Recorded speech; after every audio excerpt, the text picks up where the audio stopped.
my. We are just now getting close. Getting close, ladies and gentlemen. Getting closer and closer to history. The car is starting up. We may be a little bit difficult to see this evening. We have been moving all day long. We go a special shout out to a decent ass restaurant along the I think it's Interstate 40 we're on. Silver Point, Tennessee. The Rose Garden Restaurant, a nice little damn place. $12 for a nice piece of chicken, 3 sides, which mashed potatoes and gravy, brown gravy. That's the only way to do it. Coleslaw, green beans, and a cornbread and a roll. Even though it's bad carbs, I haven't had cornbread in forever. I've been stuck up north, you know. So some Southern eatery on the way down I-40. It's in between Nashville and Knoxville, Tennessee. Not Knoxville, Iowa, but Knoxville, Tennessee. So if you ever head in that direction, it's kind of right outside of Nashville, about 20 minutes. I kind of wanted to get out of the city traffic and everything. But a nice meal, I guess. I only had one meal today. Currently, we are having our dessert, which my dessert is coffee. Not a candy coffee, but a coffee with creamer and sugar. Not natural sugar. We do the sweet and lows. For the drink at the restaurant, we had the unsweet tea with the lemon and some, Splendas, the expensive shit. We are actually splitting off. We might be black. Hold on. Sorry, I can't believe I said we might be black. We might as well just give y'all a highway view the entire time, because you're not going to really see much of me. So we'll just give y'all the highway view, and I'll try to read some comments. Todd McKenzie, hey, what's up, Chaz? Todd McKenzie, one of the biggest Kyle Larson fans. Crazy. He's like the Sean of the West Coast. Almost exactly the same. That's actually creepy. I've never thought about it that way. Sean is a diesel mechanic from Iowa, who's a big Kyle Larson fan that I got to know. And Todd McKenzie is a diesel tech, but he also owns a McKenzie Diesel. So if y'all look it up, I actually did their website, McKenzieDiesel.com. We do websites over here as well. Todd McKenzie can be an example of the type of websites that we can actually produce if you want to check those on out. Regardless, we are splitting off right here on 81 north, because 40 is out. I know people were wanting me to go to Asheville and all that. Obviously, I want to be able to see nothing in the dark.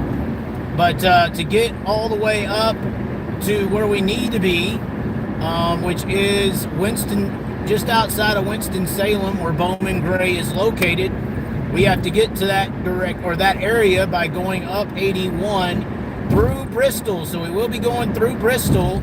Actually, got to talk to a guy named Travis Campbell, a really good guy out of Bristol, when we did our Bristol Dirt Nationals content.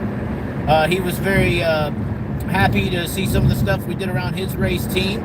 He actually joined in on the support just a little bit, not a lot, but hey, let's just say that $12 meal was on the house, if you know what I'm saying. Windshield may be a little dirty. We tried wiping it down on the outside, the inside. I don't know what to do. I need Windex or something. Past text, 8.5 seconds. Yes, RTJ, we're going to talk about that. We'll start out the night with the early race, which Lucas Oil and Alltech's been over at about 9 o'clock every single night. And ASCS at Volusia has been over at about midnight, it seems like, every night. Which it is midnight East time, or East Coast time right now. So they've been getting over extremely late. So everybody's been watching the late models first and then the sprint cars afterwards. And well, that's exactly what we did. Well, we listened to it. We didn't watch it, of course, we're driving. But we listened to it as we were going and glanced over when something crazy happened. Sounded like Alltech had a very fast racetrack, which that track's usually known for slicking off and widening out. And that's what everybody loves, that big slow half mile, toting the bottom, ripping the lip kind of style. It was a 2-lane racetrack tonight, but it was a fast 2-lane racetrack. It was hooked up. Traditional late model people don't like that, from my understanding. That's why you heard in Victory Lane, RTJ saying people are going to go on Facebook and just bitch about it all the time. Or bitch about the racetrack. He's like, there was a bottom, there was a top. You had to cowboy up, put your nuts on your shoulder to get it done. And that's exactly what RTJ did. And that is the type of racetrack that we had this night for the late models. I don't think it's that bad. I think RTJ putting some laps in open wheel and sprint car racing, kind of readied him for that. Whereas the traditional late model fan seems to like slick and wide. They don't like that hammer down style of racing. But real drivers buck up whenever it needs to be done, and RTJ did just that. And everybody else, it looked like Spencer Hughes had a relatively good run. Dalton Wilson as well. Brandon Shepard coming from the back to finish decently. Very interesting thing so far at Alltech is a no-show for Bobby Pierce.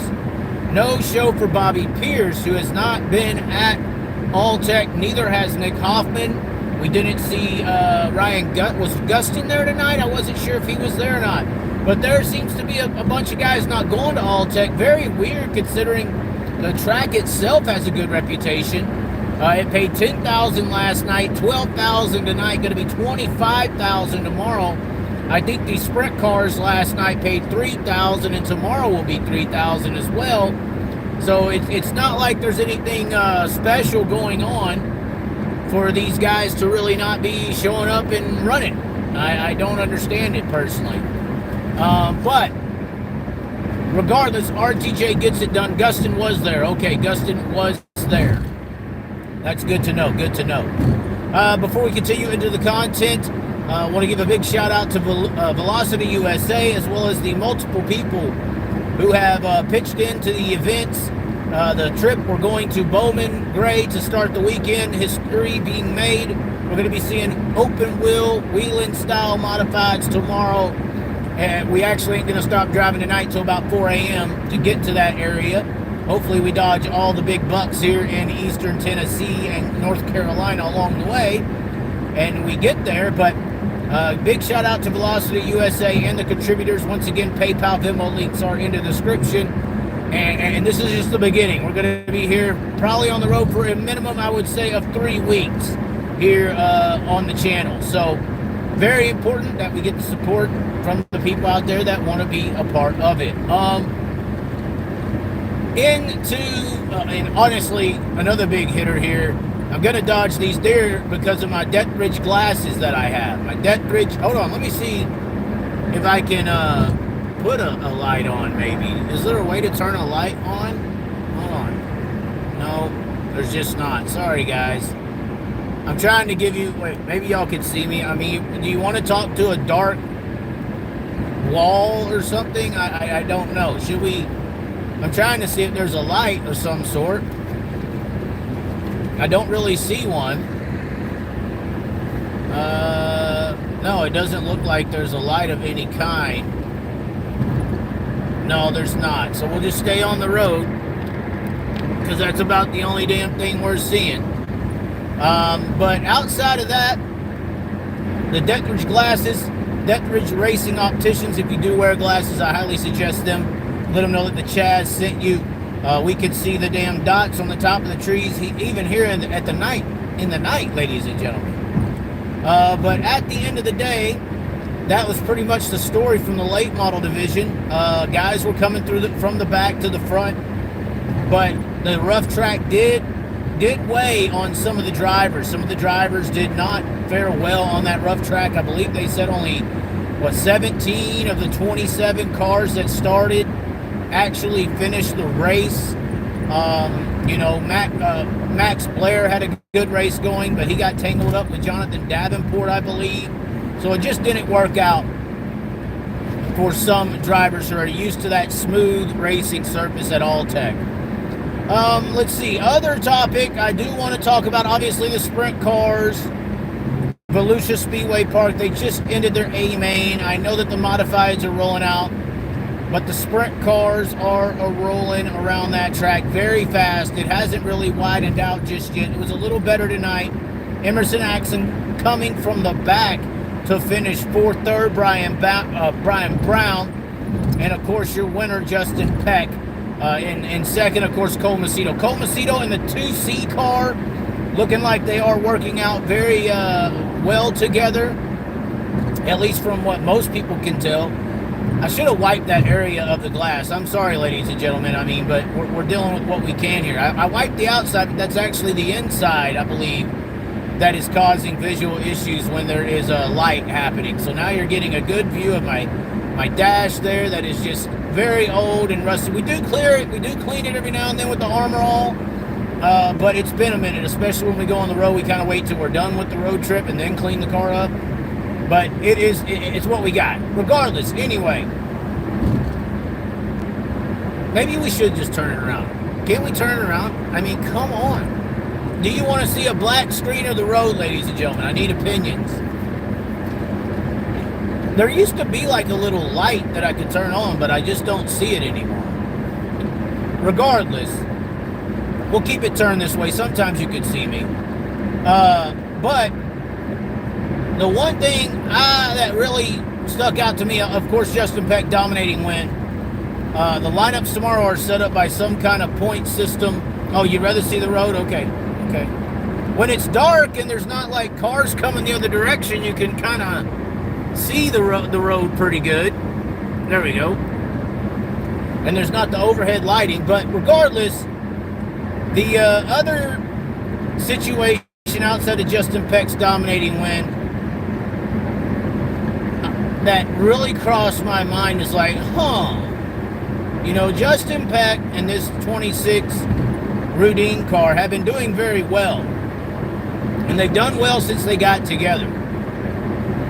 I don't know if this is a fact or not, but it would be very interesting for me to know if that 360 engine that they're running at Volusia is a Chevy or a Ford.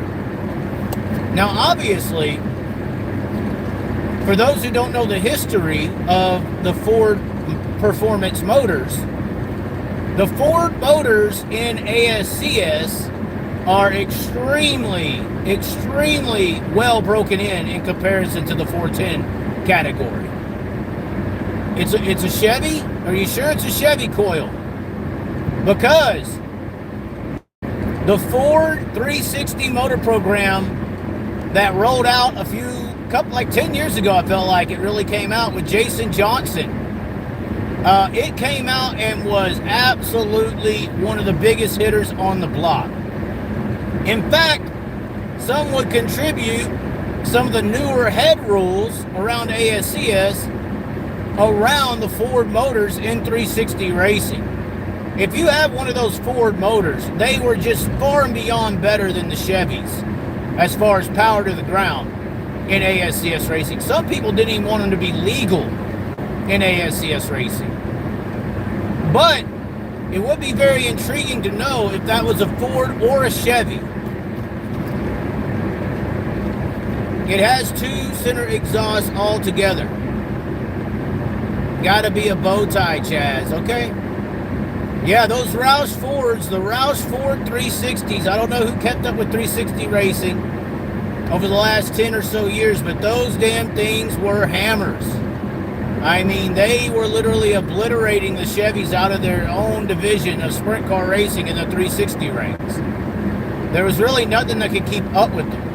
I think there was even an issue one year with Jeff Swindell or Wayne Johnson or somebody with Jason Johnson because of how dominating those motors were. So, I'm not sure. I don't think they were ex-NASCAR engines, but they were Roush Yates. There you go. Johnson, Dover, Hall, and Bledsoe, half of them. Or had them. Yeah, Dover had one. Jason Johnson destroyed them on the national tour. 360s were amazing tonight. Better than late models with the racing today. I mean, in a way, I think sprint cars do put on a better show in the heavy sometimes. But I'm not sure 100% on that one. I mean, yeah, the race for the lead was definitely more competitive. You had one guy come through the field with Axsom, but overall, I feel like the late models just race better. You had a few guys come up through the field. No, I'm race great, like RTJ said, drive better. Right. And I really think RTJ is coming from a sprint car perspective, you know. Nobody would have been upset in the open wheel world if that was a, you know, rough, heavy racetrack like it was. The open wheel world would have ate that track up, raced it, and said, oh, we wish the track would have been a little slicker, but, you know, it is what it is, and would have raced it, where I do feel like track condition-wise, sometimes the late models do become prima donnas. I do think that, to an extent. I don't think they're prima donnas as far as working for their way into the position in sports, and I don't think they're prima donnas as far as their attitudes, but when it comes to track surfaces, I do think the late model division has a little more prima donnas than the sprint car guys, especially when it comes to slick and tacky and all that. Brownie looked quick. Yeah, Brian Brown ran pretty well. I mean, this is a guy who was a traditional badass in the 360s before getting into 410 so well at Knoxville. He said he was looking into the old notebooks to get up to speed and kind of just went with what they thought they needed. But, I mean, Brownie can be good, especially on big tracks. Brian Brown on a big track is a dangerous combination. It don't matter if it's a 360 or a 410 motor. He is going to be fast. Axsom may have been the fastest car on the track. Shame he started where he did. It is a shame, but hey, he was a part of the show. He was the show. If you were there at the track and you were kind of bored with the top three kind of running nose to tail, you weren't bored watching Emerson Axsom come through the field at all. So that was a good show for the fans, at least. The wall was hard to see. Yeah, probably attributed to some wrecks. That's very true, especially at All-Tech. The late models, the visibility's not as good. This is another reason, I think, you know, the late model guys like a smoother track. You know, it's not like sprint car racing where they're in an open cockpit almost, and you can pretty much see 360 degrees around you. When a late model's on full tilt, you really can't see out the right side of the car. You're kind of just guesstimating on where things are on what you're seeing in front of you. And yeah, it can be difficult when the track is all up in the air like that. Sounds like my ex. She's a Ford. Oh, I'm not even going to read it. Dank. Google Chevy headers and look at the images, the Ford, and you'll see it's hard to describe, but the Chevy is distinct looking and a tell sign if it's a Chevy or a Ford. Essex says they were driving for 120K. I don't know why he said that. 10K last night, 12K tonight, 25K on Saturday. Roush Yates made good motors. Bloomquist was running Roush Yates motors when he was winning everything about 15 years ago. And then Andy Durham left Roush and started making his own motors. Headers or heads, that is a difference there. That is a difference. I'm pretty sure he's talking about the headers, the exhaust coming out of the car. The Fords do look different than the Chevys. I did not pay attention to that particular area of Peck's car, but if it is a Chevy under the hood of Justin Peck's car, there goes a Chevy, by the way, Camaro blue. Is that an issue? Is it a problem that a Ford Performance-sponsored machine is winning with a Chevy under the hood?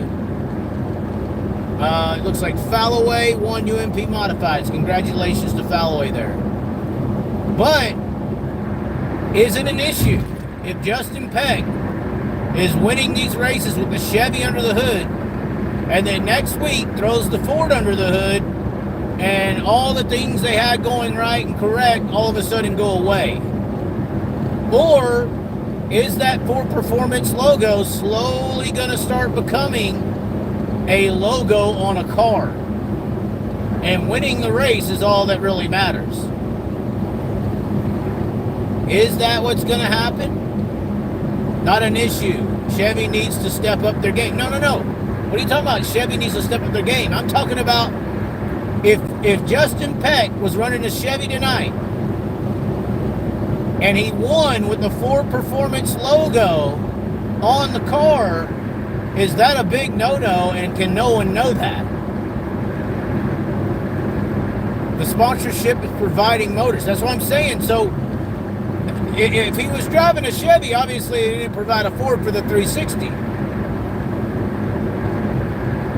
So what's going on here? Ford doesn't produce the 360 as of... Yes, they do. They have one of the baddest 360 motors. I think even Moyle, or what's the one brand name that's really popular with them in the 360 world? They still make them. The 360 Fords are some of the most powerful 360 motors in the country. It's not Moyle. The name's on the tip of my tongue, but there is a 360 Ford out there. Yeah, it's not from the Ford Motor Program, but there are 360 Fords out there that are very very, very fast. I'm trying to think of the one that the guy that makes them still. But they're extremely dominant motors still in 360 racing when you get them done right. So they're out there. But regardless, is it a no-no? And then here's the bigger question. Will they go the Donnie Schatz route?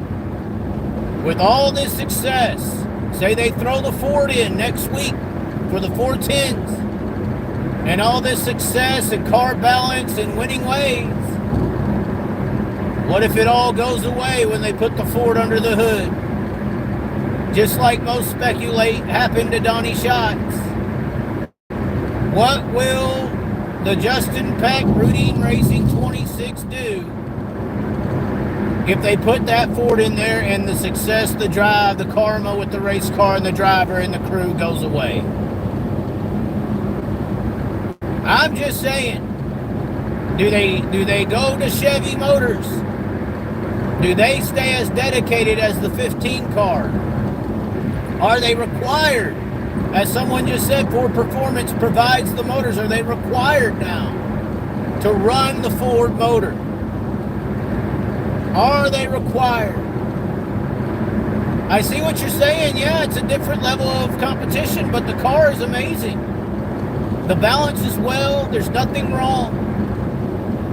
If that balance and nothing wrongness goes away, when they put that Ford under the hood, will they make a decision? That's the question I got. Will they make a decision if the success goes away? Get the Yodas to worry about too. Got the Yodas to worry about. Yes, you do. Yes, you do. All I'm saying is, when does this Ford Motor Performance still start becoming a roadblock for other teams? And they switch to a Chevy or another motor and just say, hey, this Ford Performance logo is a logo. Just saying. Just saying.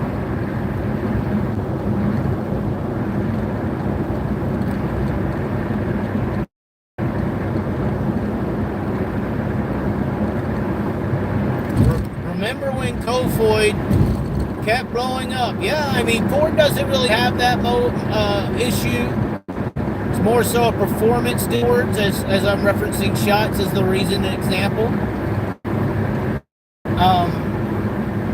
Because obviously, like I said, most people blame the detriment of Donnie Schatz on the Ford Motor Program. And not the detriment. It's not like Donnie Schatz has went away. Let's get that straight. But the dominance of Donnie Schatz, most people see, went away when that motor swap occurred. That's what most people perceive it as. Donnie says it's not the case. A lot of people say that's not true. But that's what the perspective of a viewer of the scenario sees. When I think Ford, I think the cowboy Craig Smith. Success could go away because you got away because you got way better drivers, way different ball game. I'm not saying that.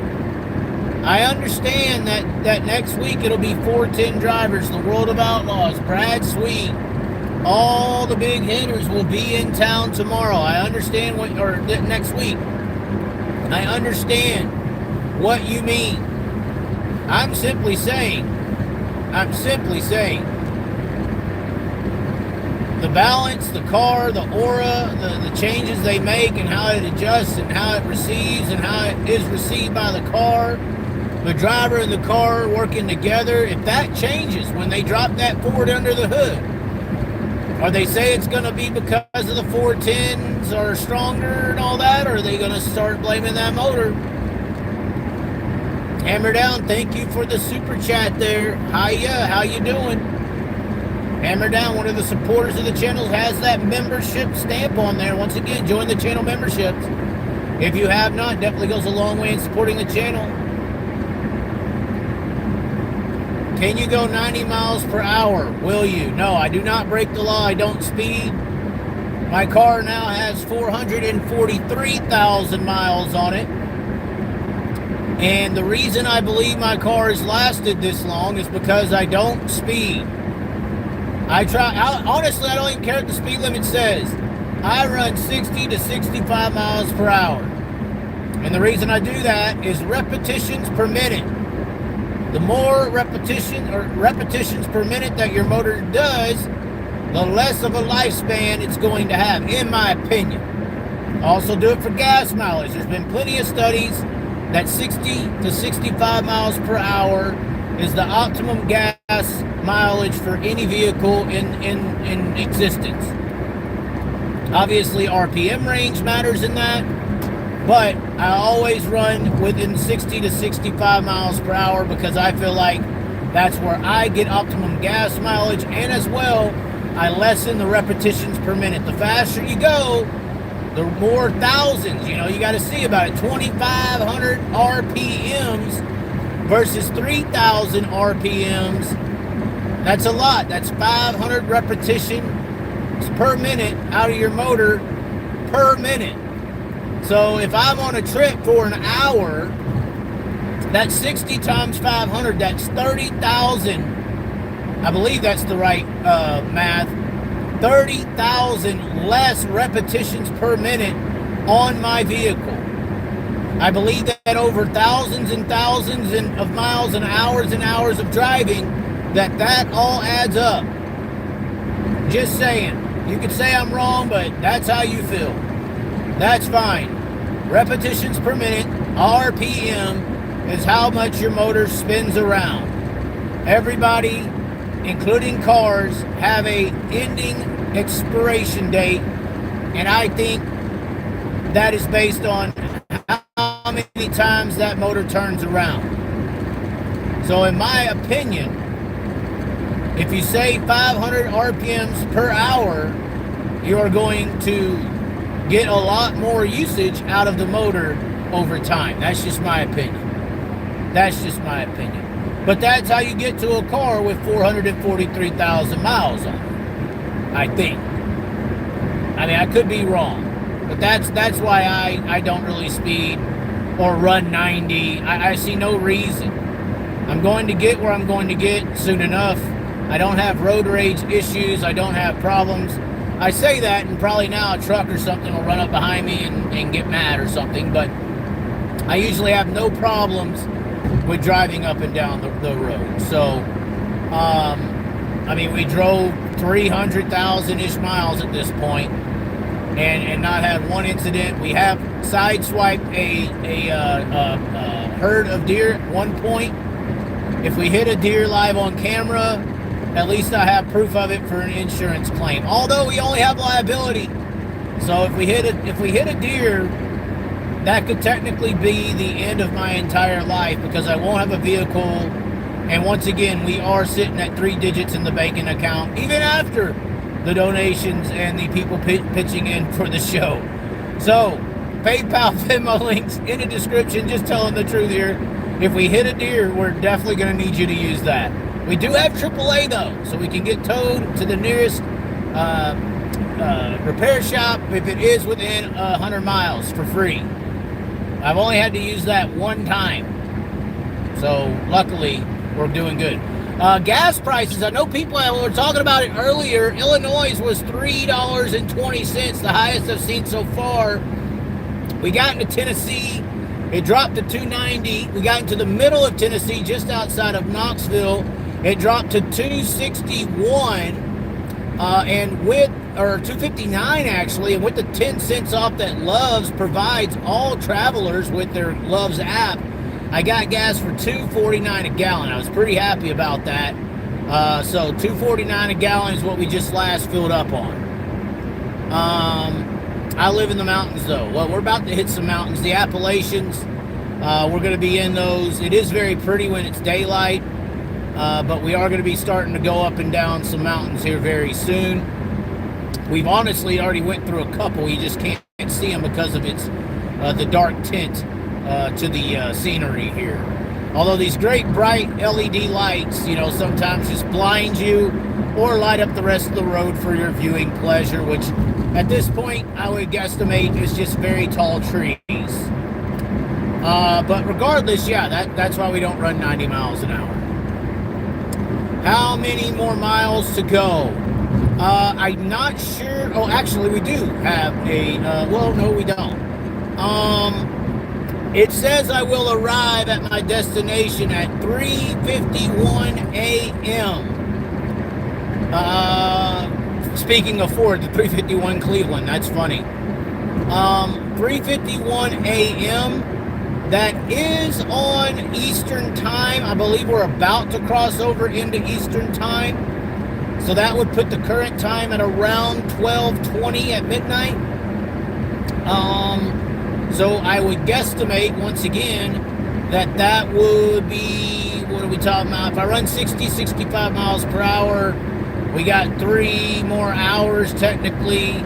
60 times 3, around 180 miles is the distance. It's $2.99 to $3.19 a gallon in PA, depending on what station. And see, that's what I mean with the state gas prices. Like, PA used to be way more than everywhere else, and now it's all evened up. That tells me state taxes have went up, and they ain't told us. Y'all been blaming Joe Biden for 4 years. Nope, these state officials have been jacking up state taxes and robbing your ass at the pump, using Biden as a scapegoat or a scarecrow to distract you. Anyway, 351 Windsor. What's the Cleveland? Sorry about that. 351 Windsor. Every time I hear 351, I think of 351 Cleveland. What's the Cleveland?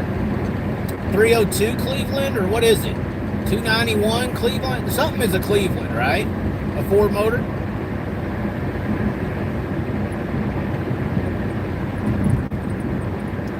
So, I mean, that's really the topics to talk. I am curious on it that Justin Peck car is a Ford or a Chevy. So it is a 351 Cleveland. Why'd you type Windsor? Or is it the same thing, they just come out with a newer model? Regardless, we are probably 100 miles from Bristol. We could go by the Bristol Motor Speedway. We could stay live this entire time if y'all would like. We could drive by Bristol. They got the whole Bristol baby sign out there. We've done it a few times. Of course, we worked the 2021 and 2022 Bristol Dirt Nationals. So that could be very interesting and fun to go by and say hello. What car are you in? Mitsubishi. Wow, look, Todd McKenzie, you know. Todd McKenzie knows, ladies and gentlemen. He's a diesel mechanic, McKenzieDiesel.com. If you are needing any kind of diesel mechanic work done and you live in the Sacramento, California area, go to McKenzieDiesel.com. Check out the website that I built. If you need a website, you can get a preview of what we can do at a very discounted price. So check it out, McKenzieDiesel.com. We almost bought a newer version of a Mitsubishi Lancer last time I was in California 2 years ago. But the deal fell through. Guy said he was going to help fund it for me, and he lied. So But Todd McKenzie did it at the drop of a hat. Go check out a newer Mitsubishi Lancer, basically same colored. I believe it was a 2016 or 17. Obviously, if I almost felt like that would have been like Transformers, you know, when the old Camaro switches into the new Camaro. That was kind of my idea with that one. I was like, well, that could be a respectable way to let go of my car, would be to trade it in or buy another Mitsubishi Lancer that was, you know, a newer model. Same car, same color, everything. What oil do you run? The car recommends 520. Me personally, I've been a service tech. I think after years and years and years, you should go up a weight. So I put 530 high mileage in there. I do use a bottle of Lucas oil within the first change. I don't do it initially at the first oil change. I let a quart burn off, and then I add the Lucas oil into the motor. I feel like you use that first clean oil to kind of get the old oil or any residue remaining out of the way with the new filter. Then after well, because this car does burn oil a little bit, once you get down to that quart low, that's when you actually change or put in the Lucas oil, and that's how I've always done it, at least. I know that some people don't recommend that, but that's how I have done it. This motor didn't used to have an oil leak, but it did develop one over the years. It probably needs a tune-up. I need a timing belt done in the car, to be honest. This is kind of like the half-ish second motor. The other motor that I had that went away at 230,000 miles, it was better than this motor, personally.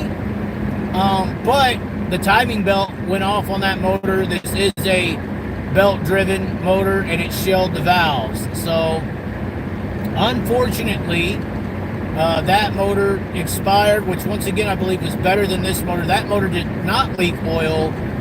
It was, to me, just a better overall engine.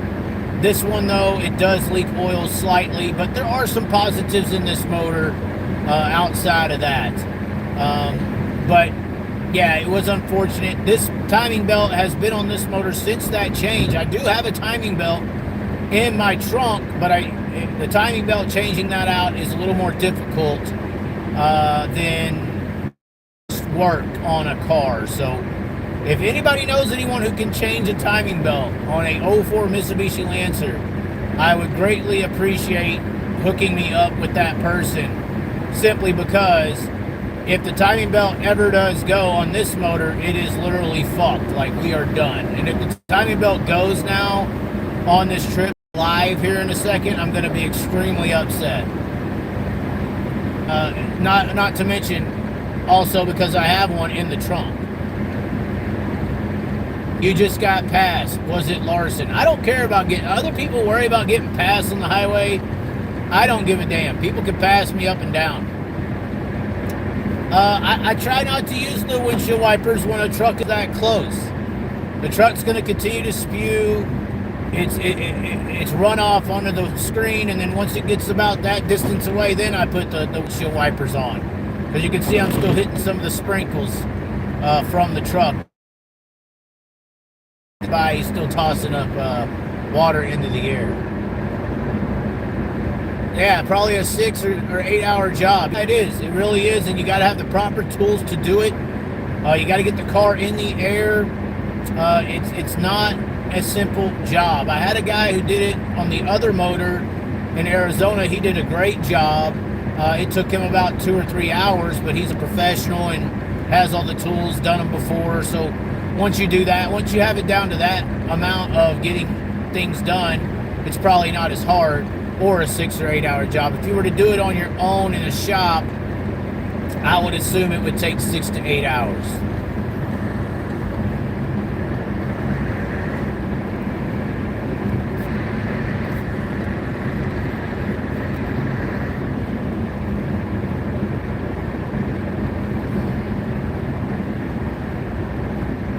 I rebuild an entire LB7 Duramax just using YouTube videos. I'm sure you can get it done, Chaz.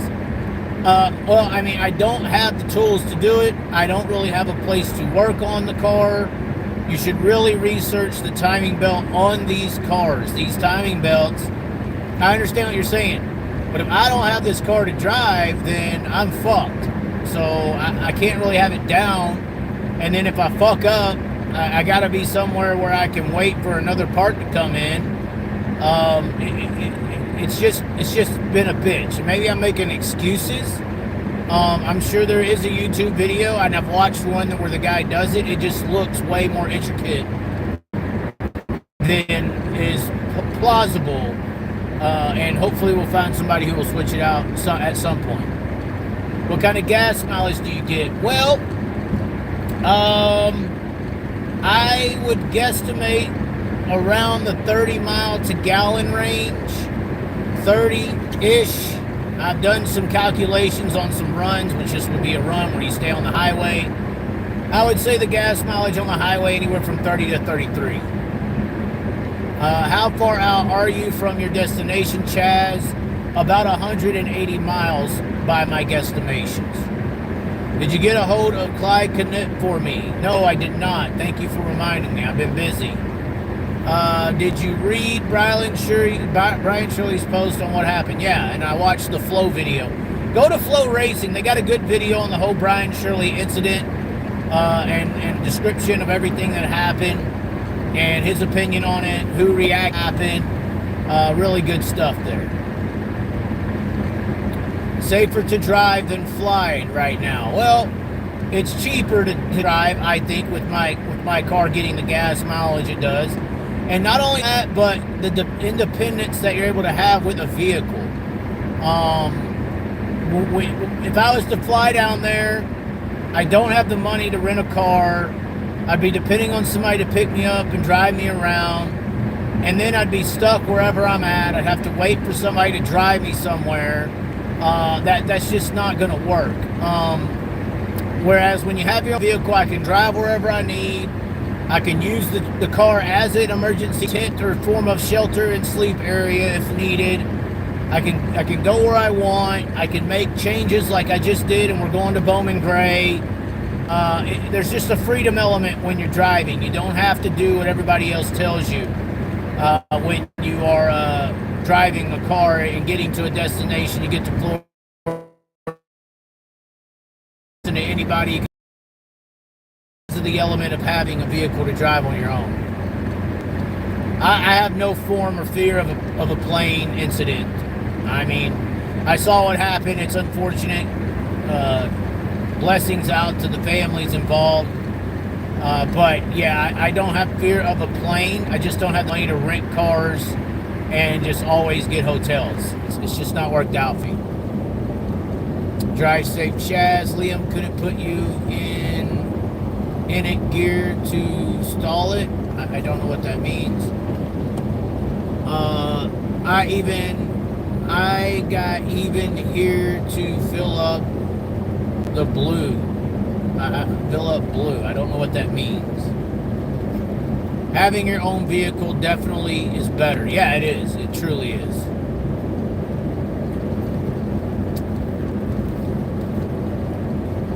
Yeah, I don't know why the motor kept running, if that's what you're referencing there. That was very odd. DEF. What is going on here? Government juice. I don't know what's happening. I'm going to read comments and hit a 12-point buck if we don't stay, consistent with the question and the answer here. How about this? How about a live poll? I saw this the other day, and it kind of shocked me. Who do y'all think has more World of Outlaw feature wins? Shane Stewart, Kyle Larson, or Jess Swindell? Who has the most of those three drivers? Shane Stewart, Kyle Larson, or Jess Swindell? 04 is gutted. I don't know what that means.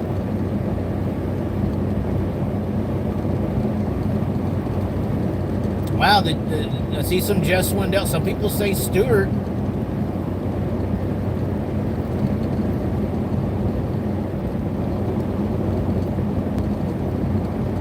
The old 7TW Jeff Swindell. Yeah, that guy. The plus 104, the Ford-powered driver. The Swindell Bleeder innovator. Who has the most wins of these three drivers in the World of Outlaws? Jeff Swindell, Shane Stewart, or Kyle Larson?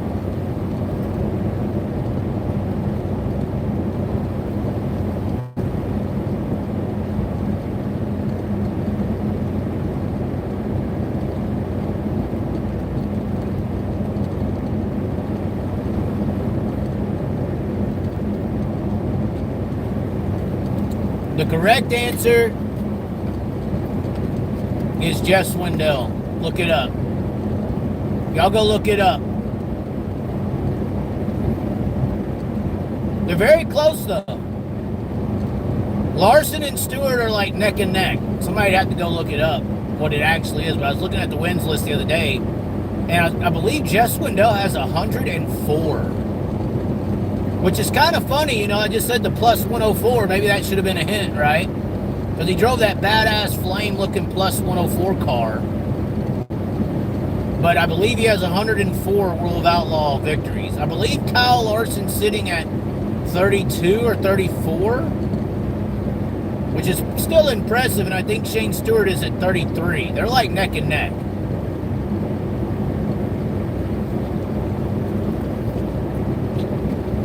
Somebody's got to have a computer or something that they can look at what the actual wins is.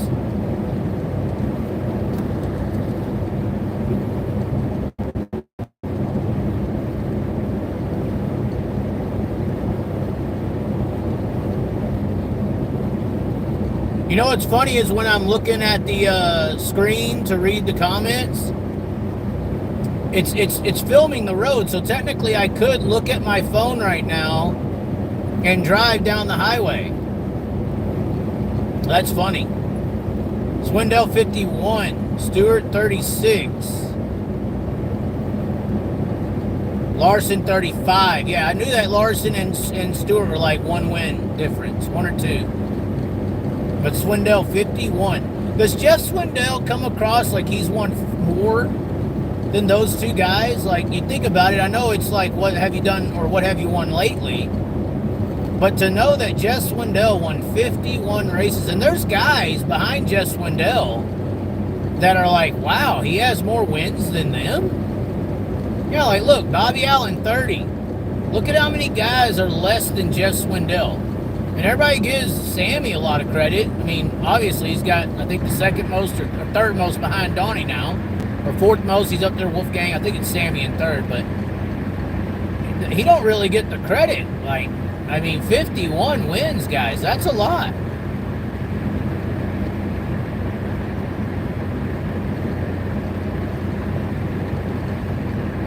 Right. Yeah, you thought it was 35 for Larson. Wow, you thought it would have been double that. It's not, guys. That was my point when Larson went and said the N-word and went dirt racing and won 82 races, blah, blah, fucking blah. I was screaming that year. I was like, guys, he's winning All-Stars and PA races. He's not even racing the Outlaws. Now, he won a couple Outlaw races that year. But out of that 80 or 40 or whatever, I can't remember the number that he won, 70 races, 60 races. It was only like 8 of them or 9 of them was World of Outlaw events. Everything else was like All-Stars, PA. You know, it wasn't premier World of Outlaw events.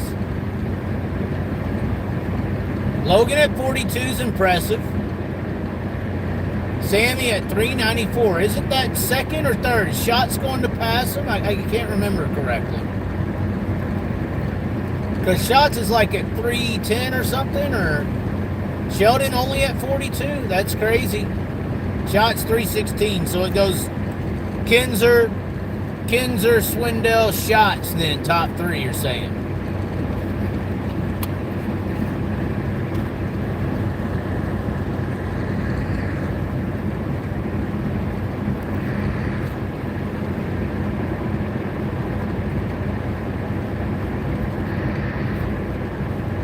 Kinzer at 3, or what did you say there? Sorry, it hid your comment. I don't know why. I tried to show it, Troy. Kinzer at 690, yeah. 690 World of Outlaw feature wins. Gravel at 103.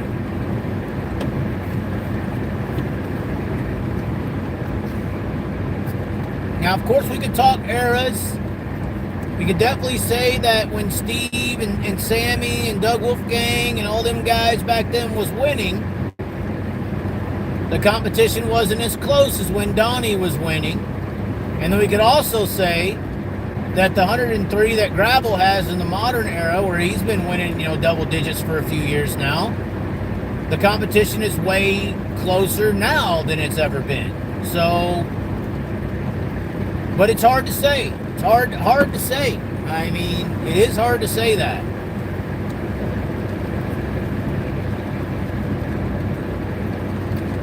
Mark Kinzer at 203. Yeah, Mark Kinzer's one of those guys. They were like, man, this is Mark Kinzer is one of those guys. Kind of crazy that Mark Kinzer potentially would have done more than any of them, they say sometimes. If Mark Kinzer would have stayed rolling down the road and racing, he would have ended the Kinzer era, ended the Sammy era. Would Donnie had Rose if Mark Kinzer would have stayed running? I mean, you never know, right? But oh no, here comes this storm. I'll tell you what, guys. Out of all the driving conditions there are, I hate driving in the rain. I would rather personally drive in the snow than in the rain. I hate it. I absolutely hate it. Now, it is better with the Dethridge glasses on. I will say that. It's way easier to see, and especially at night. But raining in the night, possibly the worst area or way to drive is hard rain in a construction zone. That to me is the worst driving conditions that you can be in. Especially when you get onto some of these highways like we just experienced, a few hard bumps. That's something that I do worry with this car. I have had the suspension changed out on it before. So I do have new shocks and struts on all four corners. I did that at about 300,000, 290,000 miles. Maybe a little higher than that. I think maybe it was 310, 20. But there's still components that have not been changed in 443,000 miles. And when I hit some of these big fucking potholes, it's definitely concerning. It's definitely like, oh shit, are we going to make it type moments. When I hit some of these potholes running 60 or 55 or whatever, 65, and you just wham them motherfuckers, I'm worried about something potentially going south, and especially when it starts raining, you can't see them coming in a way. So I mean, that is the other thing about the rain at night, in particularly, that I do not enjoy. And then if something does happen, whether that's a tire or something suspension-wise, now you have to drive or park the car or come to a stop in the hard pouring down rain, and then you got to fix it, whatever's wrong, in the hard pouring down rain. It sucks on all angles. Rain, driving down the road in the rain. It's just horrible. I hate it. I absolutely hate it.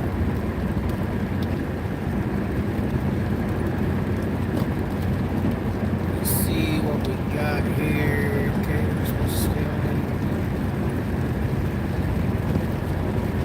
Road looks pretty good. The road does actually, looking on the camera or on the phone, it doesn't look that bad, but I'll tell you over here, it does not look the greatest. I don't know if I have like a spot I need to wipe on the windshield, although I thought I did.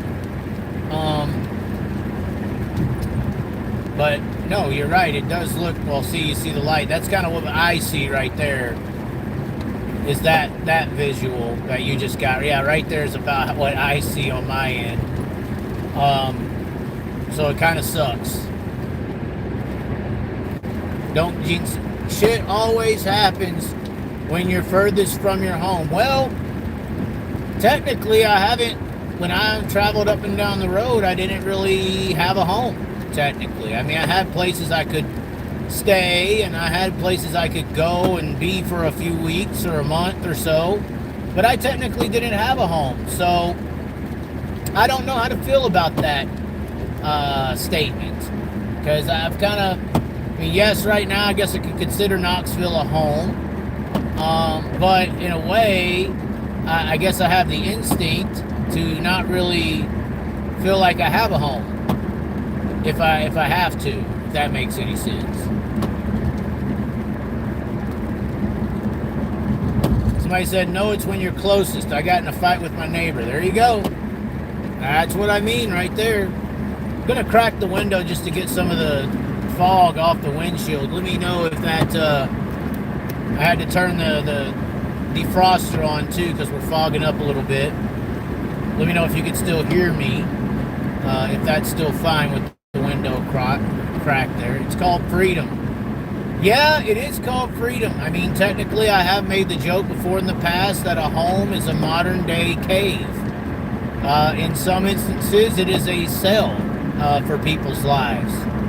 It's something that they're indebted to and pay for, and they don't even enjoy. If they have a home you enjoy and you have great people, then it's a home. It's a man cave in itself, or a cave in itself. But if it's a home that you're not necessarily enjoying being in, no matter what the issue or reason is, and you're indebted to it, you have to pay for it, that is technically a cell in a way for your life. So that's not good.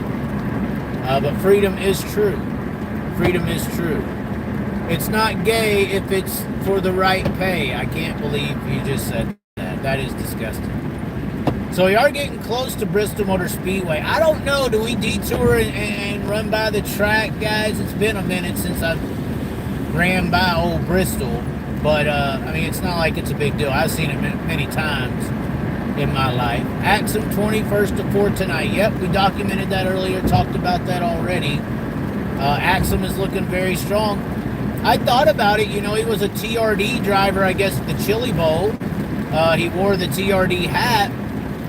Why hasn't the 83 Junior reached out and put Axsom into the 83 Junior sprint car under high limit and collected that all-inclusive charter that everybody seems to love and like?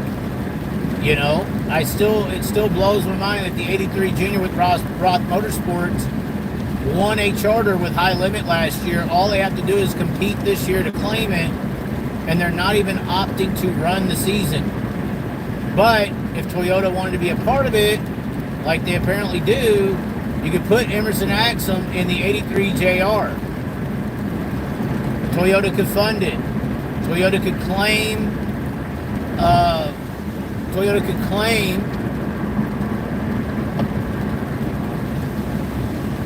that charter and have a piece of high limit racing. I would have thought that was the beginning.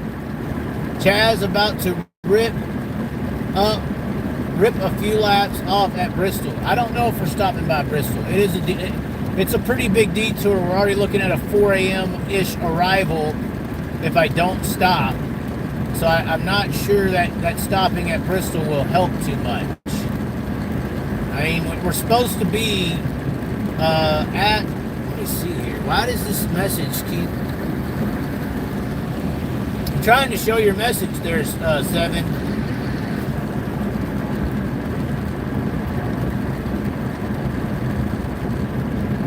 He says, fuck Toyota pushing all these rent-a-rides to the top level.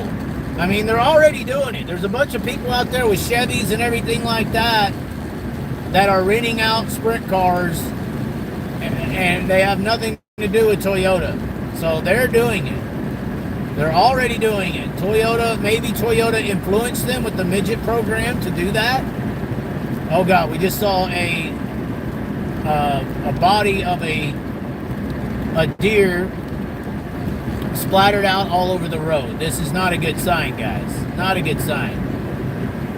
But they're already renting rides out without Toyota being the one doing it. So they are setting the scene. I'm more interested in all regional all-star series than high limit. Although the all-stars, the new all-stars kind of bullied that fast series out of the way. I mean, how do we feel about that? I mean, are you going to support the all-stars? I mean, I'm hearing Caleb Henry is an all-star driver, but he's not an all-star driver. Or the team isn't an all-star team. I don't know. Something, big question mark on some of the things happening right now.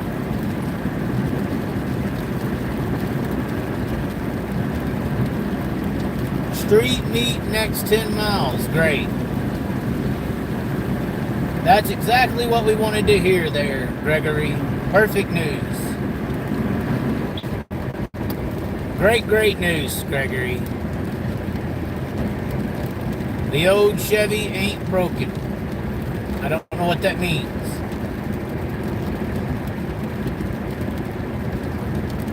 Tri-Cities Airport.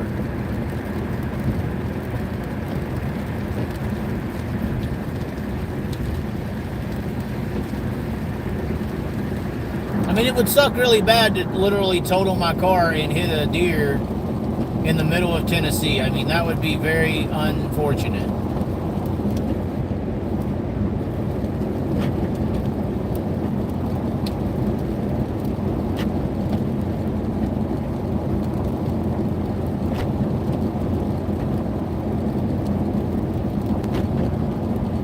We are still driving down the road, but yeah, look at that vision. That shit sucks when there's other cars coming.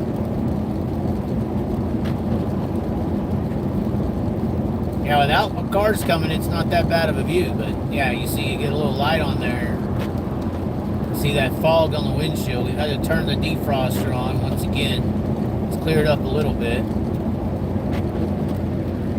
I know everything about the Chaz, man. I'm the head of the fan club. Oh no. Chaz is the only person that takes 20 hours to get through Tennessee. This is not true at all. We just entered Tennessee like 5 hours ago. Although, we did enter Tennessee basically at the beginning of the state. And we're basically on the beginning of the west side.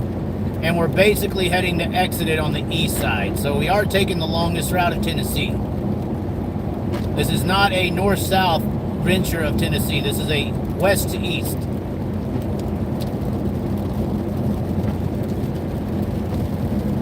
Wipe the inside of your windshield off. Well, it's kind of difficult when you're driving.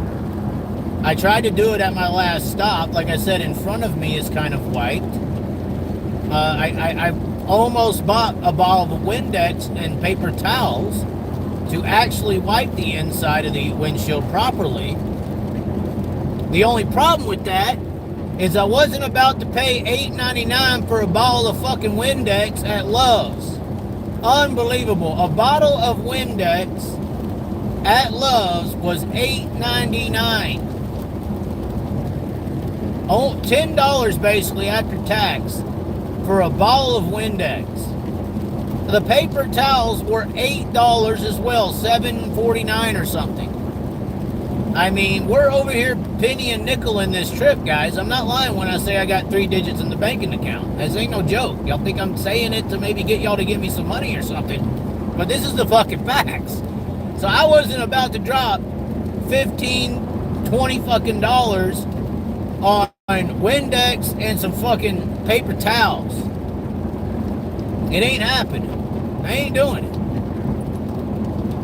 Ain't fucking happening.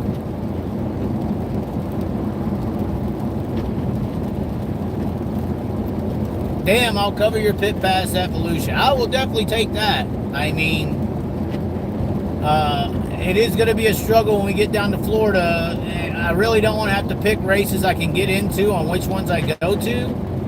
But like we documented, Dirt Car, Volusia did deny my media credentials. They do it every year. I try every year. They deny them every year.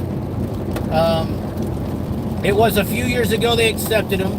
I didn't go at the status quo on my coverage. And they've denied them ever since. So, little hungry, kind of tired, mostly looking forward to that beer and late night lady of the local establishment being a gentleman and offering her a way home. I don't know what that actually means. I steal paper towels from gas stations all the time. Well, you're a horrible person, dang dang. Vinegar will clean up that window. Okay, well, I didn't know I had a bottle of vinegar laying around. And I didn't know I wanted to smell fucking cat piss on my trip here. Don't give them the chance to deny it. There's no way to it's their fucking circus, guys. This is the unfortunate truth. We can get mad at them denying my credentials as much as they want, but they run the circus of the house here. It is just the fact. Bristol Motor Speedway next right. Oh no. Don't apply for them. I stopped. I applied for Dirt Car Nationals, and then I'll wait, and then maybe if there's some one-off race I'm interested in going to, I'll try again, and just keep waiting to see if they come around and see the value of what I do, but they never do. They never fucking do. The bastards.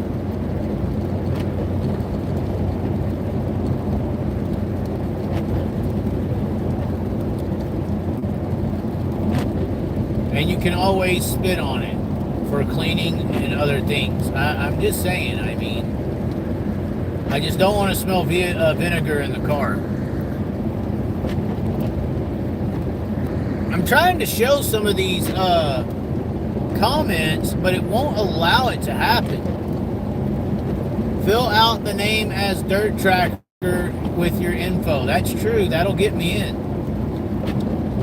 GED, man, I got to spell it out. Let's go get the real views up in here. Okay, I don't know what that means. Stay on the interstate. I'm staying on the interstate.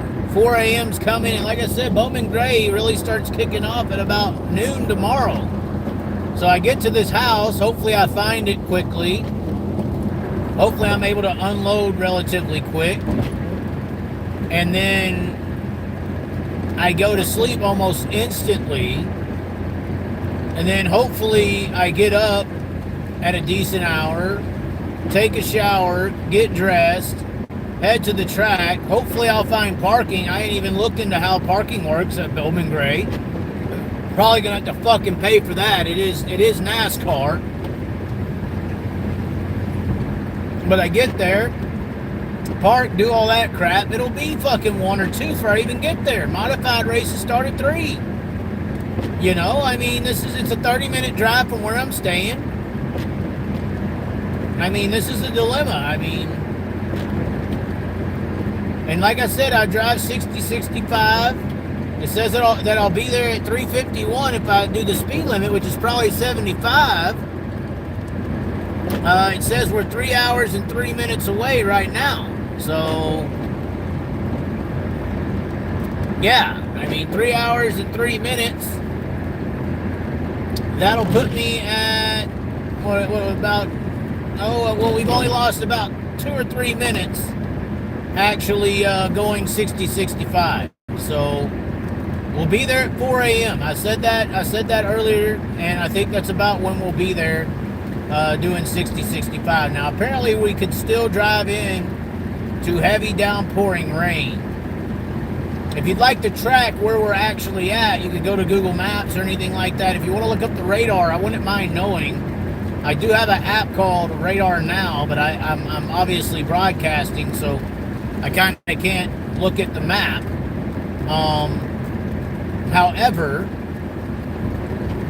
I am going up to, I believe, I-74, so I'm on 81 North right now. We just went through, or about to go through Bristol. We just passed the track.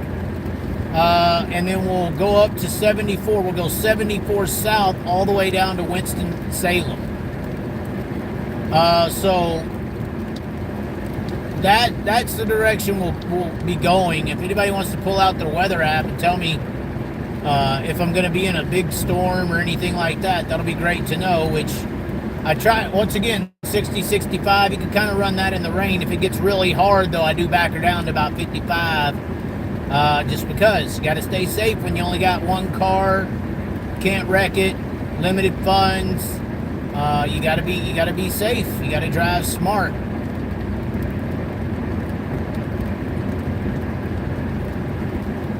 I-75 was the correct way. Okay, yeah, 75 then, that's it.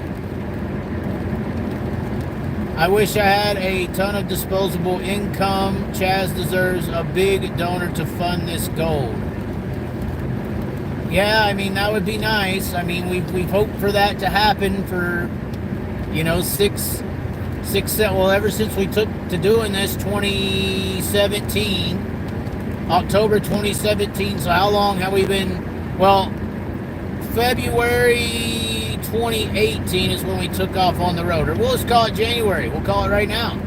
So that would be 19, 20, 21, 23, 24, 25. So 6 years we have taken this route of just going and hoping that somebody sees the value in what we do and wants to fund freedom of speech and freedom of choice and freedom in general. These American people, these rich pro-rights, pro-American right-wingers of the dirt track community, and we haven't found any of them so far that are interested in supporting freedom.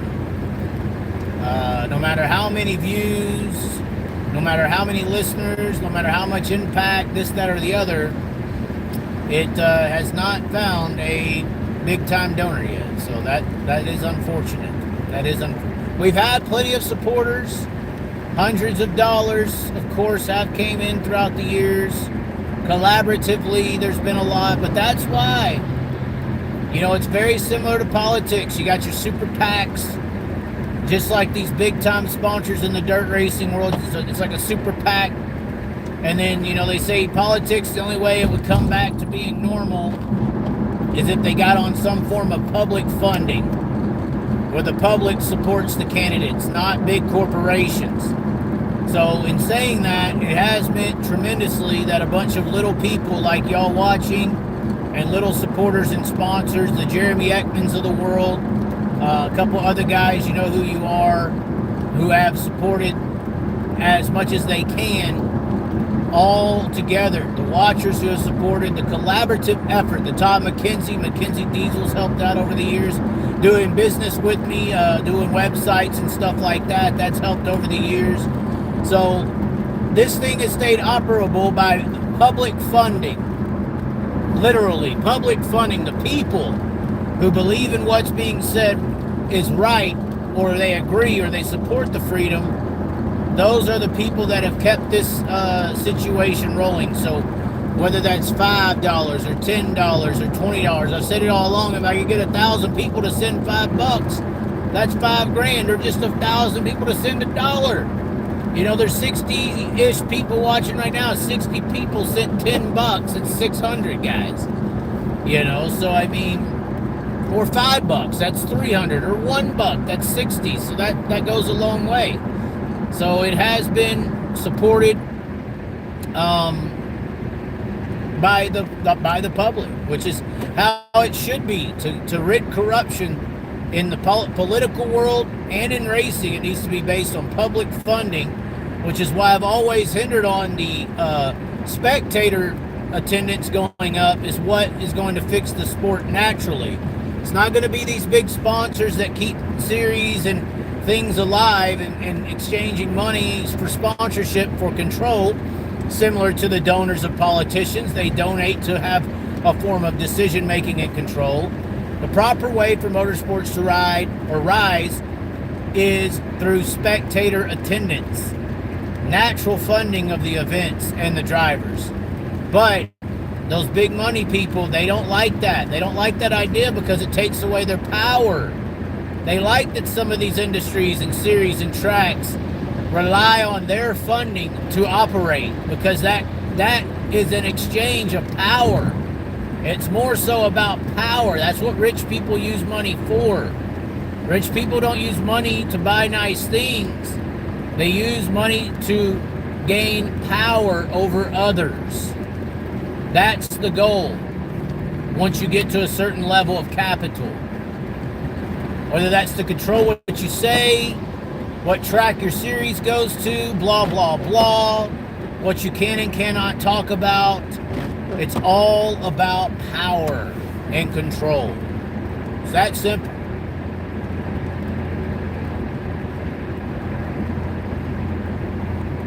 Cost has to go down for number of spectators to go up. I don't think so. I think that's incorrect. It was in 1997. It was $35 to go to a World of Outlaw race. For them to still have it at $35 is pretty nice. Now the difference is why those guys was racing for so much money back then versus now is the Jeff Gordon effect hadn't settled in. You still had your Indy car, your sprint car, your stock cars. Motorsports was viewed evenly by the public. People were filling the grandstands at weekly racing events, regional racing events, and national racing events because the perception of what dirt track racing in 1997 was a professional level of motorsports. Even weekly racing was written about in newspapers as professional auto racing. It was not demoralized by the label grassroots, which is still, in my opinion, the N-word for local racing.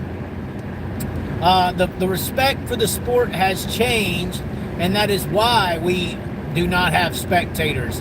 That is why people are complaining about $35. Honestly, if the sport was properly respected, the tickets should be 20 more bucks than they are. I mean, if you look at inflation, it's been $35 to get into the front gate to a World of Outlaw or Premier Dirt Track race for 30 fucking years. So the only thing that's fluctuated at most of the time is the spectator attendance. And I think that is based on respect. So...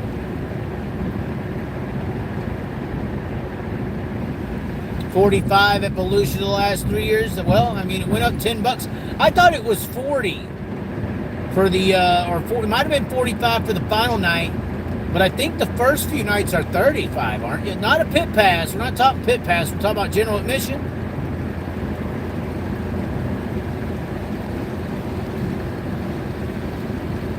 Yeah, but Bridgeport in the Golden Era for a weekly race, right? Or are you talking about Super Dirt Car Series? I think the notion that streaming is killing in-person attendance is a notion promoted by lazy promoters of events. These promoters of this sport are lazy. Most of them, in my opinion. None of them go out there and actually promote. They don't build up drivers. They don't make stars. The promoters of the sport are lazy. Prior to streaming, it was so many things to do in the day's world. Well, most people don't even know that your track is operating. They don't even know that there's a track downtown or 5 minutes here or there. They've never heard of you. Whose responsibility is it for people to know what you are? Yeah, there's so many things to do on a Friday and Saturday night, but to most people in this area, you're not even a thing to do. That is a lack of promotion. 100%. Promoters are lazy. Lazy track promoters.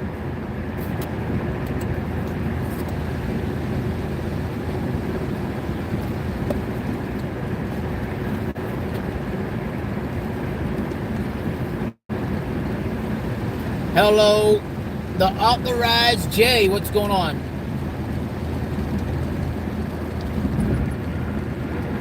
I remember when Richard Snyder ran a commercial on local TV networks in the early 90s, right? Right, and now they just pay for some Facebook ads, sit back and bitch about a bunch of fucking too many things to do and streaming's killing the sport while they just sit back on their fat ass and don't do shit but make a flyer and put it on their Facebook page. That ain't promoting. Promoting's getting a bunch of drivers and doing car shows at local establishments, nightclubs, getting a cardboard a cutout of your local star and placing them at a nightclub or something and where people are located. That's promoting. Promoting is getting out there and doing shows and getting on local radio. Promoting is talking about how good your drivers are. Promoting is breaking down the system of motorsports. to where people recognize your local racing superstar isn't there because he's worse than the driver on your television screens in NASCAR. He's there because he lacked multiple millions of dollars in funding at the age of 16 years of age. Promoting is changing the perspective of what people are paying to see. That's promotion. I don't see too many people doing that.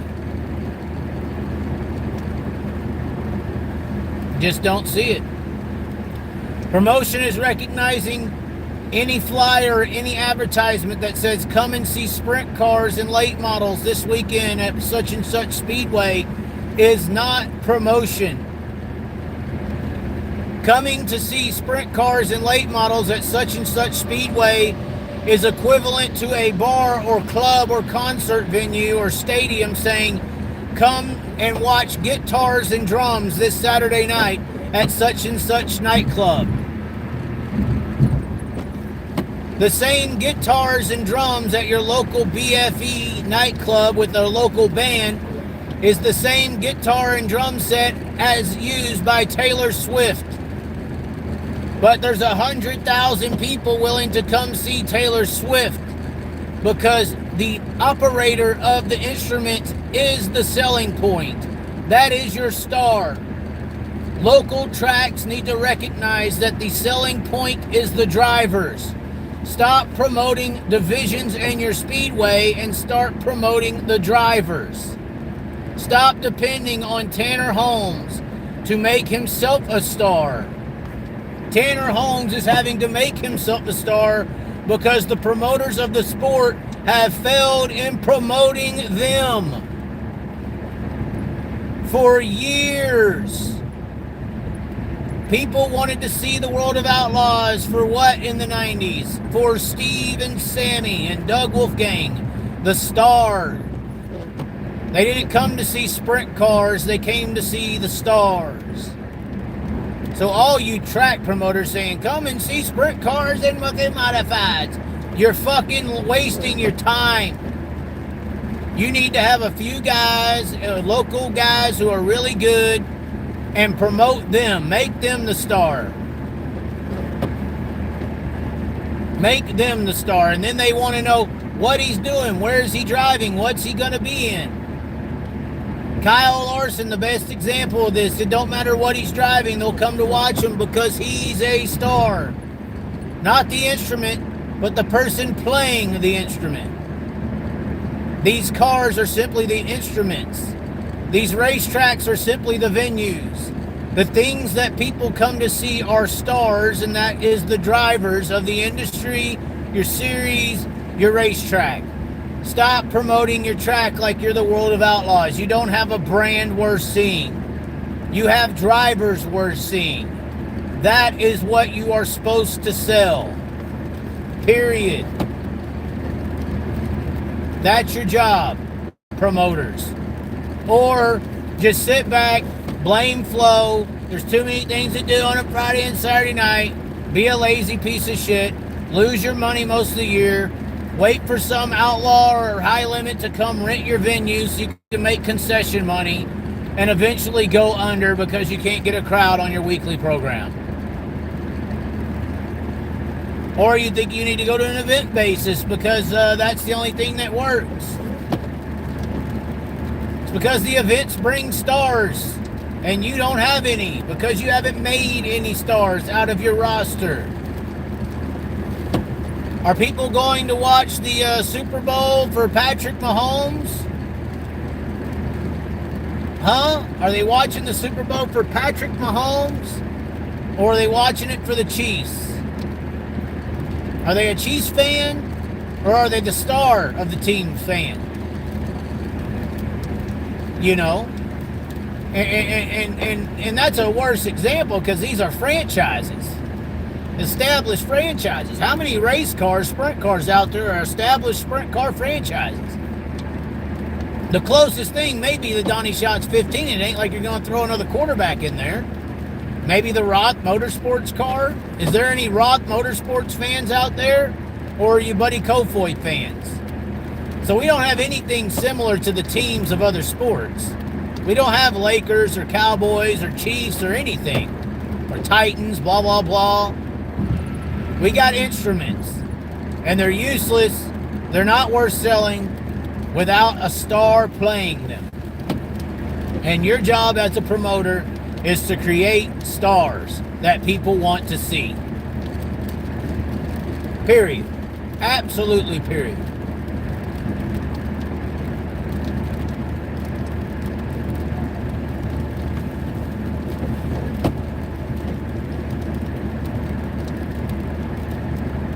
I'm reading the comments. I aim of promotion is to increase brand awareness, create interest, generate sales, or create brand loyalty. Maybe for a fucking restaurant. Maybe for a regular business. You're not in a regular business. You're in the entertainment industry. What does the entertainment industry promote? Does the WWE promote to the public, come and see wrestlers in a ring? No. The WWE promotes their wrestlers, their stars, their names, their performers that people want to see under their brand, in their house.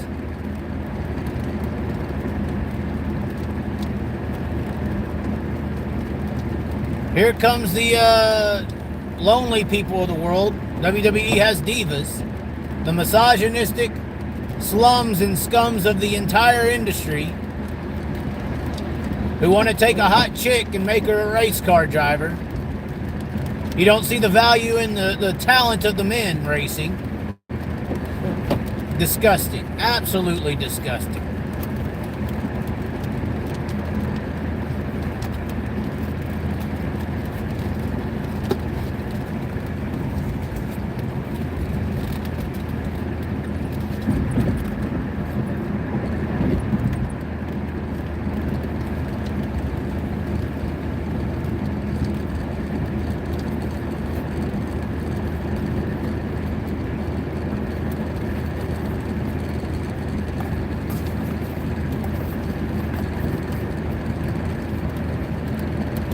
We're still heading down the road. We do have an exit coming up.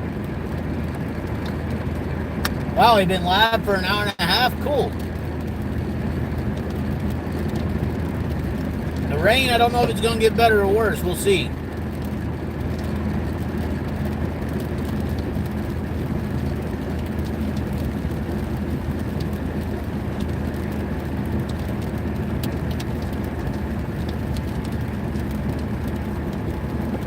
I mean, what I'm explaining is exactly why I'm so hyped up for this Bowman Gray event. Because you got Tim Brown and Burt Myers, two local superstars, having a legitimate chance to bust these rich bastards on their ass, to whoop the rich elitists of the racing world in NASCAR on their own track. I'm looking forward to this extremely. Oh no, Cole Newhoffen has joined. It's late, Cole. Are you drunk or something? Former Jason Johnson Racing crew member Cole Newhoffen. Oh God. I almost sound like my Prime commercial. I got to get to the store. We'll check in a minute. You better be going to the store to send me some Western Union or something. You wire in some money or something? By the way, links in the description to join the support. We're still at 3 digits in the bank account. I would love to see 4. I actually have a $150 credit card bill that I have to pay next week. I have a $50 bill that I put the room on for the chili bowl that I have to pay in 2 days. What else? There's a couple other things. So that 3 digits could go to 2 real quick, guys. 3 digits could go to 2 real quick. We're trying to stay ahead.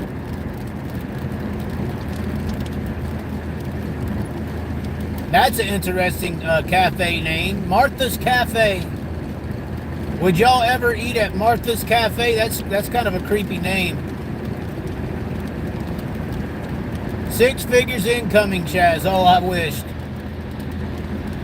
The thing is, if I got 6 figures, would I replace this car? I don't know if I would. I really don't. If somebody gave me the money and they said, all right, here's 10 grand. You can buy a new car or make your old car run like it's new again, new interior. You know, I don't have a radio for the record. I listen to, you know, my phone with the earbuds. I haven't had a radio.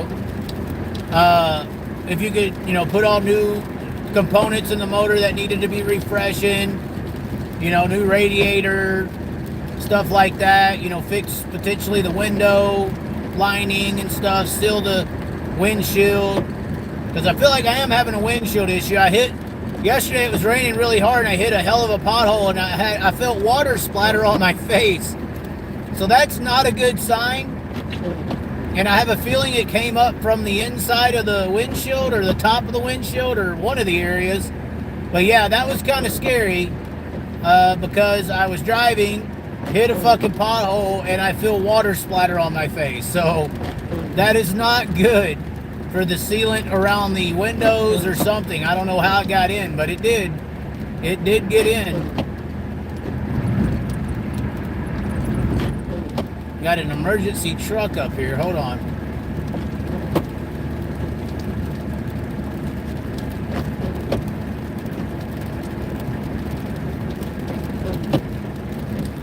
Just got in from Atlantic City indoor auto event by Area Auto Racing News. Andy Yankowski over Catalano and Briggs Danner. Going to day 2 tomorrow. I'm a dirt guy, but indoor is fun. That's that little bitty short race, is it not? Is it micros that is? That's micros, correct?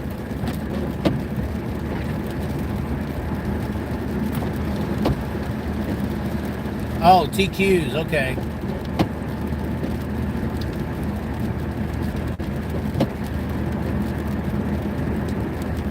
I'll tell you what, somebody posted a picture of one of those, I guess they got a carbon fiber body in and made a brand new Speedster. Those Speedsters with that new body style looks badass, man.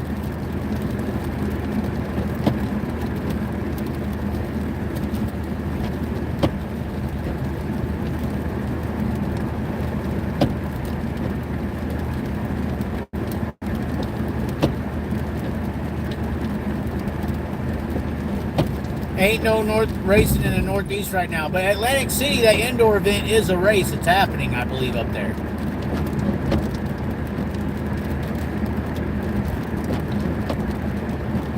I'm out. Wish me luck. All right, same over here. We still got to keep going. We ain't seen a deer yet. I'm worried. That means they're waiting on me.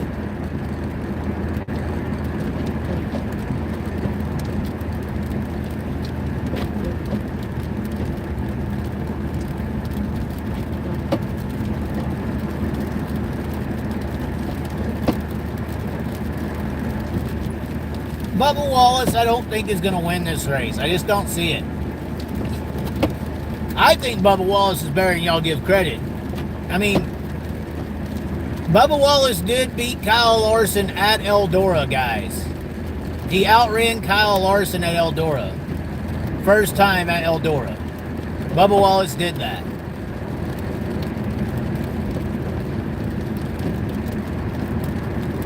It's just a fact. Bubba Wallace has 1 start and 1 win at Eldora, and he outran Kyle Larson. So what about that? Slide or die.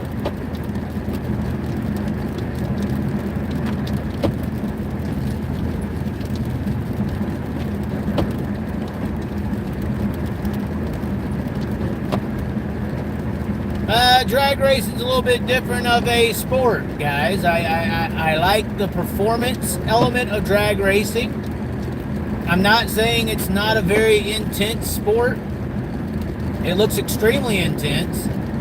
As far as driver ability in a circle, I think it's up there, but I think your vehicle is doing 90% of the work, I think. More so than even NASCAR. More so than potentially any other motorsport out there, actually. I would think your race car in drag racing on the NHRA level is doing 90% of the job, depending on who's winning and who's losing.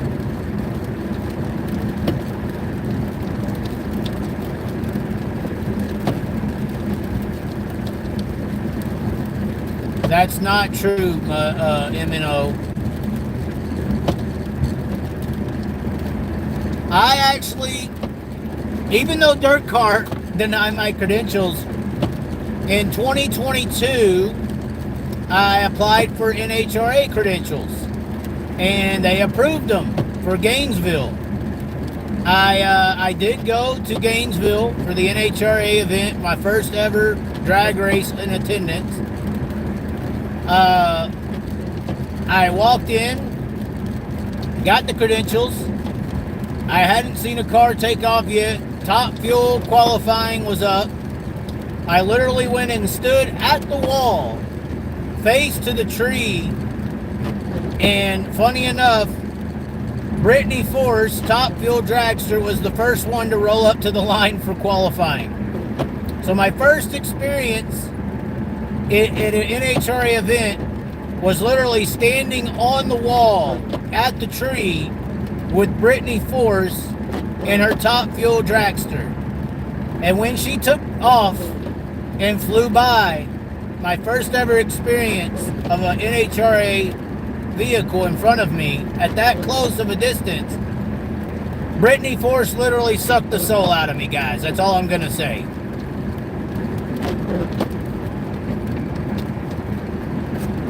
No, I had ear protection in. I'm not that stupid.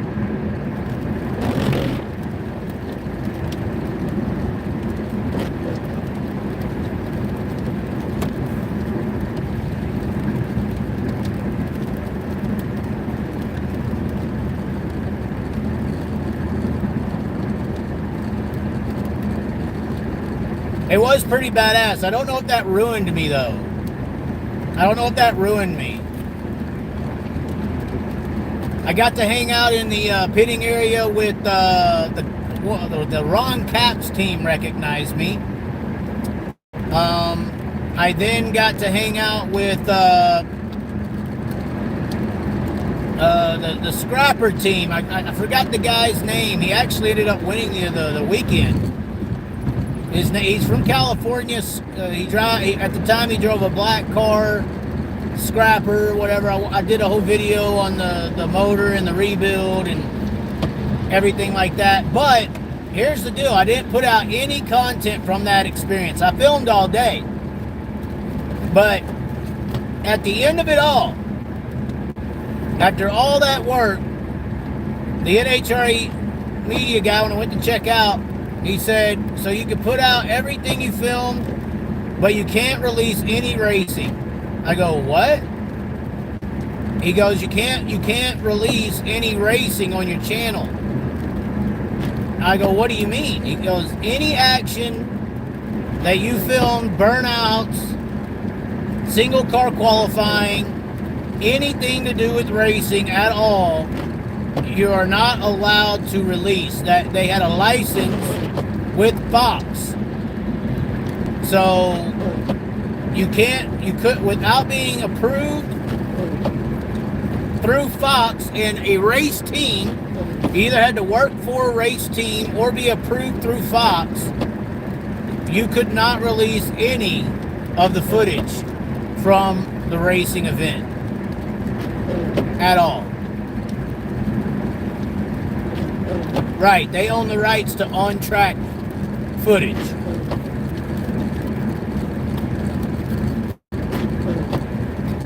Which really sucks. And yeah, exactly, Seven. I was thinking about that. I was like, oh shit, when that happens in dirt racing, look the fuck out. That's exactly what I thought. So then in that element, it's probably better to go as an NHRA fan and post content, because then you're not under their laws. That's halfway the reason not getting credentials to the dirt races is technically a good thing. Because if you get credentials to any event with the Outlaws or anywhere really, there's a media credential agreement. And there's a bunch of shit in there that if you violate, they can technically remove you from the event. They can revoke your media credential. Just like with NHRA, if I posted that, I would have never been allowed an NHRA race again. I would have had a ban, all kinds of shit. So, in a way, it's sometimes, even in the content creation world, it's better to go as a fan because you're not restricted by any rules, technically.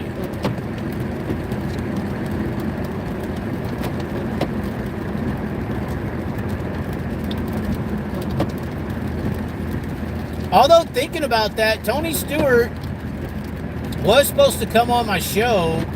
At least we talked about it. That was before the whole Chili Bowl Larson situation. I don't know if he's mad at me now or something.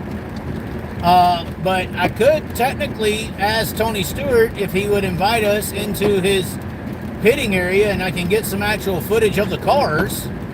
That would be entertaining, I think. I wouldn't mind doing that. Maybe I should message him and see if we can get in with Stewart.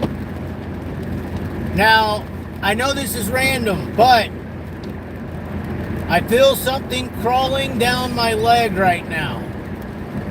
This is something that does happen, and for some reason, it always happens at nighttime for me. Every now and then, I will be driving down the road like you see right now, and then imagine a silhouette of a giant spider coming down the mirror. Right now, as you look down the highway, a big spider just slowly trickles down the windshield and then disappears into the dark dash you can't see shit on right now. I have had this happen probably 8 or 9 times as I've traveled up and down the highways. I've also had it where I'm looking at how fast I'm going and there is a giant spider that trickles up past the dashboard. And I've also had it where I am right now, which is feeling something crawling on my leg. Now, how I traditionally handle this is I swipe at my leg and hope I get it, but I'm not sure that is going to happen now. I've come to assume that the best way to deal with the spider is to just drive and ignore it. It's obviously been in the car this entire time. I didn't notice it or care that it was in the car with me until I noticed it crawl across my visual aspect. So just deal with it, right? Now, I have had that happen and just kept driving and was like, oh, it's okay. It'll go away. You know, I'll just deal with it like I just said. I'll just accept it. It's in the car. But then I've had it scurry across the dashboard towards me. It's like it knows that I'm here now for some reason. When I notice it, it notices me. It's like a telekinetic attraction. But I am thinking that I'm going to, no, I'm not. I'm not stopping. I'm dealing with it. I'm not going to stop. We can't stop. We got to get to this fucking place and go to sleep by 4 o'clock in the fucking morning, all right? But I have been in a situation where the spider will start coming after me, and then I will ignore it still. I will be like, okay, it's on the dash somewhere, it's closer. I saw it come after me, but it's okay. Maybe it just got scared by the lights or something like that. But then I've had situations where I saw it run across the reflection of the steering wheel and then start to crawl on my fucking hand, and that is when I start swiping. That is when I start screaming and looking to find somewhere to park and just jump out and start slinging shit. But it still doesn't work because by the time you park and come to a stop, you can't fucking tell where it's at, where it's going, what's happening. And you just basically have to get in the car and hope you don't see it again. Like, it's like there's no way to stop these midnight spiders. There's no way to stop them. And they're there. I mean, apparently, according to statistics, the average human being eats 4 spiders a year while they're asleep. That's statistics. Apparently, we all of us, eat 4 spiders a year while sleeping. That's what the statistics say. So in knowing that, I guess you just got to deal with them. You just got to deal with them.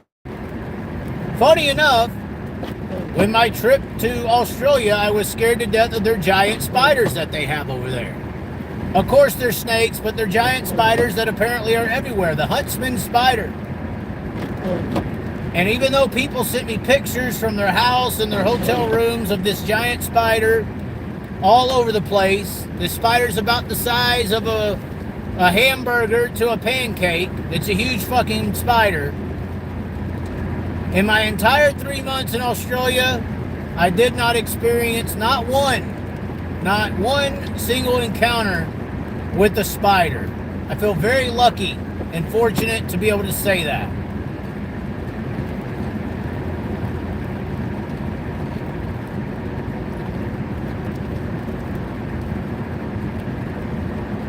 What are we not paying to see? I can't read what you technically have said there.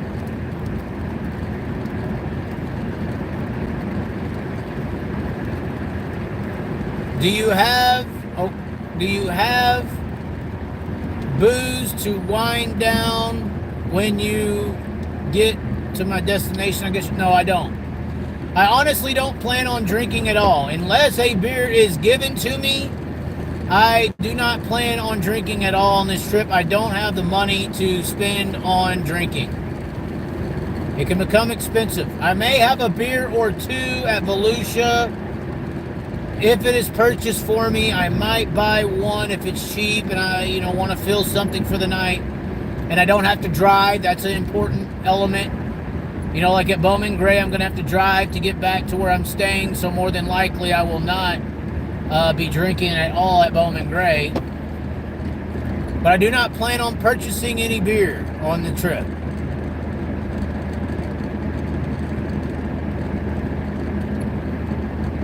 $15K per pass and top fuel. Yeah, it's a lot of money. Busch Latte is $3 at Volusia. See, that's what might get me to buy a beer or 2. When it's like NASCAR prices, which will be $10 probably, shit like that, that is not going to work.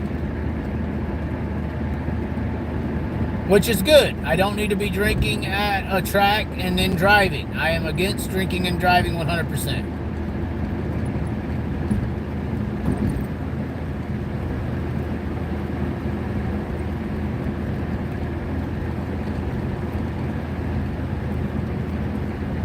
Seven says, I know the beer girls. Oh my. It's free if you go behind that dumpster with Carl. I don't know who that is.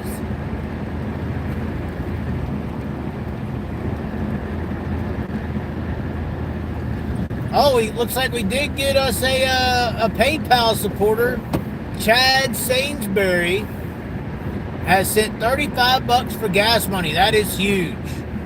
That is about what a gas tank costs. The gas tank in this car is only 11 gallons, so you can't really spend a lot at a pump.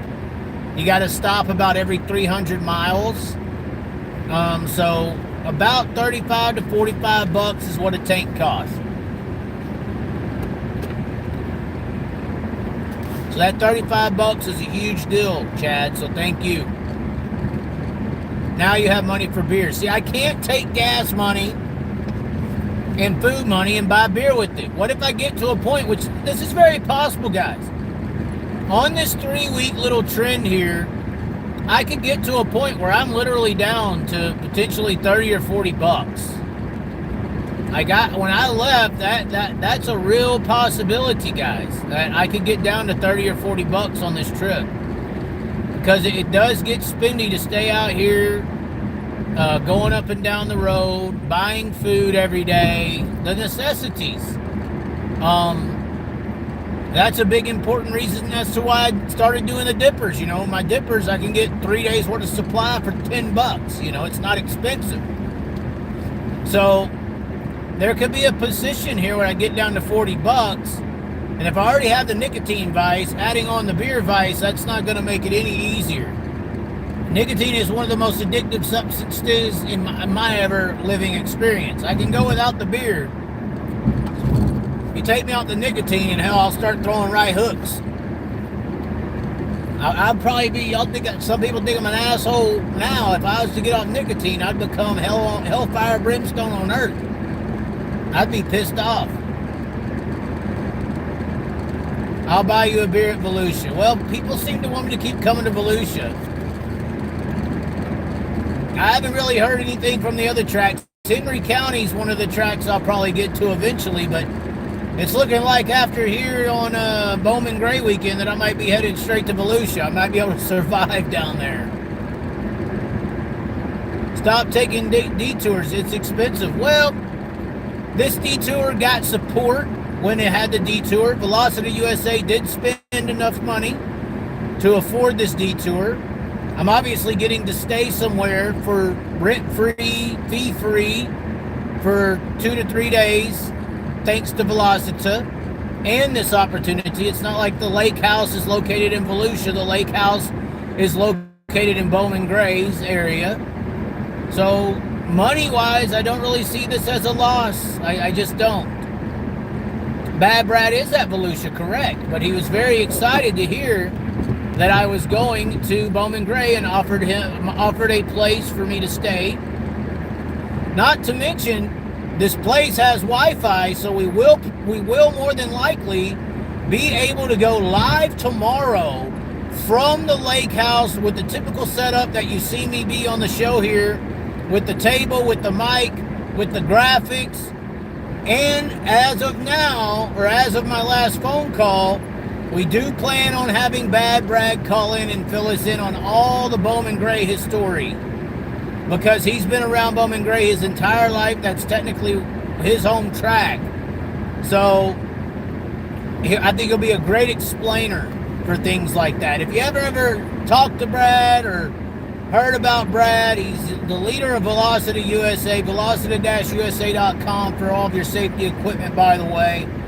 But we did do an interview with him a couple weeks ago at the Chili Bowl. It's here on the page.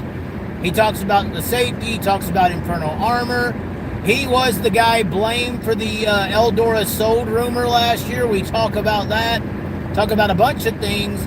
Check that video out. It's a pretty good one. But more than likely, tomorrow night, we will be live from the lake house with the table, the chair, the graphics, the thumbnail, and a call-in with Bad Brad tomorrow night. So stay tuned for that one. It'll be very interesting.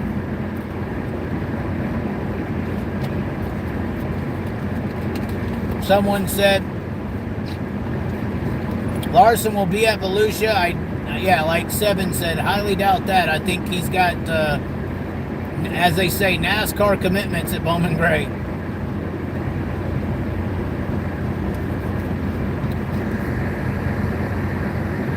Sent you 20 on PayPal for beer. Oh my God.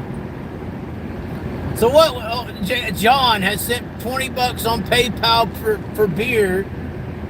Todd McKenzie sent $50.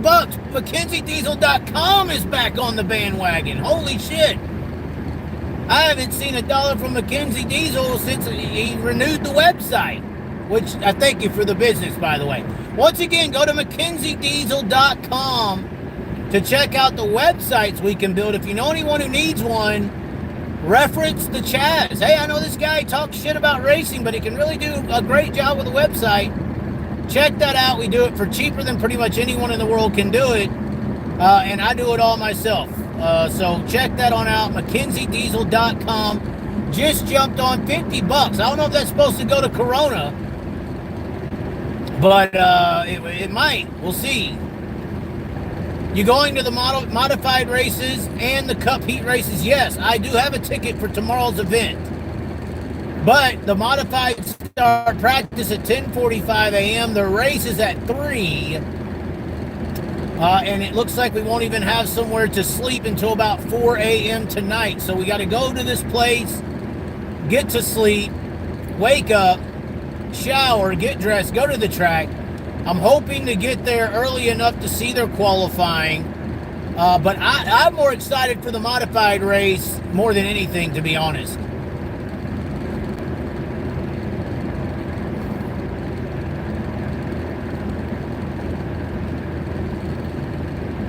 Three years ago, Larson ran the Clash of Kane. I don't know if Larson will be at Volusia for the Outlaw race. He could be, but I don't think he'll be there this weekend.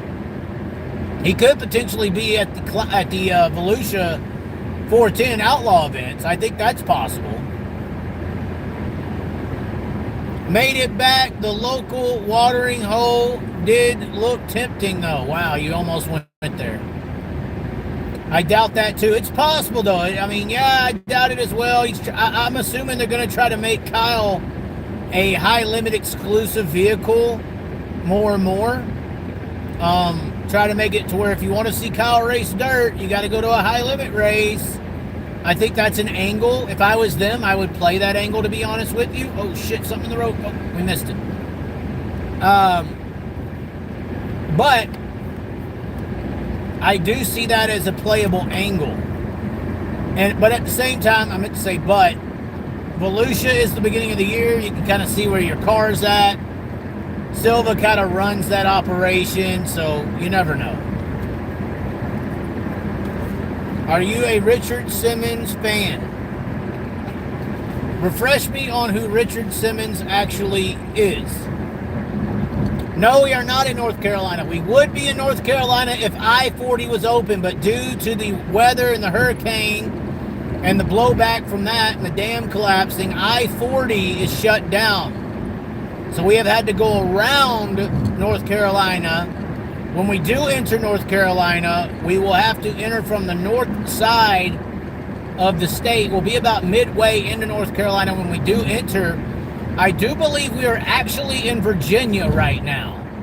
So I believe we are in Virginia, and we will be entering south into North Carolina. So I believe that's the trajectory we are on currently. I think we're in Virginia, actually. Because we passed Bristol however long ago, and that is technically the border state between Bristol. Bristol is on the border of Tennessee and Virginia.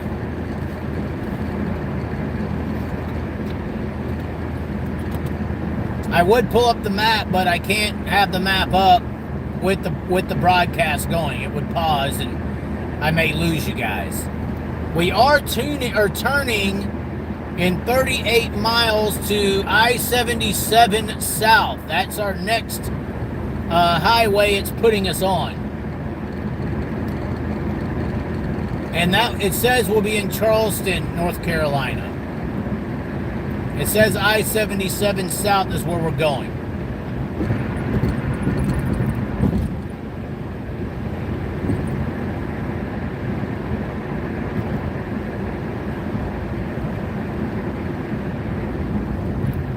Thanks to all the viewers who are still here. 84 going strong. We had the $4.99 super chat earlier. The 20, how many freaking, the 20, 50, and 35, guys, $105 on PayPal. That's huge. Apparently 35 of it is going to beer, or 35 of it's going to gas, 20's going to beer, and 50's going to hookers. I know that's what Todd McKenzie would want me to spend that $50 on, straight up Corona hookers. I'm just kidding.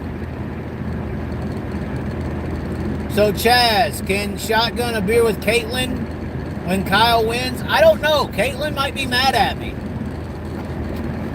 Caitlin might be mad at me. Apparently that video where I was joking in a Waffle House and I was, drunk and sad that Larson won, and she had rubbed the win in my face twice. Twice she did that.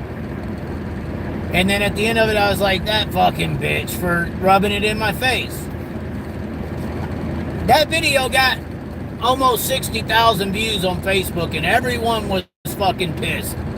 Oh, I can't believe you called Kyle's wife a bitch. You're gonna get your mouth fucking shut. They're gonna whoop your fucking ass. Blah blah blah. I'm like, guys, we're friends. She rubbed shit in my face, and I called her a fucking bitch, all drunk, joking. What's y'all's problems? Are y'all crazy? So regardless, that I don't know if that'll happen. I don't know if Caitlin's mad. I ain't talked to her since, but if it got enough traction. If she had her, liberal friends or whatever come and say, oh my God, can you believe what that Chaz guy said about you? And she's like, what? And they all grouped together and made her mad at me. I don't think I can do a shotgun with Caitlin. I don't think that's going to be a possibility. In fact, who knows? The blowback from NASCAR fans, this could be huge. We could be in a big knockdown, brawl-out fight. As I say this, I'm literally passing. It looks like a federal prison. Great. So maybe I'm going to go to jail this weekend by getting in a fight with Larsonites from the NASCAR world.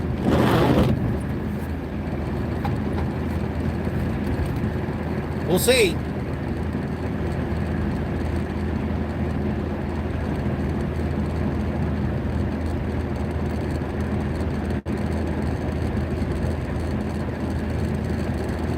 Charleston girl in a darkened room. That just is a creepy way to put things, Dank. Are you okay? Like in life? What's going on in your head over there? Larson's AU crew trolled you too. Yeah. Yeah, they did. She is hot when she's mad. That's for most women, is it not? I made a joke about this and some people got mad at it in a Snapchat group, but I think sometimes us guys, we will somewhat intentionally piss off a girl. Even if we're in a relationship with her, we're like trying to get on the edge of mad, but not too mad where she won't fuck. I'm just saying, to be honest. Because when they're on that edge of being mad, they kind of are a little more hotter. It's true. It is a true fact. They do kind of come up as a little more hot when they're mad. Just a little mad. Not all the way mad. Not ready to kill us mad, but when they're a little pissed off. It is true that women are hotter when they're a little upset. I don't know what that is. I don't know if that's caveman, psychopathic genetics we can't get out of our system and we want to see them a little mad. I don't know. But yeah, it does come across that way.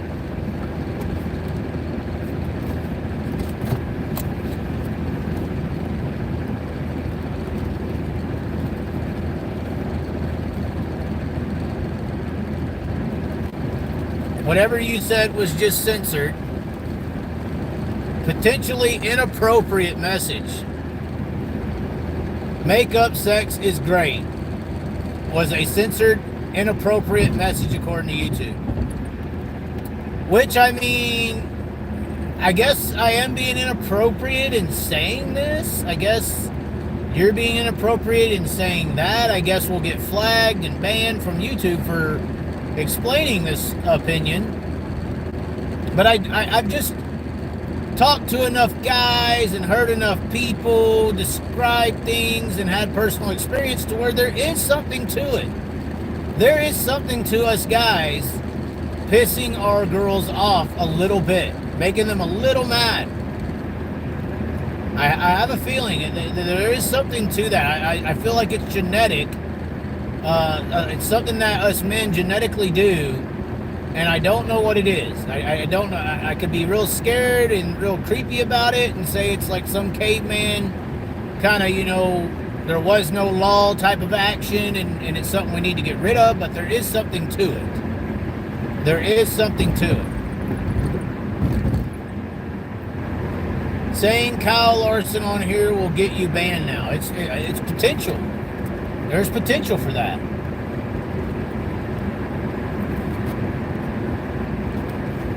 Chase a chick, never chase a bitch. Yeah, that's true. What happened to Seabell at Chili Ball? I really don't know. That was a big disappointment for me. I don't know if there really is that rust factor. There potentially could just be that rust factor where he hadn't been in a car for so long. It had been a very long time. I mean, he did still win his prelim night, so I mean, he ain't. Or wait, did he not? I can't remember. He did or he didn't. He won the Race of Champions, but I think Thorson won the prelim night, right or no? But I mean, he wasn't slow, but he wasn't Kyle Larson fast, and that's what we're used to Seabell being, is Kyle Larson fast. He wasn't there. He ran second at the coin, so I mean, it's still there. It's just not there how it used to be. And that could be the rust. Connor Wade actually said high limit on the air tonight. Oh no. Stenhouse wrecked him. When? I know that Stenhouse took out CV.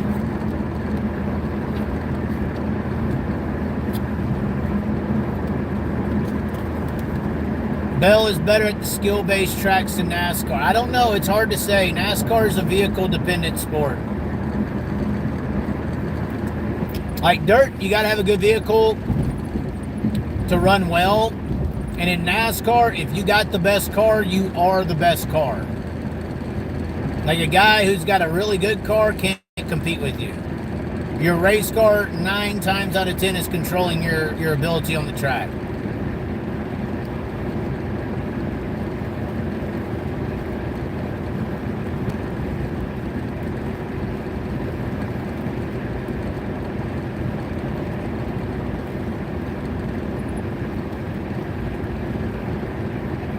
Fans decide the penalties now. What do you mean by that? I ain't heard this.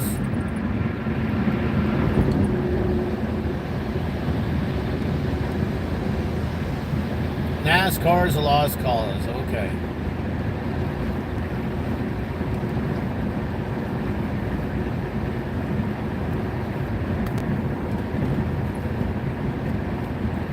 I'm glad, I shouldn't be saying this, but I'm glad we haven't hit as many storms as I thought we would on the way.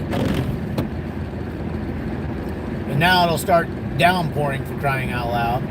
Well, there you go. Let's go Kyle Busch. Kyle Busch, I made a video about this and it got very popular. Maybe people will recognize me from that video, but I said Kyle Busch didn't get any worse in NASCAR. He just went to a worse car.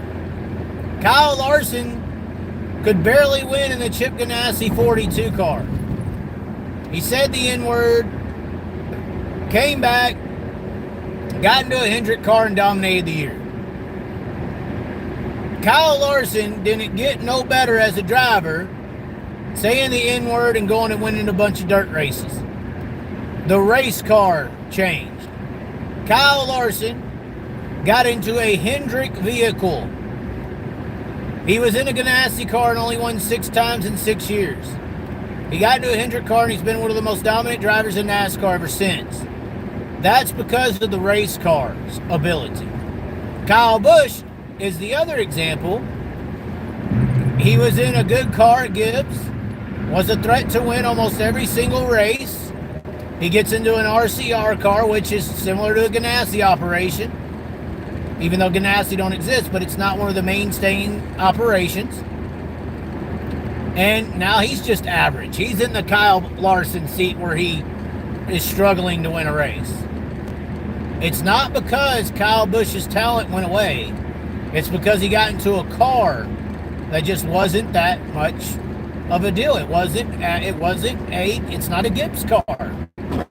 It's not a Hendrick car. It's not a Penske. If you're in one of these guys' cars, you have a significant advantage on the racetrack.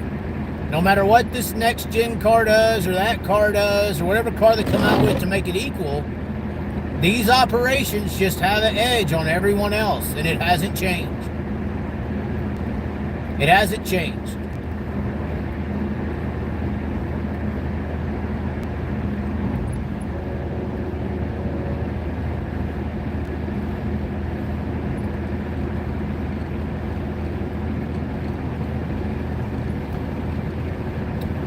Do you think Kyle was the only person that could win in the Ganassi car? I don't think Jimmy J drops down and wins in it. I think he does, yeah. I think Kyle Larson was getting all of that 42 car you could get. Matt Kenseth came back and ran the 42 car after Kyle said the N-word. He didn't do nothing. That's a NASCAR champion. He ran well, but he didn't win. That car was just, once again, in NASCAR, it's all about the car. It's all about the car. Yeah, he won for Chip in previous race machines. When Chip Ganassi first came in the sport, he had good, really good equipment. Extremely good equipment. He had Dodge behind him at the start. But then once time tapered on, Hendrick and all these other guys tapered ahead. The 42 car was not an elite race car. Even Kenny Wallace says this. Now, the funny thing about my whole Cole Trickle theory with the, in the movie Days of Thunder, Cole comes back and he races for Rowdy in the second coming of Cole in real life. First was Jeff Gordon and then was Kyle Larson. Is that Kyle Larson came and raced for Earnhardt Ganassi. You got to remember, Ganassi had fell off. Earnhardt DEI had fell off. They weren't that good of teams, and they merged. So when Kyle Larson came and drove for Ganassi, it wasn't just Ganassi. It was Earnhardt Ganassi, literally Rowdy's car, in a way. The other funny thing about this, about the driver swap of Gordon to Larson being the second coming of Cole. The other thing that's funny about that, not just that Kyle Larson was going up against Kyle Busch in a blue and yellow 18 like Russ Wheeler. The future telling abilities of Days of Thunder is amazing. But the other telltale sign that was a planned scheme was, if some people remember, I believe it was 2007 or 8, Jeff Gordon and Juan Pablo Montoya did a driver swap at Indianapolis Motor Speedway. Jeff Gordon drove the Formula One car and Juan Pablo Montoya drove the NASCAR car. It was a driver swap. That was the Illuminati Freemasonry sign. The driver swap is coming. Jeff Gordon for Juan Pablo Montoya. And then what happened after that? Juan Pablo Montoya came to NASCAR driving for Ganassi. And then who took over the Ganassi ride for Juan Pablo Montoya? It was the second coming, the driver swap of Jeff Gordon to Kyle Larson, the next generation of the California sprint car driver. First it was Cole, then it was Gordon, and then the driver swap to Kyle Larson, the full circle of the Illuminati plan. And he was driving for Rowdy, just like the movie, sticking to the script, as they may say. The prediction of the black car getting hit in the door in turn 4 at Daytona by the original Cole, it's very, very interesting. And if you remember the movie correctly, Cole Trickle had been driving the yellow and blue rainbowy looking car, similar to Jeff Gordon's DuPont car. This movie came out in 1990, by the way. This all happened in 94 and beyond. But in the movie, he was in the yellow and green City Chevrolet car. He got the new paint scheme at Daytona, the Superflow. And then that's when the wreck occurred in turn 4. If you remember correctly, that's the first race when Dale Earnhardt Sr. got killed at Daytona. That was the first race that Jeff Gordon had swapped from his rainbow-looking car he'd had his whole career to the flame car, the flames of hell, the hell-driven deal that had been made. Just joking, but I'm saying. That was the first race, the first year. And he got hit in the door by who? Ken Schrader. In the M&M's car that Kyle Busch eventually took over. Very creepy things. And Ken Schrader, if you think about it, I use his example all the time. He was the original Cole, you know, because he came from dirt racing and he won a World of Outlaw event. Ken Schrader has won World of Outlaw Sprint Car Series victory, and he went to NASCAR. And guess who Ken Schrader took over for when he came to NASCAR? He took over the 25 car for Tim Richmond for Hendrick Motorsports. Ken Schrader did that. Who was the movie supposed to be about? Tim Richmond. A guy who raced Indy cars and all these different cars. He went to Indy. He drove all these different vehicles.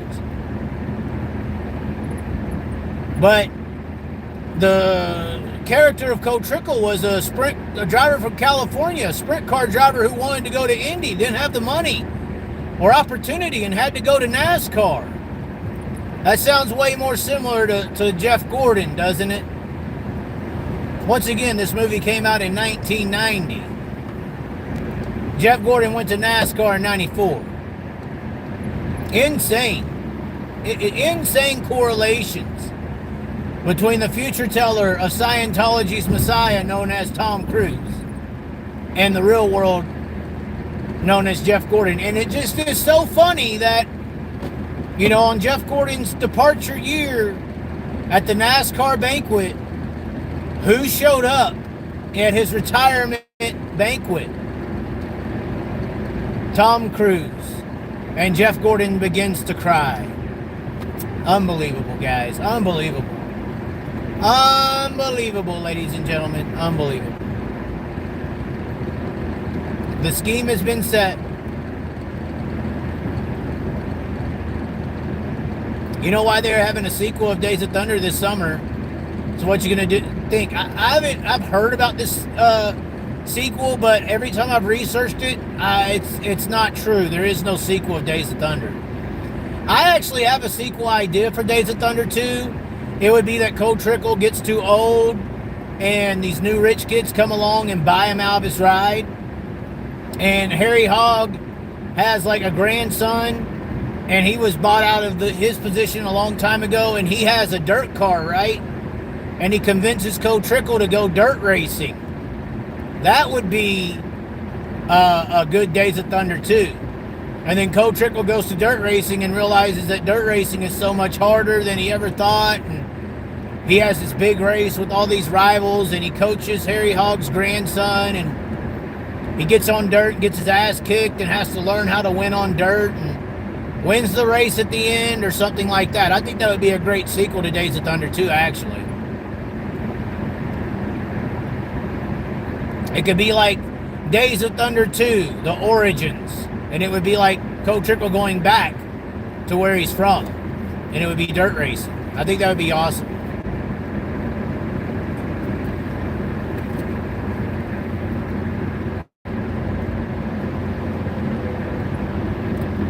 I was a Davey Hamilton fan.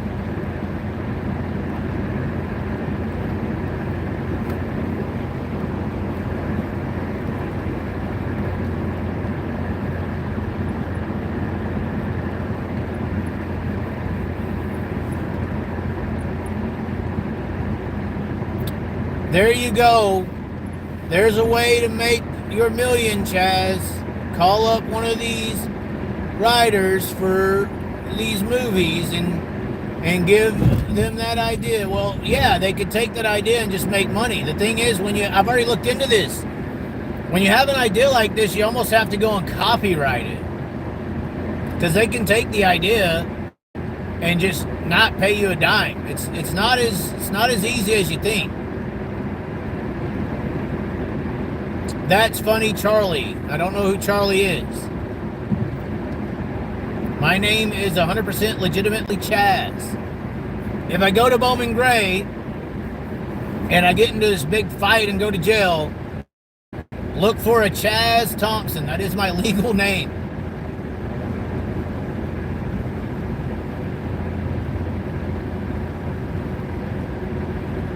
We have to be getting close to finally turning. We've been going straight for 2.5 hours, basically. 18 more miles and we'll be taking an exit. That's what it looks like. Brenham Crouch could be the villain in the movie. Yeah, like Cole gets bought out in the movie for a rich kid to go back, and he has to go back to dirt, and then they learn about this other rich kid who bought his way into the dirt world, and he's like the villain. That's kind of good.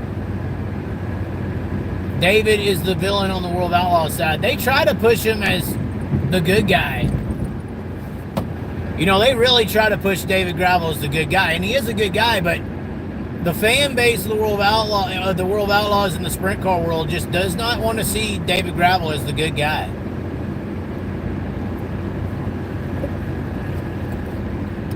I mean, they want to see him as the bad guy.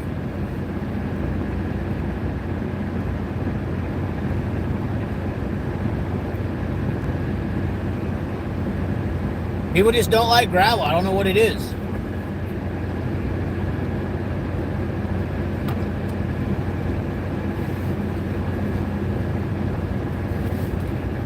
Hold on, let's see here. Somebody just said, I think it was Thursday Night Thunder that had a lot to do with it. I don't think he was ever winning all these sprint car races. No, Jeff Gordon was not a great sprint car driver. He was fired from his World of Outlaw ride. And in fact, his group got a producer at ESPN fired because the producer was bribed by the Gordon group to put the camera on him and talk about him more than the other drivers, and that producer got fired. But that's kind of the scheme that, you know, was going on. They were building Jeff Gordon. They were grooming Jeff Gordon even in his Thursday Night Thunder days and his dirt days to become what he is today. You know, these 5 years old in the go-kart and 14 rent-a-rides and sprint car 16 and cup at 19 or 20. None of that ever fucking happened, guys. But there's an entire industry on that now. But that shit didn't happen until Jeff Gordon made it popular to do. Jeff Gordon inspired that. Now, some people could say AJ or Al Unser Jr. was in a sprint car at 14, and some of these other guys were in dirt cars at a very young age. This is true. But the plan to NASCAR was instilled by Jeff Gordon. The industry built on it in the quarter midgets, in USAC, in everything else was built on the example of Jeff Gordon.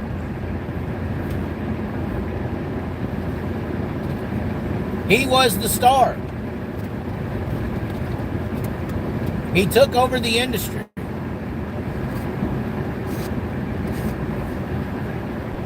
And that's why the sport's where it's at. That's why we celebrate the people who emulate Cole Trickle, who emulate Jeff Gordon, who emulate Casey Kane, Tony Stewart, Ricky Stenhouse Jr., Kyle Larson, Christopher Bell. These are all the same characters.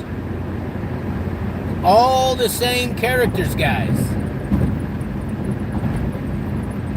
And you know, we had Emerson Axsom on the other day, and it was a very interesting parallel when he said, or when we brought up Scott Bloomquist, and I pointed out how Scott Bloomquist was the Jeff Gordon for the late model industry. So everybody put their money into trying to be Scott Bloomquist. That's why the late models are so much more popular. That's also why the late model king or driver or dominating driver is the popular driver. Their culture wants that. Their culture idolizes that guy. Our culture used to idolize those people. Those would be your Kinsers, Wolfgangs, and Swindells.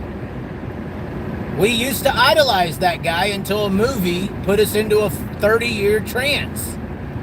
Until a movie tricked us into what is cool, what the culture finds valuable. Our culture started valuing these characters, whereas the late model culture, it valued Scott Bloomquist's character. So it's cultural differences.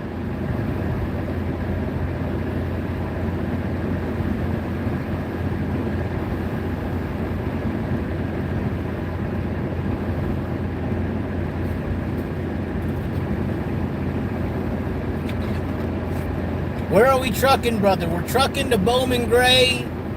We spent about $160 today. No, it ain't been that much. Maybe. I haven't added up all the gas stops. We're about to take an exit to I-77. I believe we're in Virginia currently. But we're going to the Bowman Gray NASCAR event. We've been talking about the racing events that have happened and the events to come. We are in Virginia, by the way. Just confirmed. We are in Virginia. I thought we got into Virginia after Bristol.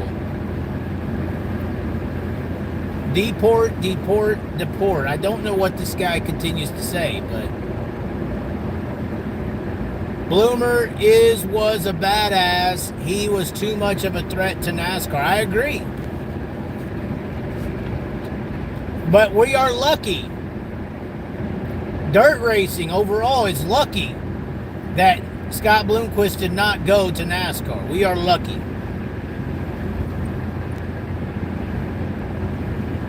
Virginia is opposite direction. Y'all need to pull your maps out. Y'all really need to pull your maps out. So, we already explained how I-40 is destroyed. You can't take I-40 across North Carolina. We had to go up from Knoxville, Tennessee, towards Bristol on I-81 North. That's what we're on currently. It heads at a northeast trajectory, more eastward. It does go slightly north, though. When you get up to Bristol, you cross into Virginia. While in Virginia, we are going across Virginia easterly. We are then going south, and we'll probably be about halfway through North Carolina when we go south here, which is in a few miles, which will be heading towards Charlotte. So we're technically already halfway through North Carolina. We just had to go to the top side of it because I-40, the highway that goes through North Carolina, is destroyed due to the hurricanes.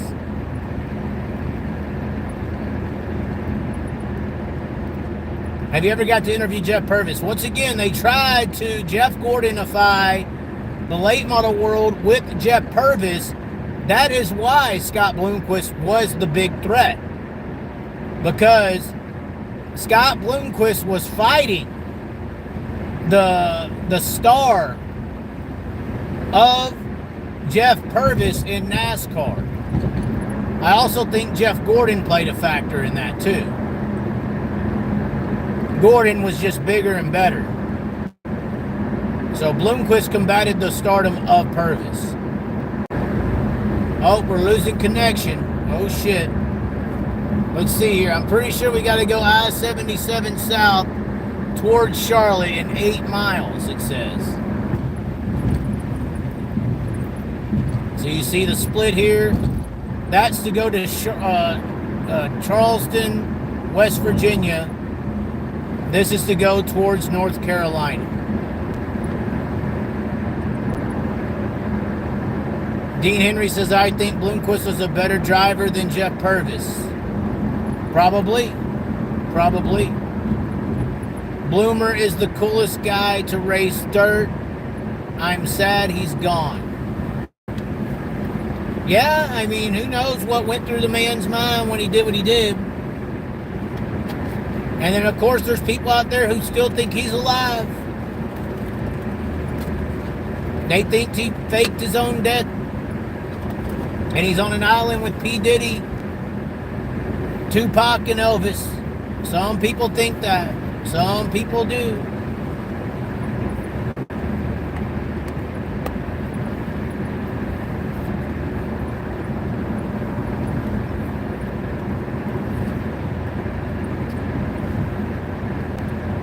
'90s was the best for motorsports. Kinzer and Swindell and sprints. Oh, shit!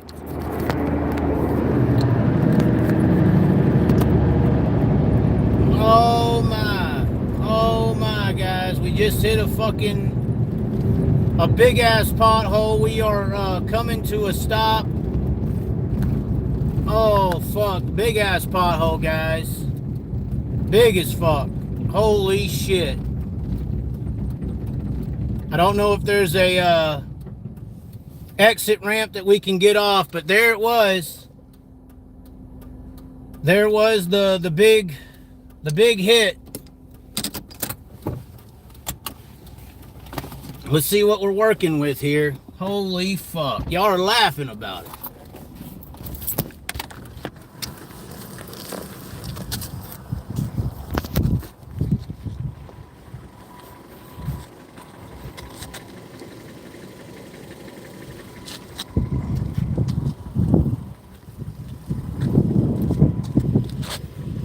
It is the rear tire. It is the rear tire, guys.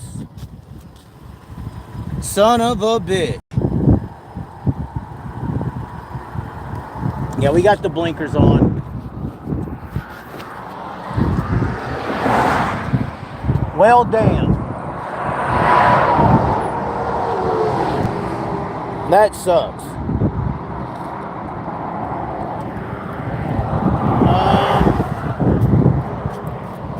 If there was a damn... Well, we got to turn the car off, obviously. Luckily, we do have our spare back here. This is what happens on the Chaz, ladies and gentlemen.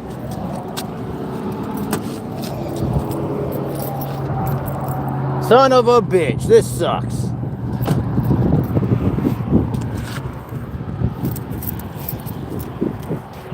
Let's just check the other side, make sure we're good on the right side of the car.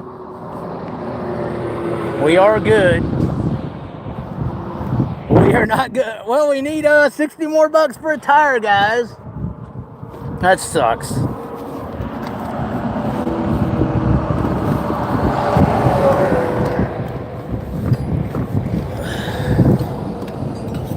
Get the old trusty wheel. Yeah, y'all are laughing. Y'all think this is funny.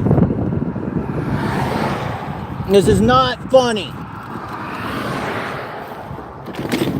Fucking assholes. Now we gotta dig in there to get the damn spare out. Motherfucker.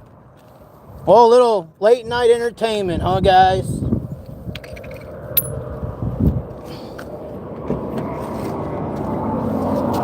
Hold on, hold on.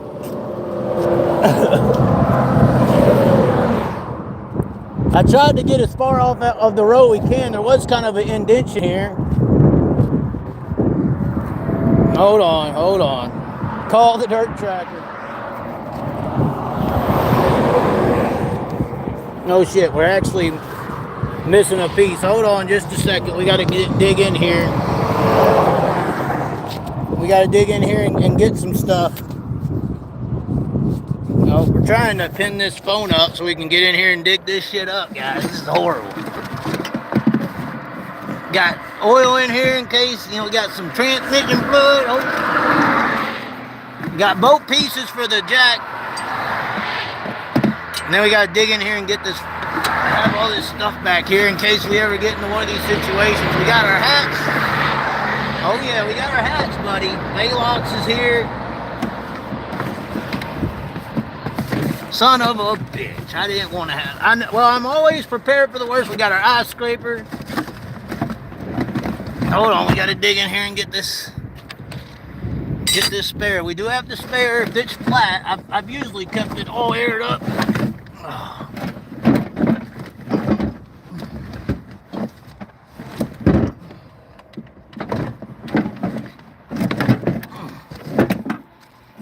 It's a bitch, though. We got all this stuff in here.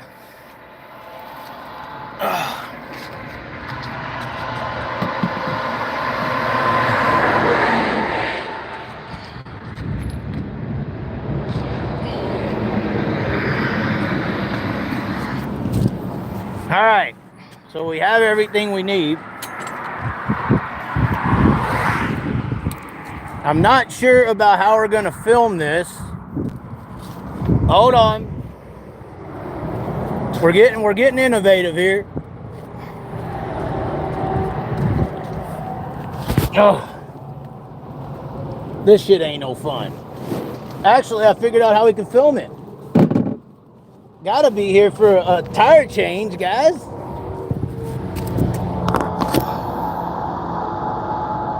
How is that? Can you see? Hold on.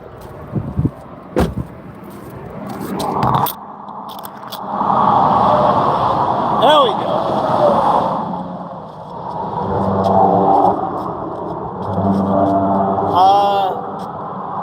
Maybe I'll get off the road just a little bit more. That's pretty fucking close.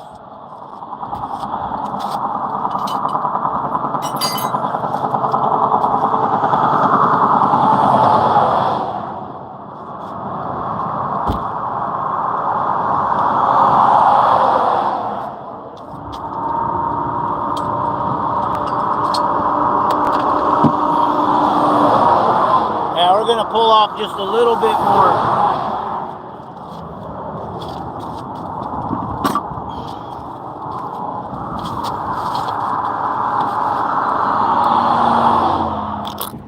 Just a little bit more, close as we can get, at least.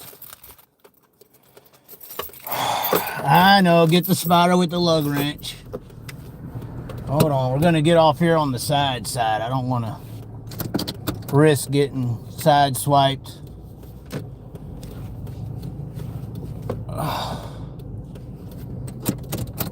There was a little bit more of a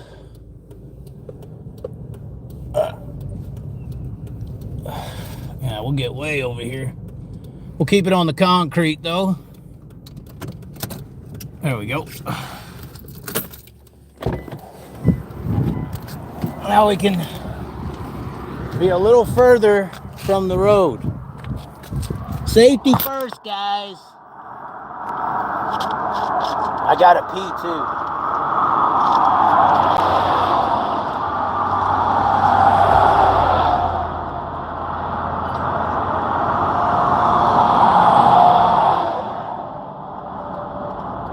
Now the unfortunate part is that I rotated these tires with a cheater bar. So these fucking lug nuts are pretty damn tight. So I'm gonna try to bust them before.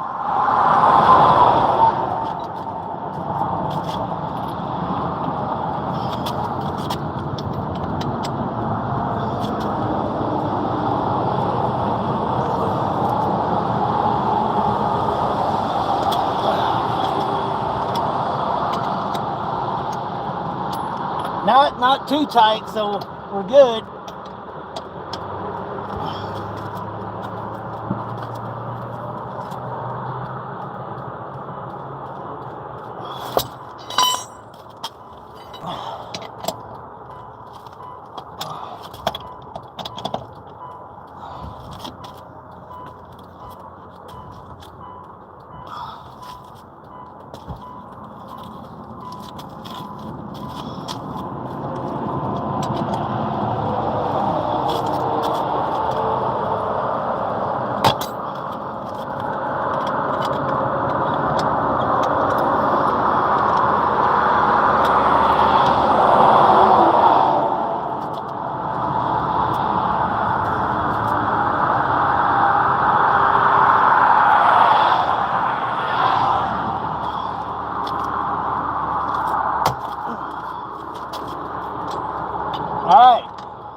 That's good.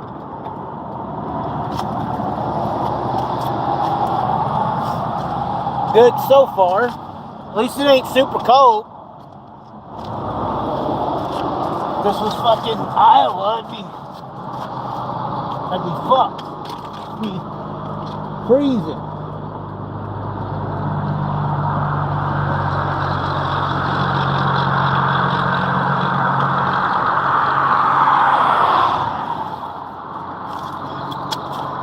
Get the jack under there. Leave the wheel lock where it belongs.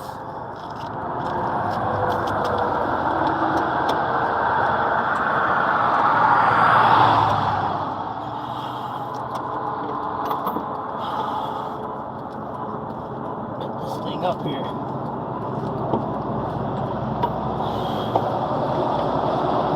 Ugh.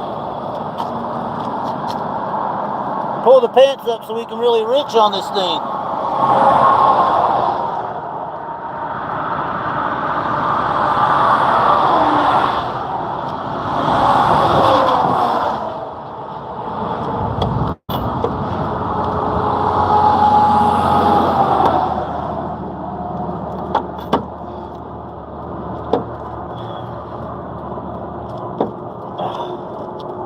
Damn hand wrenches suck.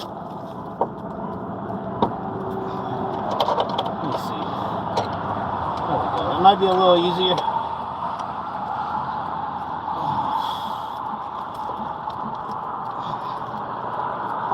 I told y'all about those damn potholes though.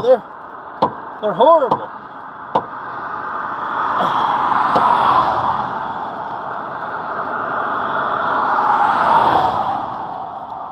Alright, tires off the ground.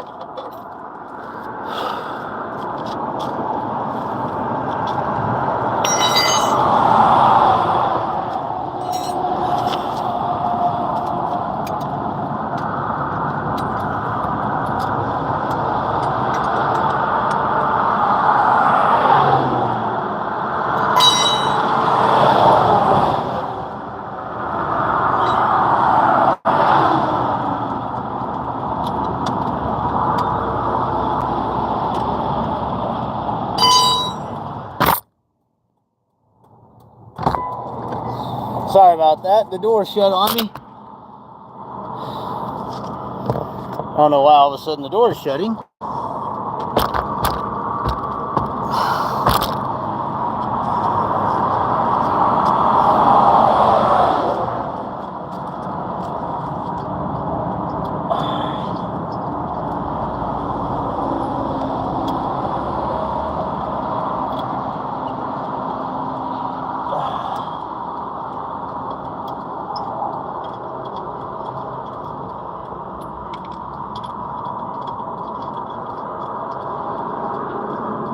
This tire probably need to be changed anyway.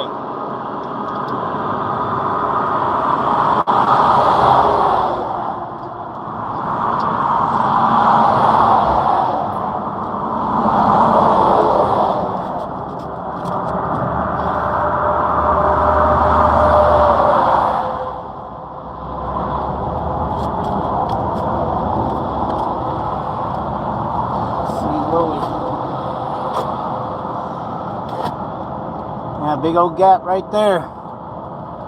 Pothole central, buddy.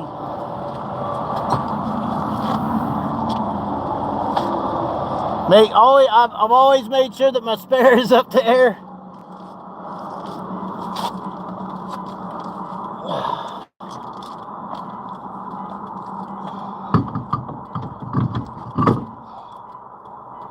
Goes on there perfect every time.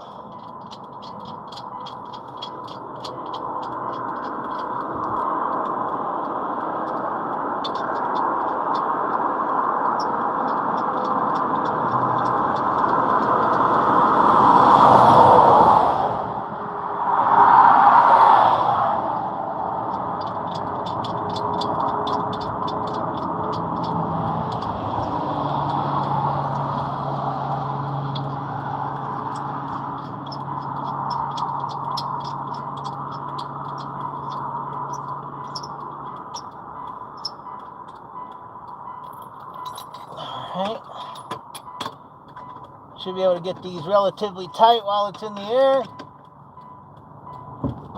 Oh, maybe not.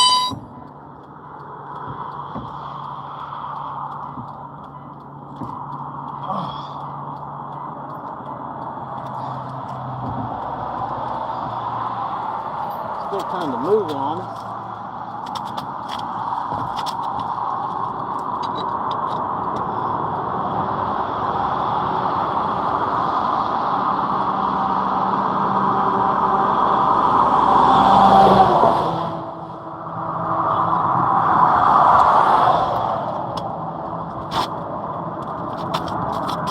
Go across on each side.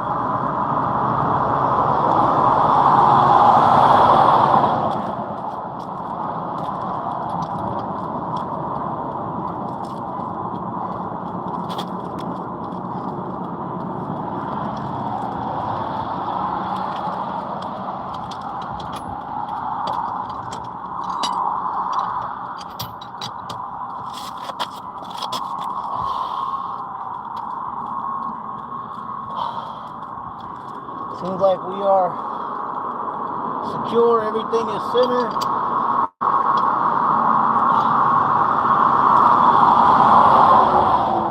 Get it out.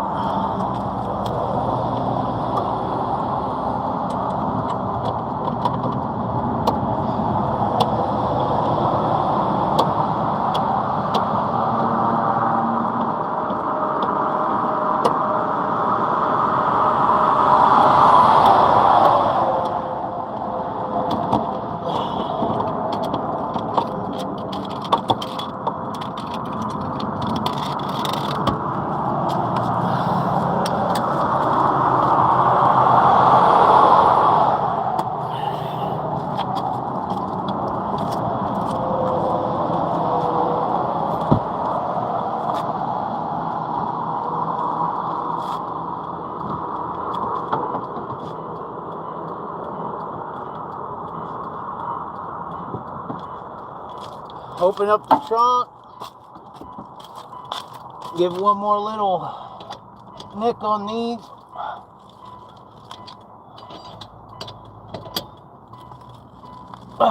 Little step.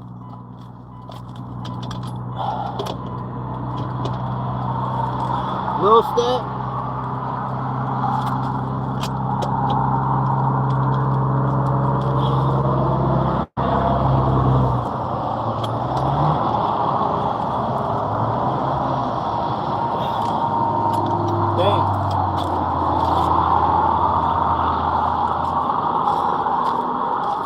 Put the rim in the back and get going.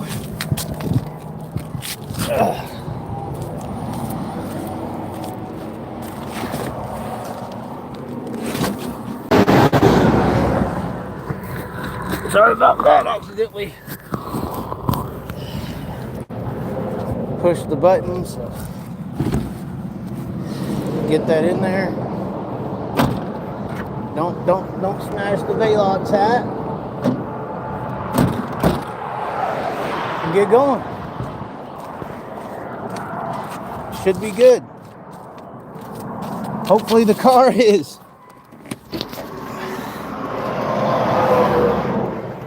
Don't know what other entertainment you want after that. Yeah, they are NASCAR shoes.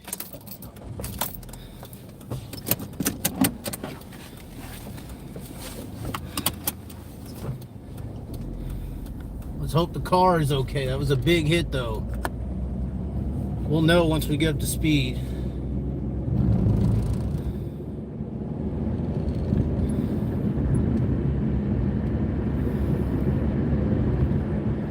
There we go.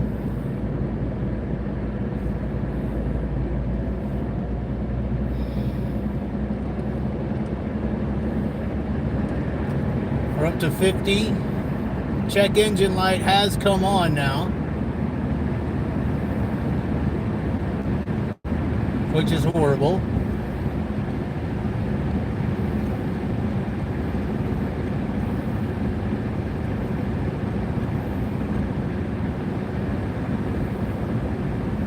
I mean, we're at 60, we're rolling fine. It would suck if the whole damn rear end just fell down real quick, but feels good. Every time I hit a big pothole, it kind of does, Reed Creek is what we're passing. Every time I hit a big pothole, it does seem like the check engine light will flash on. I think it just jolts the motor kind of and throws a sensor. But then after a while, it'll go away. I don't usually have a check engine light on. Yeah, I mean, I'm a service tech. I mean, my younger ages, I was a service tech, so I kind of know how to change tires and oil and general maintenance on vehicles. Pretty good at it. The only thing now is we can't technically hit another pothole. That would be extremely bad. We hit a pothole with the spare tire, we're definitely going to be fucked. Yeah, now we were running in the 65 mile per hour range. We're probably going to back her down to the 55 to 60.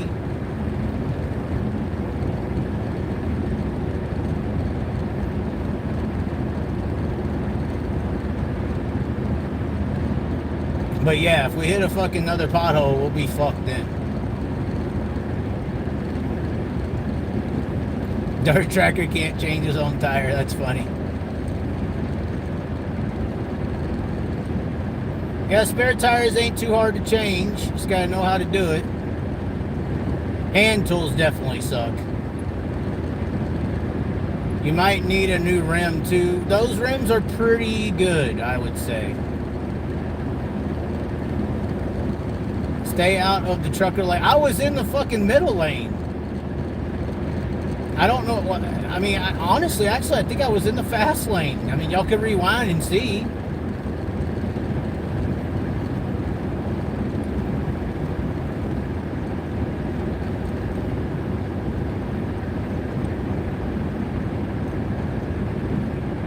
We did miss the 1 minute mark to get back on the track. Yeah, exactly. Our ETA is an hour and 49 minutes. We can make it an hour and 49 minutes, guys, can't we?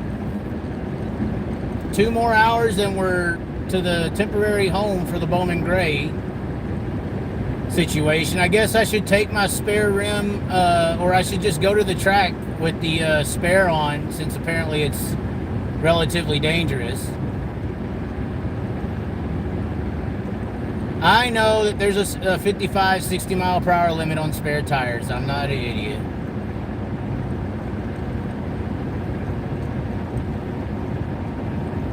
Did I hit the potholes swerving to miss the banner? No, I hit the potholes reading a comment. It's probably the Illuminati punishing me for explaining the whole Days of Thunder thing.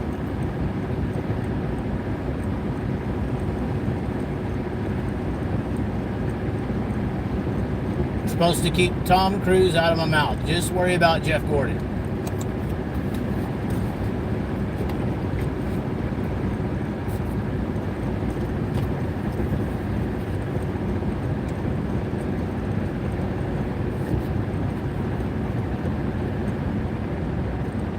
Yeah, they didn't throw a caution, right?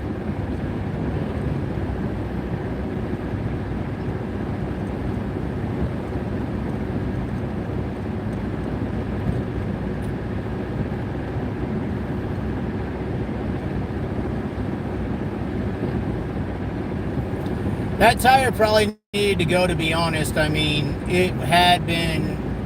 The front end, I got the realignment done because I noticed that the tires were wearing unevenly. But the and that's one of the main reasons I switched to the rotation, because my back tires were beautifully perfect. And I had all 4 tires changed relatively in the same time period. So I rotated the tires from the front to the back, but they were wore out on the sidewall that got fucked up right there. So it was a big pothole, though. Obviously, we saw the fucking phone flew off the stand here, all kinds of shit. So I mean, we're about to have to take this exit, but I need to pee, guys. Oh, I need to pee. I need to pee. We're just gonna take this little exit here and go to this Flying J and pee real quick and look at the tire under the lights. How do we get to Flying J? What the hell is this? Okay, maybe we turn right here. How do you get to this Flying J, guys? Somebody tell me. What the fuck? Maybe you go down this green right here, maybe? I guess. What the hell kind of exit? What are y'all doing over here? Oh, there's a red light here. Okay, so this is it. You just gotta wait, I guess. Yeah, I mean, it was a hell of a pothole. They're down here in the south, man. I'll tell you, they are always lurking in the south. Every pothole except Pennsylvania. I've hit one big in PA. But out of all the other potholes that I have connected with, they have all been in the Tennessee, Kentucky area. Tennessee, Kentucky, Virginia, West Virginia. Those areas. This is the longest fucking red light in the world. Come on now.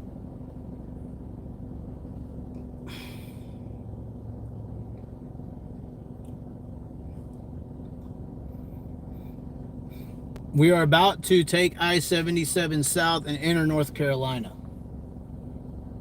If this fucking light will change so we can pee. This thing is not moving, guys.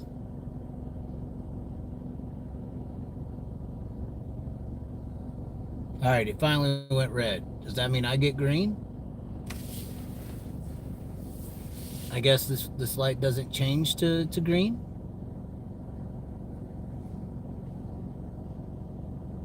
What the fuck?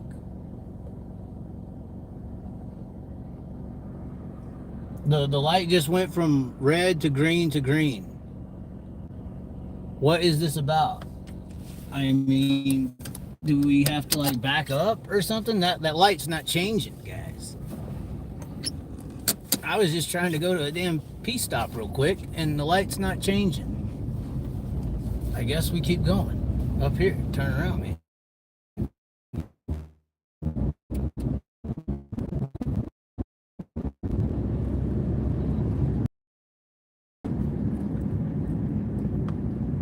Kind of odd. Never really seen that before, where a light goes green or red, green without the other light getting a green. That just is stupid.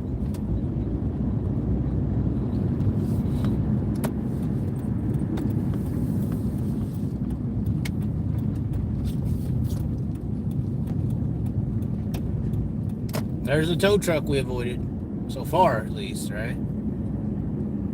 Shouldn't have went to a Flying J. I've been going to Love's travel stops this whole time.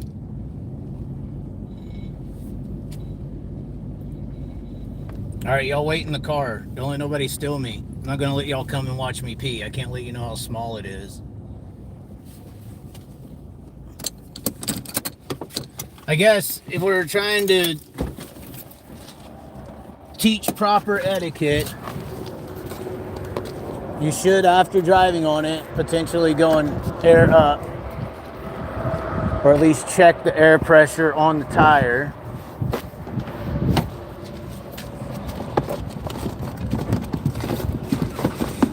Hold on, we got our tire pressure gauge is in here somewhere, right here. So you gotta at least check your spare, make sure you got proper inflation. Which we don't. Not good. So now I need to find an air hose, because that is not going to sustain. That is not good. Although it looks like it's got air, it's not down. But we definitely got to get more than that in it. Alright, so we're going to go in here, use the restroom, and ask them where their air is at, because we're going to have to use it. Y'all stay right here. We will be right back as the marathon continues.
Okay, so we are back. Chaz needs his own TV show. This is better than what's on primetime TV. So there is pay for air, but he suggested we go around to the back to the diesel pumps, and there's free air on the diesel pumps, and he said just use that. So trick of the trade, if you go to a truck stop and you don't want to pay for air, I guess just go around and go to the diesel pumps, and they got air on those for free. Let's see, is it on the back side here? He didn't technically say where. I guess we got to go the other direction. Even though the tire didn't read air, it is up. Like, it's not sitting on the rim. So I don't really understand that part, but it's not on the rim of the vehicle. It's like up, it's off the ground. Or it's not, the rim's not on the ground smashing the tire. It's like up. Maybe the sidewalls are very tough.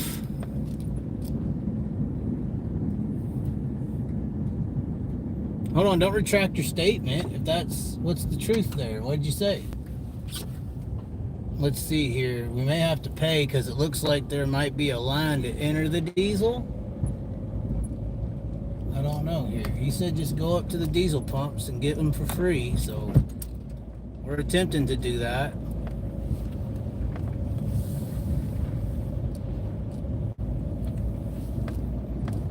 Okay, here we go. So he said just go up to the diesel pumps and get it from there. All right. So that is what we are attempting to do, which I do see the air right there. So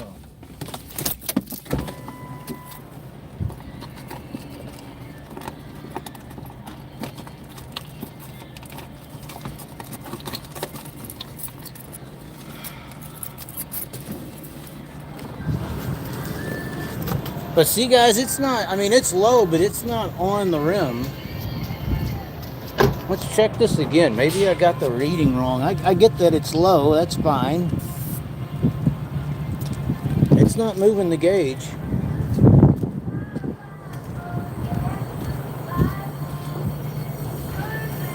I know that this air is used to really...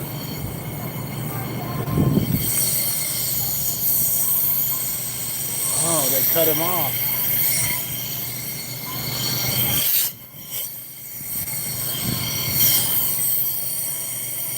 Yeah, that, like, they cut it off. That sucks.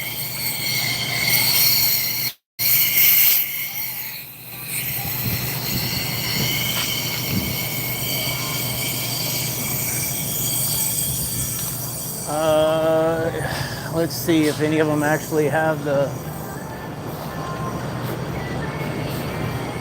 we may have to go over there and pay the $250. He said there's some over there, but we don't have a connector.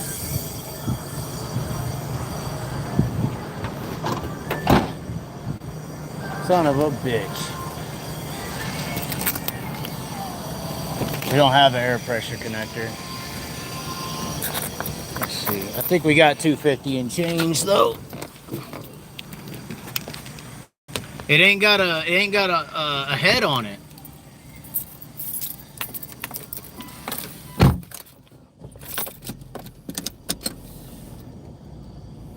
It's like the head's been cut off of that one. Let me see if these other ones are the same.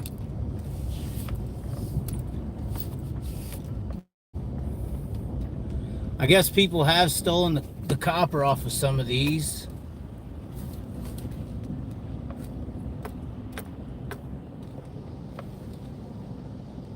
That one looks like it's got a head on it.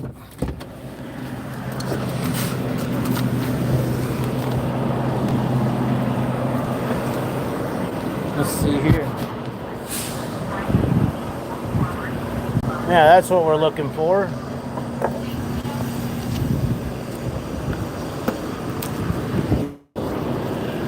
Actual head on there. Now we're looking low. Now we're looking better. Usually these ask for 55. Get down here and make sure.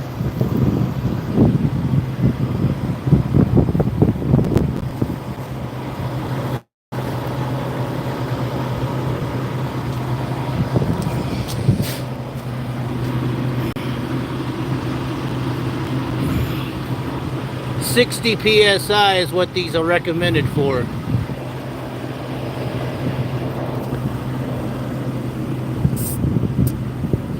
We're not even close.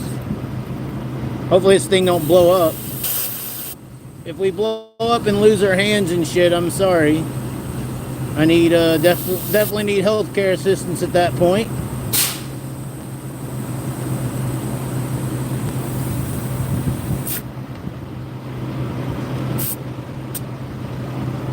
We are a little over 60, so I would recommend deflating.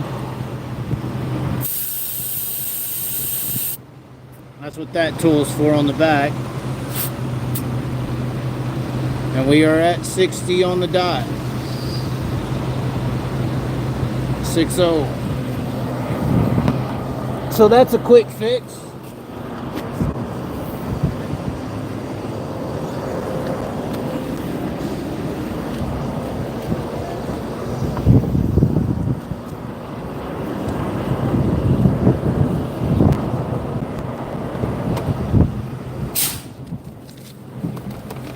Oh, fuck.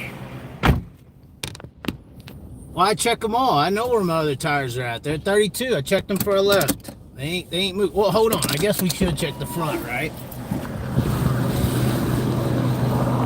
But I checked the others. They should be at 32. This one might be susceptible because it did hit the pothole.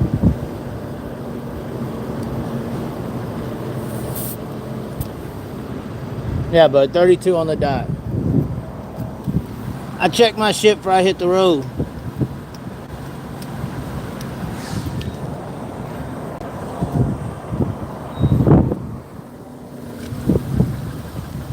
I guess this is traveler safety. What are we doing here?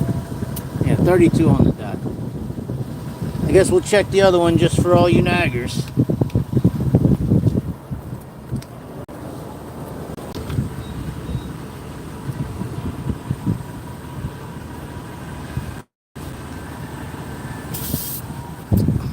.32 on the dot. So we're all aired up. A lot of lizards are lurking. Hopefully not. Ain't nothing good about a lot lizard.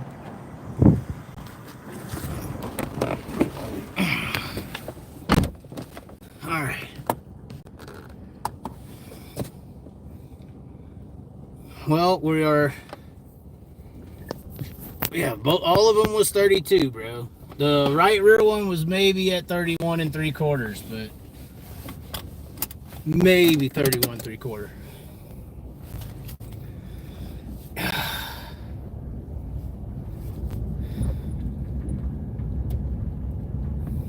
So we are back on the road. I guess if anything happens, we got all y'all here as a witness, right? Man, that hit was hard, though. If I hit another one, that's going to fuck the whole operation up. But we're trying to get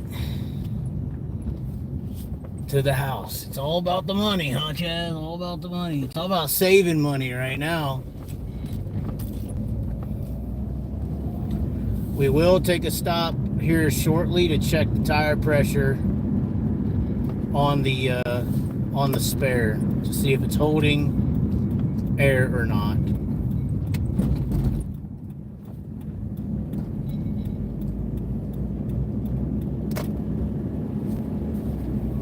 Alright, back to the road.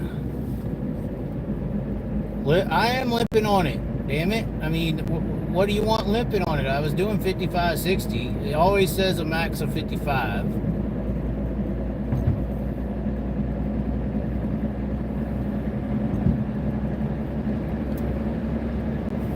I sent you another 50 for the tire. We need it. Luckily my tires, 185, 65, 14s are relatively cheap. So, $50 will probably cover that actually. They started fucking you in today's age because now they charge you for, the balance and the valve stem and all this fucking bullshit. You know, they really gouge you.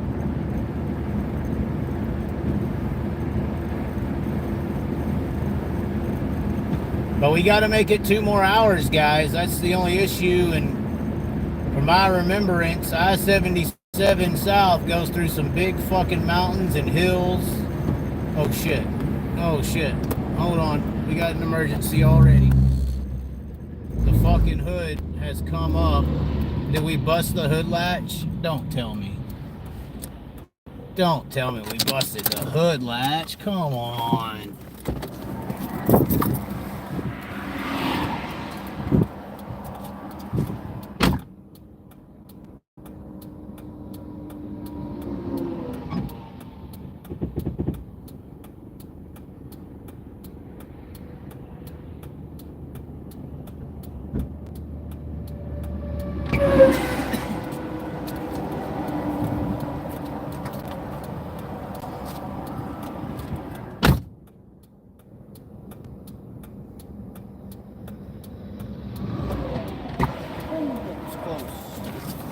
Alright, no, we did not bust the hood latch. And we just checked the spare just in case. It's sitting at 60, right where we left it off. So, that would really suck. The flaws of the car are really starting to show. Well, if you hit a fucking pothole like that, I'm assuming your fucking hood latch would come up.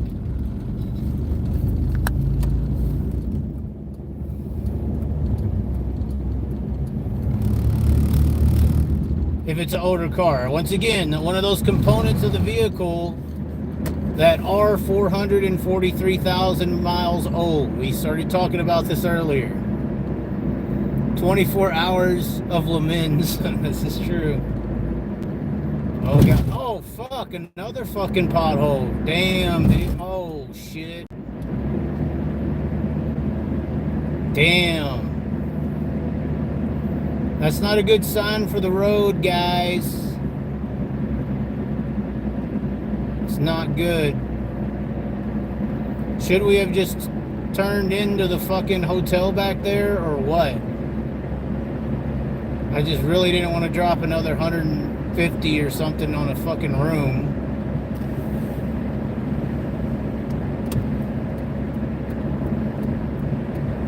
I mean, if we had all the money in the world, smart money just gets a hotel.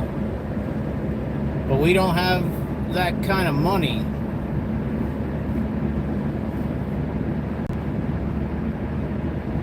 $37 miles from I-74. We really got to make sure the left side of the vehicle does not hit any potholes along this trip for the rest of the way.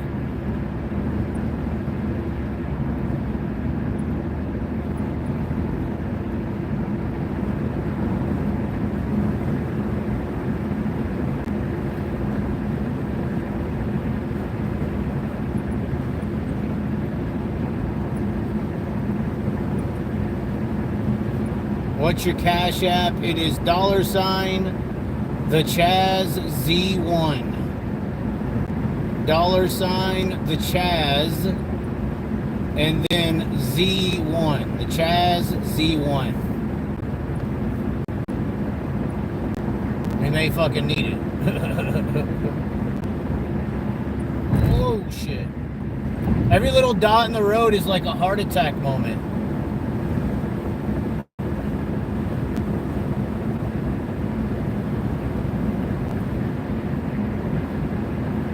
Yeah, I know. We had to divert this direction to avoid I-40 because I-40's closed due to the hurricane damage. So we had to go up from Knoxville, Tennessee towards Bristol and then across here on 71 to 74. So that's why we're here. Hell, I'm cruising at 60. I need to back her down like y'all said. stay below that 60 mark. We'll stay around 55 to 60, which is definitely going to make the trip a little longer. But as long as we get there, I guess that is the point. Estimated time of arrival is now 3 a.m. 2 hours from now. Hour and 43 minutes remaining in this trip. My clock is like 3 a.m. We just passed into Eastern time. My clock said it's 2 a.m. I was like, wait, I thought we had 2 hours left. So we are into the Eastern time zone.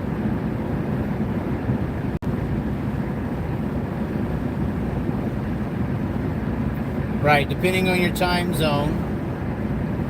Or wait, yeah, what's up with that? You're right. No, it's 3 a.m. right now. We got 2 hours remaining. Great, yeah. Never mind, you're correct, 7. It says it was 3 a.m. right now. Hour and 43 minutes remaining. So we originally were going to be there at 4. Around a 45-minute delay in repairing or replacing the tire, stopping, airing the tire up, checking all of the tires, relatching the hood. Great. Just fucking great. And now we get to watch for potholes along the directional area we are going. And they're here. I mean, now we got a whole new fucking slew. We thought we were worried about spiders and the racing world. Now every little dot on the fucking highway is potentially the end of my life tonight.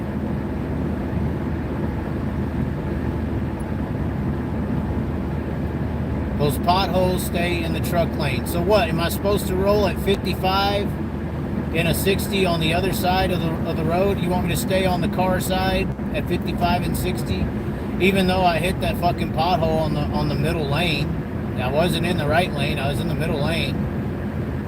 I mean, nobody is supposed to roll in this lane unless, you know, they're, you know, speeding. Oh, and there's a deer. There's a fucking deer. We just passed our first deer. Great. This is just beautiful. So the only thing left to do now is to destroy a deer.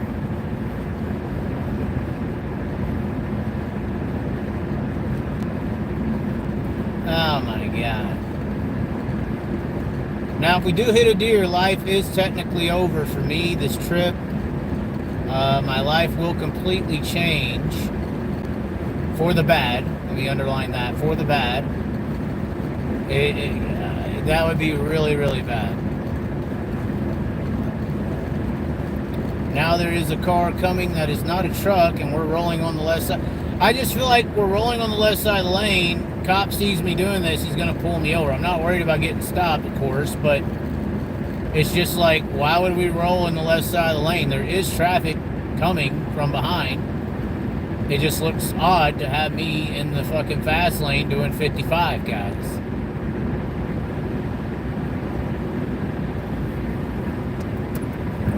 I'm just not going to do it. I mean, I understand what y'all are saying. It just looks stupid. There's a pothole, though. Fuck. Right as I made the change, there's the fucking pothole.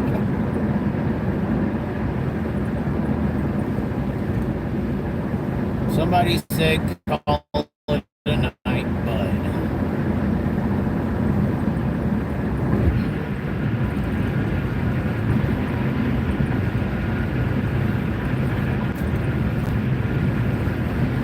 I mean, I hate to jinx myself, but outside of that road that I hit that pothole on, I really hadn't hit any potholes.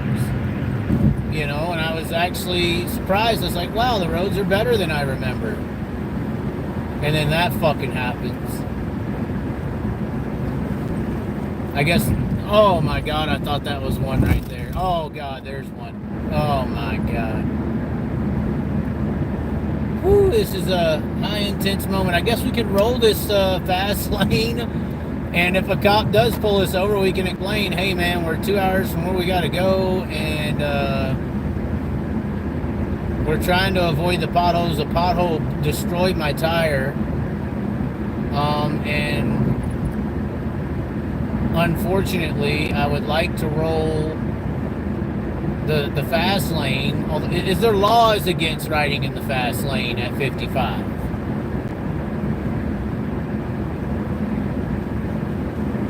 Is there laws against riding in the fast lane at 55? Someone tell me.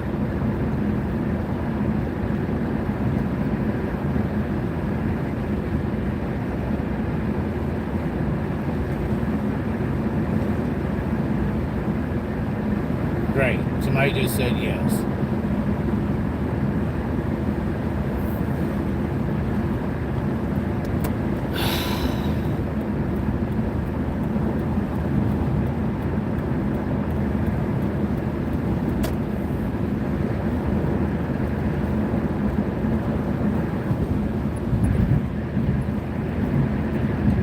We have returned to the pothole truck lane. Ken Jones says 3 a.m. you're fine. I don't know if there's a law against being in the left lane riding 55, but stay in the right lane. They'll pass it, but don't get in truck lane. I'm in there's only 2 lanes. What do you mean?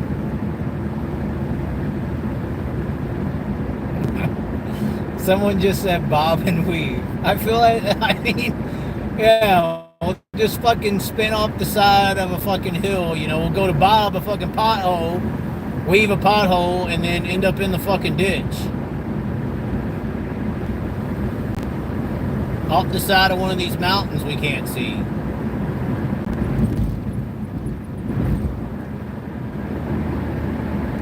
You know, I will say, though, outside of looking for comments, which is, we actually hit a pothole while reading a comment. So I guess it's my fault in a way. I will say that, or glancing at a comment, I mean, how long does it take for you to read something?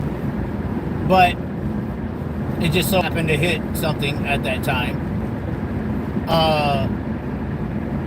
I will say that I can see way further ahead with the glasses on. The Dethridge, I hate to give a plug to Dethridge, but it is true. I can see up to where that truck's at pretty clearly. So, like I said, I wasn't really paying attention much for potholes earlier because, like I said, I felt like there wasn't really any threat of potholes earlier at all in this trip. But now that I'm looking for them, I definitely feel like having the DnF Racing Opticians pair on, that I can utilize them to see a pothole coming from a decent amount of distance.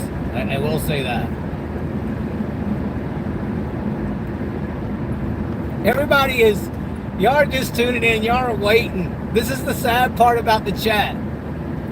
Y'all are sitting there just waiting for this big fucking pothole to appear, and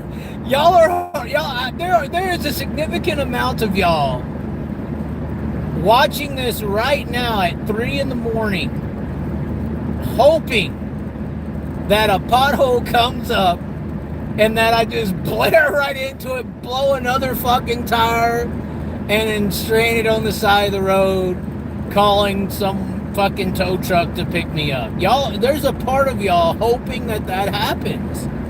Y'all are waiting to see that happen. That is what is really happening right now. There are a significant amount of people hoping that we see this pothole pop up out of nowhere here in a second, and I just blow through it and destroy my car. I know you. I know y'all people. Y'all love the Jerry Springer. That's what y'all are waiting for.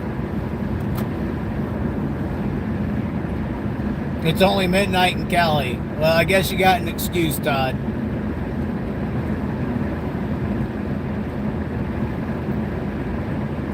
He said, BS, I'm putting on coffee, though. Wow. Wow. Oh, God, I thought that was one. I was reading the comment. I glanced up. I'm like, my whole life flashed before my eyes. You bastards. You fucking bastards. Y'all are just waiting. Y'all are waiting for that shit. the Todd Query put that pothole there. Hey, man, I wouldn't put it past him. Although Houston's is smooth, even though it rubbers down, it usually is smooth. Got to give it that.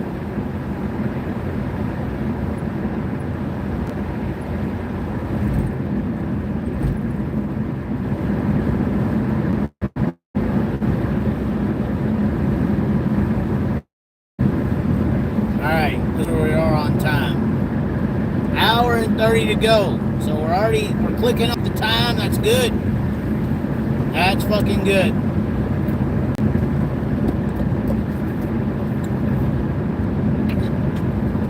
I will say probably the next rest area, we will pull off to the side to check the tire pressure of the spare.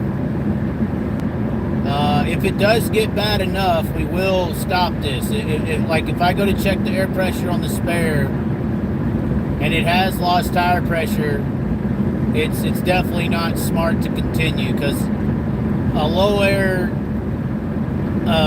spare tire is way more dangerous than a low air rim tire. So that is something to be considered here as a probable issue, outside of hitting another pothole or a deer. We just saw our first fucking deer 10 minutes ago, so they're out. Which a deer, honestly, I'd rather, man, if I had to choose between a deer or a pothole, at this point I am scared to death on which one to pick. I am extremely worried.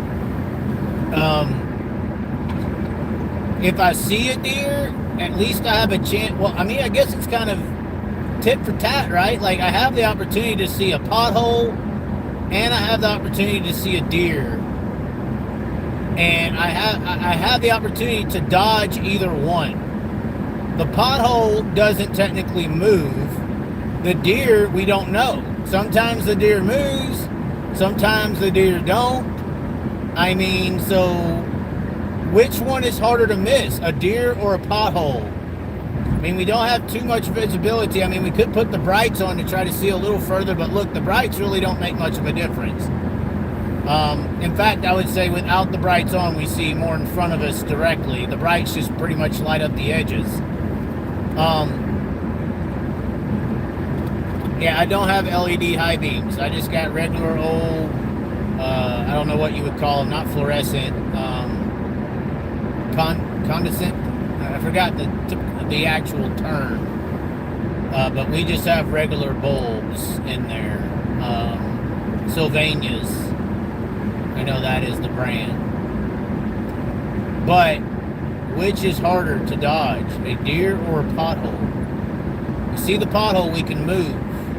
We see the deer, we don't know what to do. Do we aim straight for it and hope it's going to move? Do we move and dodge it? Because and then what if you go to dodge it and then it runs to where you're going? This is the problem in dealing with the deer. Now, obviously, if we hit the pothole, if it's with the right side of the car, we could potentially destroy another tire, which would be horrible. Potentially cause more damage to the car with 443,000 miles. We could destroy the hood latch. We destroy the hood latch, we're in fucking shit there. I don't know if I have a bungee cord on me. I know we have some tape. That might work. I don't know, though. We'd have to figure that out when we got there. But regardless, if we hit a pothole with the left side of the car, we're pretty much fucked. We can all somewhat agree that spare tire. Oh, what's the trucker hitting the brakes for? What's up here? Is there deer? Oh god, we just hit a little slight pothole, not a big one. But if we hit the pothole with the left side of the car, that would be really bad. I mean, maybe the spare could survive it. I mean, it's possible. But it's one of those deals where I don't want to find out, and it could potentially cause severe damage to the entire car, right? Because obviously the spare tire is not as high. If it hits a pothole, we could bottom out the whole entire rear. The bumper of the car could technically be ripped off if we hit a big enough pothole with the spare tire on the car. So we could rip the whole back side of the vehicle off if we hit a deep enough pothole with the spare on. If we hit the deer, a head-on collision is obviously going to be, I mean, we're talking about through the windshield, crushing into the car. Potentially I could get physically harmed, depending on the size of the deer. If we sideswipe the deer, potentially we could be safer than that, maybe. But a direct hit with a deer is pretty much going to destroy the car, more than likely. Now, this is an 04. It's not as flimsily made as the newer car, but it's still a freaking Mitsubishi Lancer. It's not a big car. I don't have a battle guard on here. So a deer, I think, would be technically worse. I just think we have somewhat of it's almost an even shake at missing a deer versus missing a pothole, just because the pothole is right there. If we got a pothole like right there, bam, I mean, I gotta go. I mean, we gotta go. And we gotta miss it. We can't move very fast with the spare tire on, or we could lose control of the vehicle. Especially if we gotta turn to the right and the whole car's weight has to lean on the left side of the car where the spare tire is located. Ooh, fuck. So that is potentially just as bad, you know. Man, are the deer big in North Carolina? I can fucking tell you, I don't want to find out. What I really don't like is the changing colors of the road. This is very unnerving. We have 18 miles till we get to I-74. And obviously, so far, this I-71 South has been relatively, I would say, generous. Outside of the exit ramp to enter I-71, it has been relatively smooth in the truck lane, and I have seen patches in the road from previously located potholes. Now, these interstates, they do change. There are certain interstates with bad potholes versus good ones. Usually potholes, and I would say this for, oh shit. I would say this for PA, because it's definitely not a true statement, but usually states with a high state tax on its citizens have decently paved roads. You don't run into potholes most of the time. So, oh great, we got a high wind advisory. Great. So we just saw the signs that were flashing high wind advisory. So be prepared to be blown all over the fucking road while you're dodging deer and potholes. Just great. It's fucking grand. But regardless, when you get into a state that has a high state tax, usually the highways, potholes are more taken care of than a state without a state tax. But that cannot be said for Pennsylvania. We are on Interstate 71 South, heading for Interstate 74 South.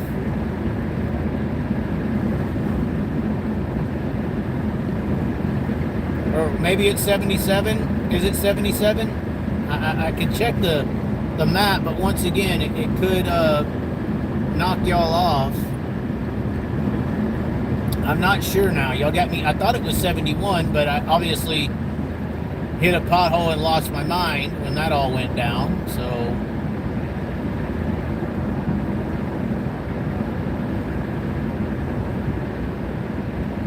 You might be right. I think I took 81. I'm getting the numbers mixed up. I took 81 north, which is heading in a northeasterly direction. And now we are on I-77 going across to I-74. That could be correct.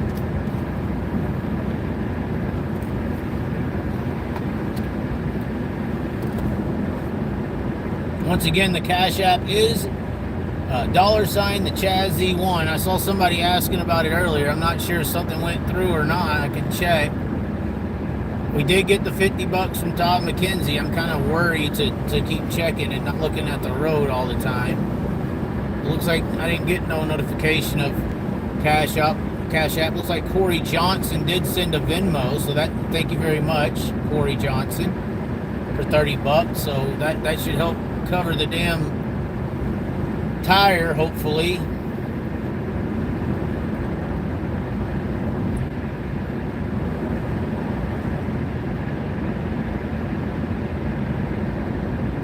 Still eyeballing this road. We are in the high wind advisory area. I don't really feel the car getting blowed around too much, but the car is kind of pinned down on the left rear. It's like we're winged over because of the size of the tire.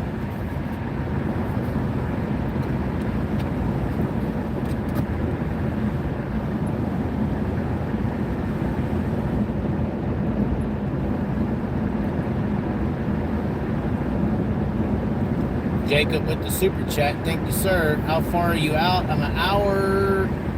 It was hour 33 minutes. Hour 23. So time is flying. We are getting by here.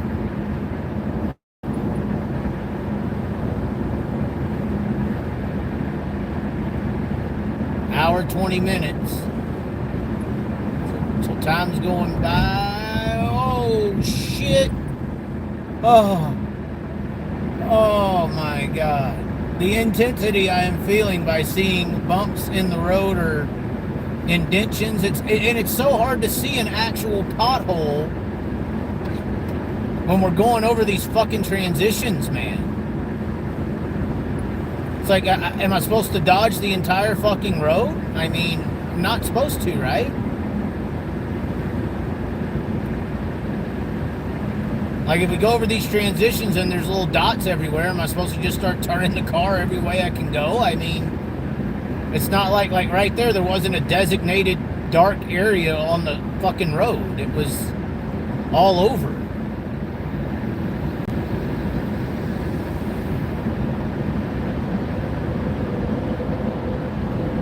You know, this truck wants to lean into my lane. Thanks a lot, you fuck.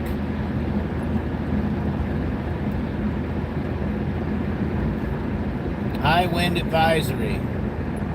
Blow over hazard. Well, so now it says we're on a decline for the next 7 miles. Caution, area subject to crosswinds. Runaway truck ramp 1 mile.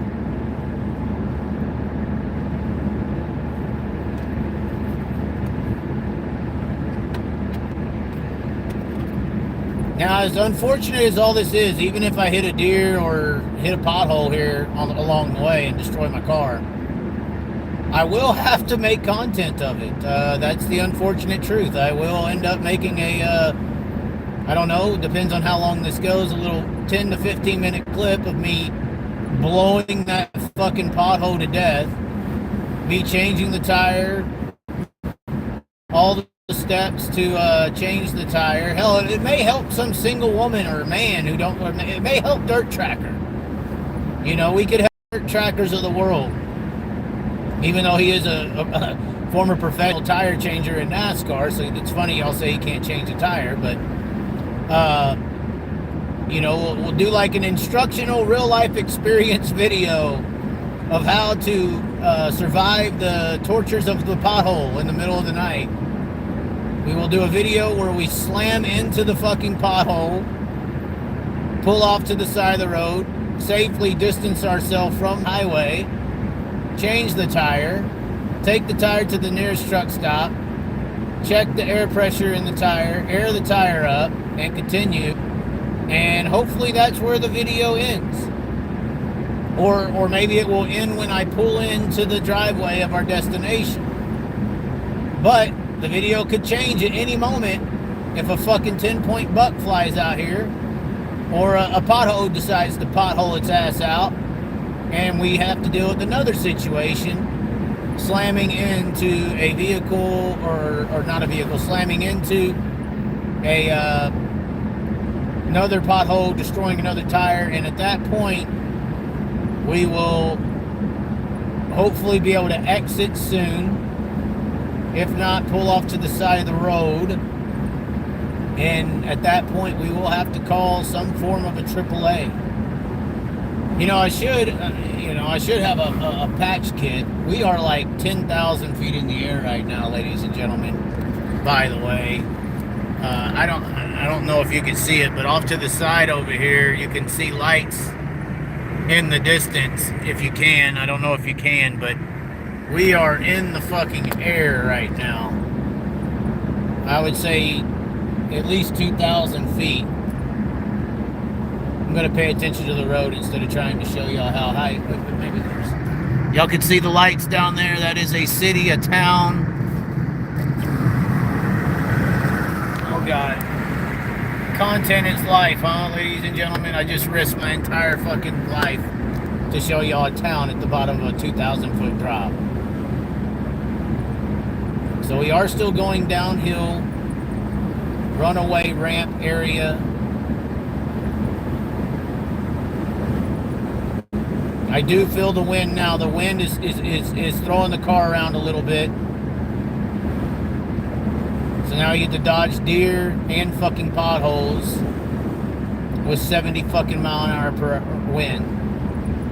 I guess we're crossing a dam of some sort right now. We are high in the air, ladies and gentlemen, based on the town's lighting I see in the distance. You're coming up on a rest area. I am. Are y'all like tracking me on where I'm at? I mean,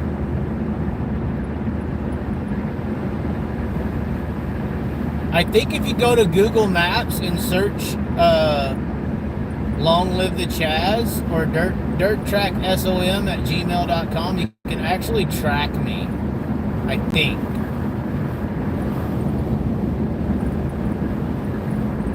So we're going downhill. We haven't pushed the gas pedal in a while.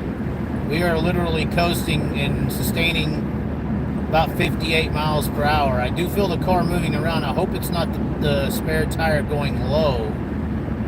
I hope that it is just the crosswinds. We're in a valley right now. I don't feel the car moving around much, so that is good. And we are about to cross into North Carolina. So we are about to hit the border of North Carolina because it said exit 1 is a Love's travel stop. So we may stop at this Love's, which exit 1 usually means the first exit ramp in a state, or the last one before you leave a state, usually. Exit 1 is in 1 mile.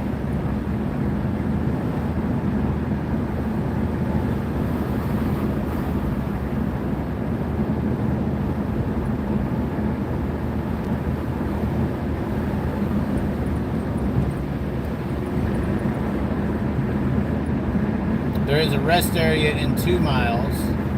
Yeah, I definitely feel the crosswinds now. Wow, yeah, we're getting thrown around. Welcome to North Carolina. Welcome Center is in 2 miles. The winds have extremely picked up. We're getting tossed all around here.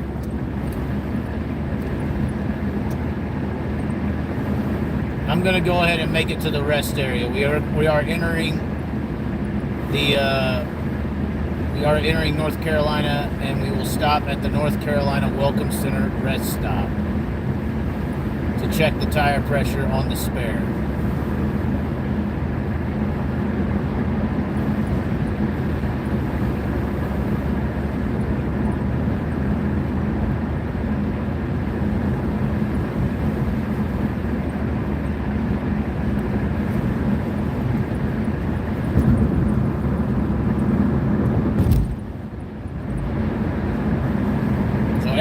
might be the first exit entering into Virginia.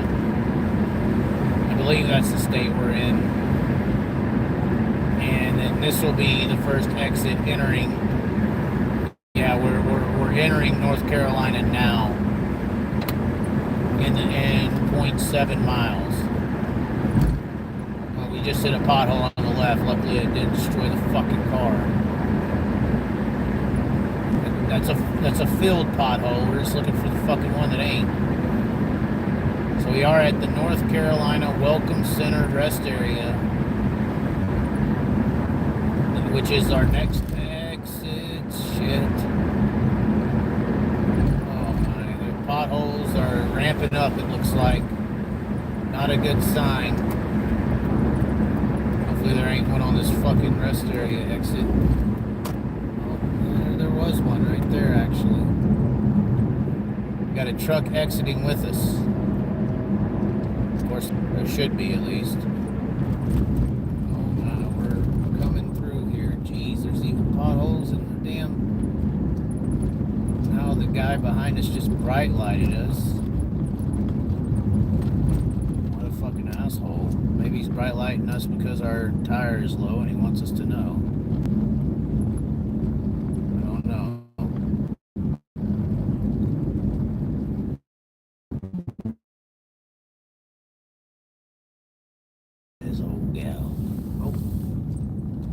What the rest area than I thought would be here at 3:30 in the morning Eastern time. Let's see what it looks like.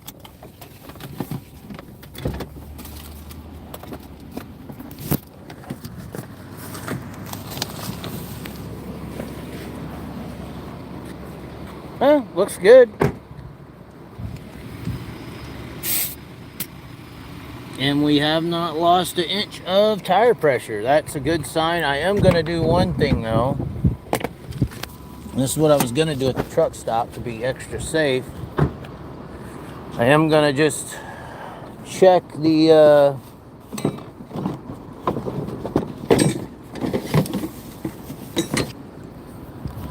make sure we're still tight on these old lugs here.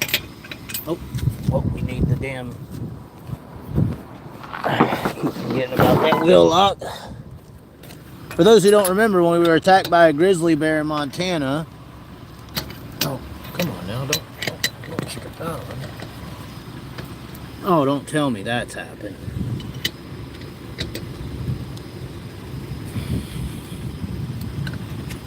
Okay.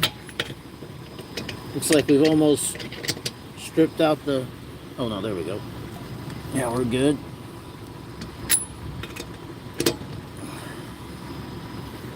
Good. Good. This one was the one that was kind of loose. No, it wasn't.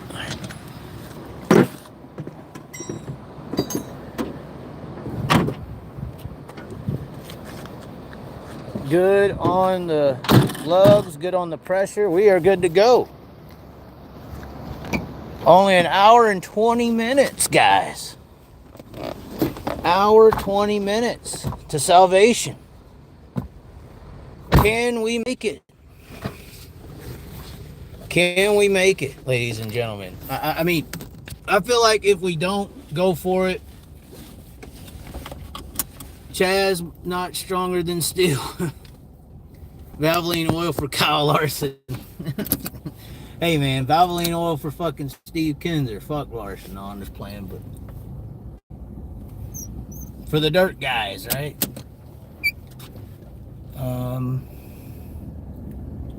I feel like at this point we gotta keep going, right?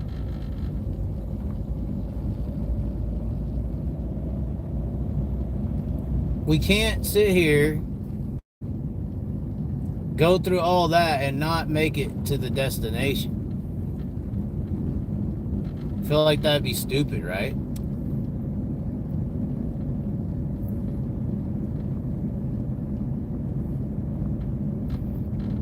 A 6 decal on his window. That was given to me from a friend. So I put it on there for a potential joke, but Yeah, there is a 6 on the window. It's not a 57 though, is it?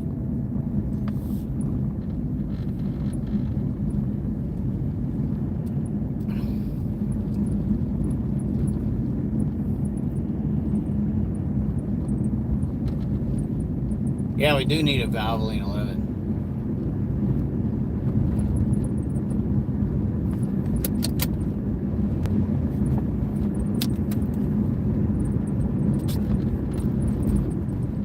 All right, so we are entering an hour and 20 minutes remaining.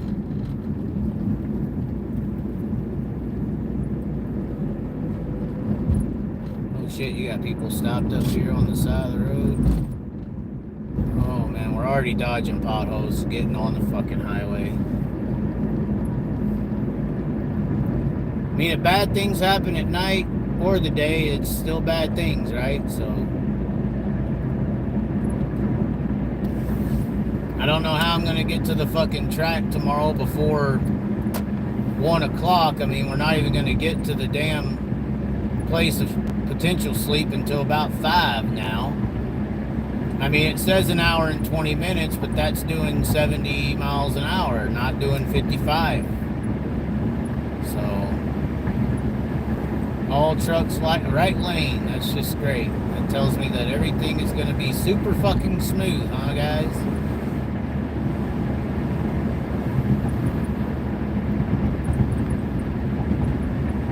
Damn, the wind is pretty treacherous. Wow. We're already getting bent around every which way.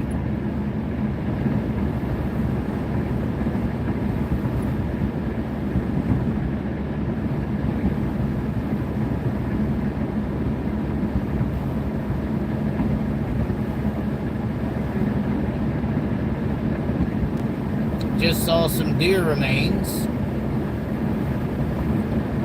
That's just beautiful.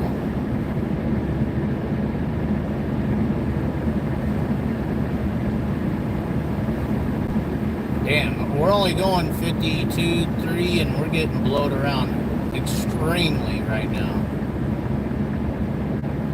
Like behind a, like how it feels to be behind an 18-wheeler. That's about how we're getting pushed around on the track right now.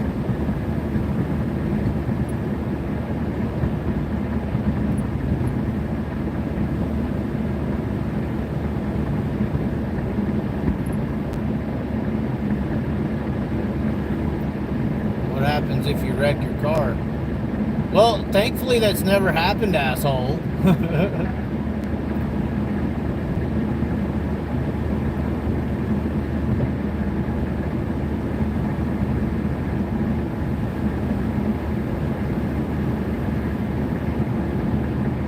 I can't go to sleep. I want to watch and see if Chaz hits another pothole. What a piece of shit.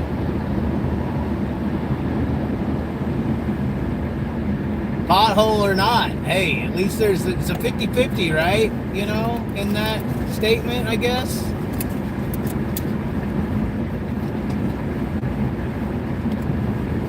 It's a big I guess.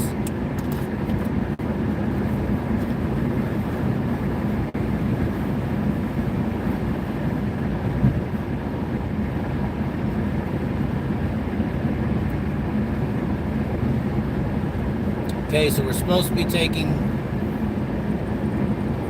74. We're going towards 74. Mount Airy, Winston-Salem. So we're supposed to split to the left, it says.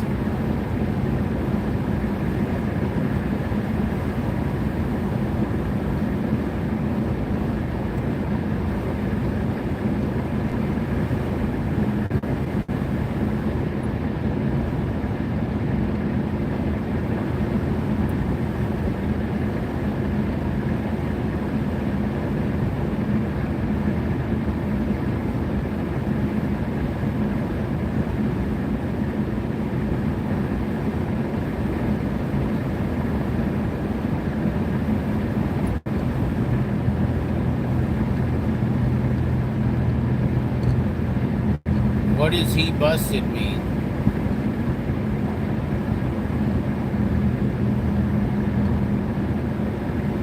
I'm feeling a vibration on the right front of the car. Hopefully that was just something on the road. As far as the build of the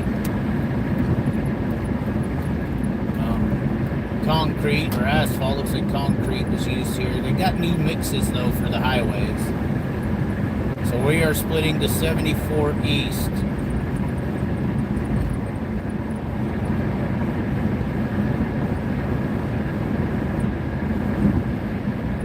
Hopefully the highway is okay. Well, I'm going 55-60, so I don't need my blinkers on. Spare tires are rated for 55. Oh shit, these transitions, you fuck.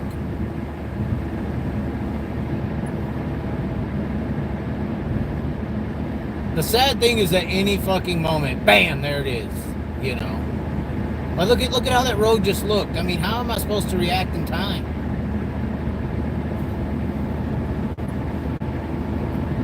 Now it says I'm on this for 33 miles to US 52 South. That's what my directions say. US 52 South is my next exit in 33 miles.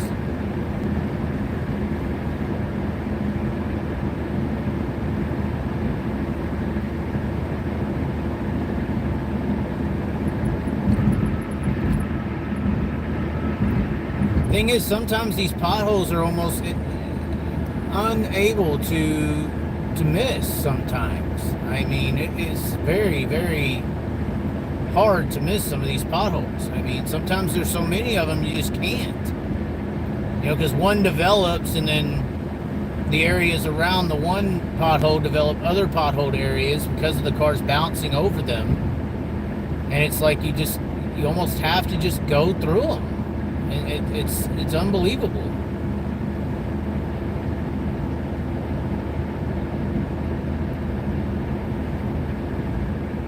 Well, luckily Louisiana doesn't really have a big amount of premier dirt track events. Although, what events does Louisiana actually have? What, the Super Bowl? I guess they got that. Mardi Gras, LSU college football, maybe. I mean, Boot Hill Speedway is the home of the World of Outlaws, technically, and it's a good track. But really, besides maybe an outlaw race there or something, there's Arclitect Speedway. That's a nice racetrack too.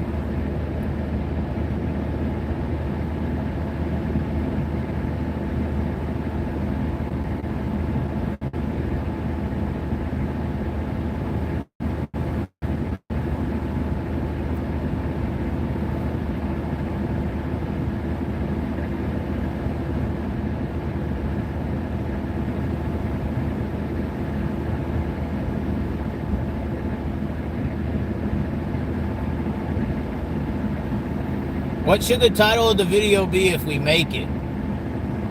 Should the whole situation be titled like Illuminati punishes the Chaz for talking about Scott Bloomquist and Tom Cruise? Because honestly, they look the same, right? Tom Cruise and Scott Bloomquist, they looked about the same. So, yeah. Except Scott's taller. So that means he's more attractive, right? Oh, fuck. I thought we were clobbered there. That was one right there, man. We either barely skimmed it or it wasn't that big.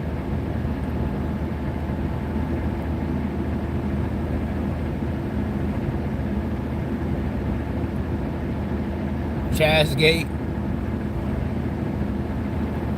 Everyone is taller than Tom, Chad. I know, right? Some of these actors, they think they're larger than life and they're smaller than you think.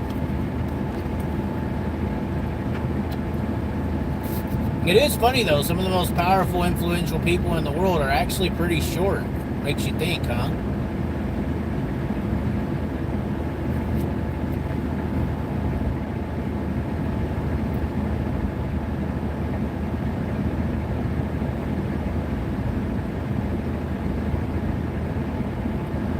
think we're in clear skies at least, it looks like ahead of me. I don't really see no clouds.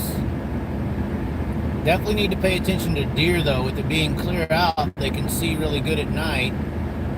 And that usually means they'll be out. Especially since it's been raining. Most of them have been bedded down.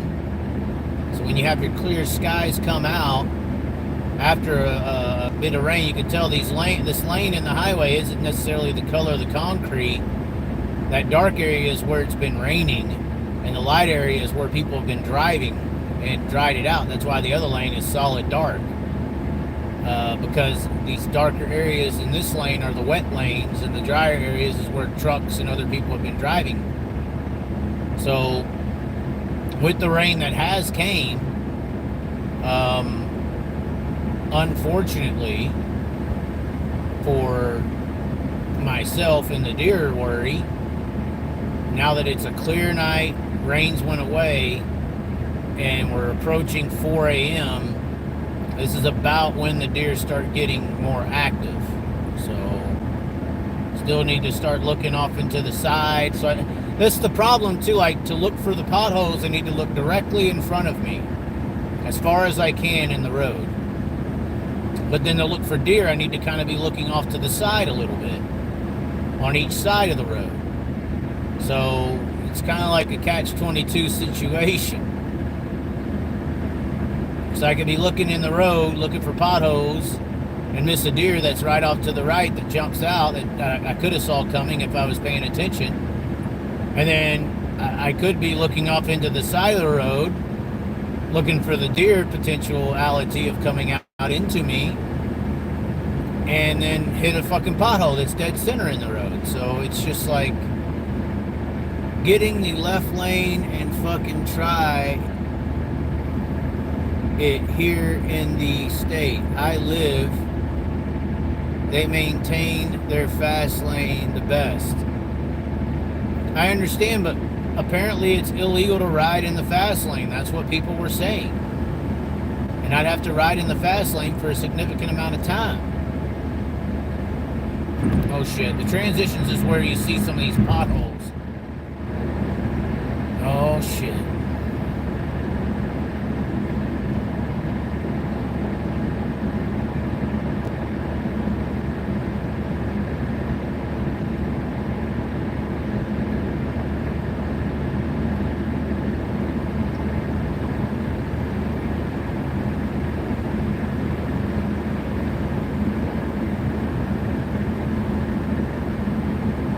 Christ is king. Somebody telling the truth over there. Better listen up, people.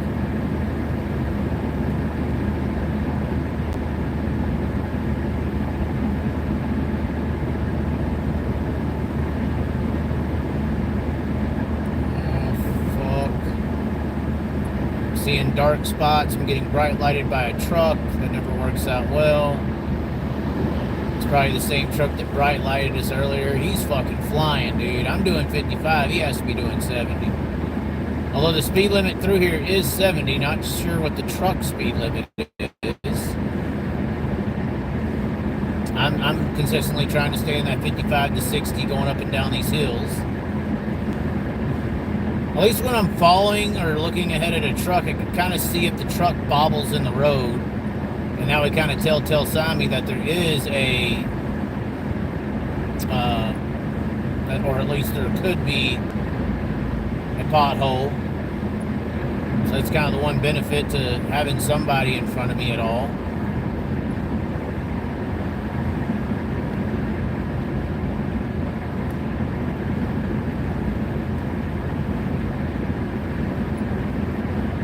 Tell you what, that, oh shit, I don't need to speak here. I was gonna say that spare tire is actually holding up pretty well. Pow! You know, that's what y'all are waiting for. Ha ha ha, you fuck. Spare tire holds up now. You got two of them, bitch? I can hear you. I can hear you in the chat. Oh, fuck. Shit. That was one. We got by it. It looked like on the other side. At least I turned to miss it. These Death Ridge Racing optician glasses definitely help.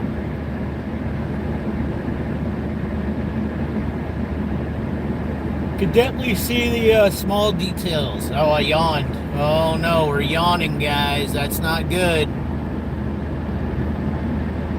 1 minute and 3 minutes to our destination. 24 miles until we take US 52 south.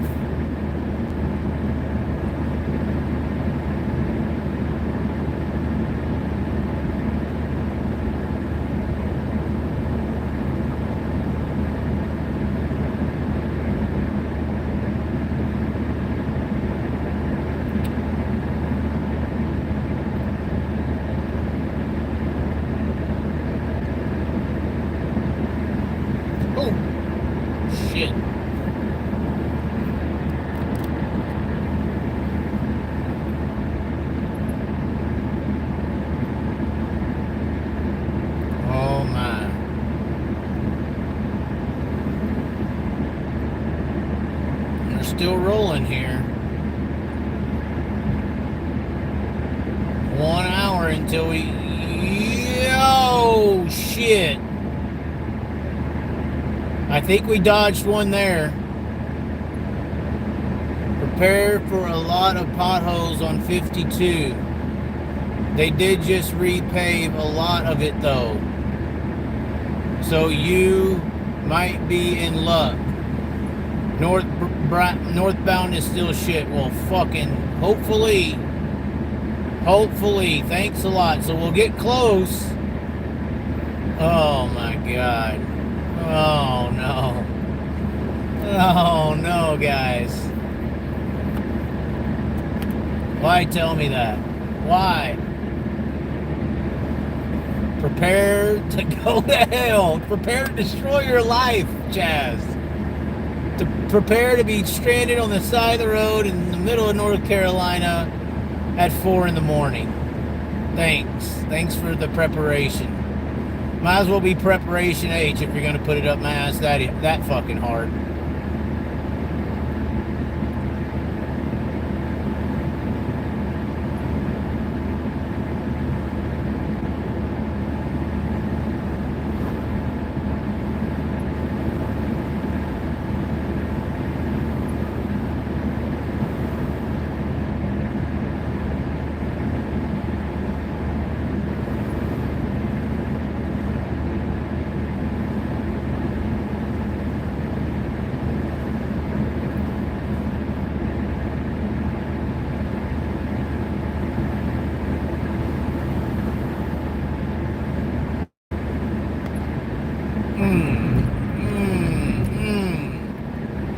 Damn it. How fast can you go in high gear? I don't know what that technically means.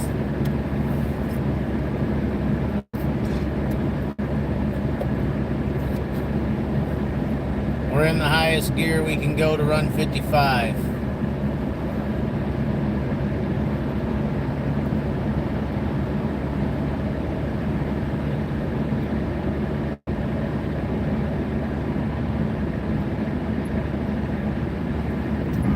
How is it you know about 52 South? Are you saying if I end up stranded, you can come get me?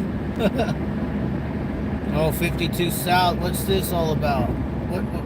Wait, okay. 52 South, 21 miles. Apparently we're on 52 South right now, but... Oh, no. So it just changed. It just ended I-74, it says. This is now 52 South. Oh, fuck. And you're saying I'm screwed, huh?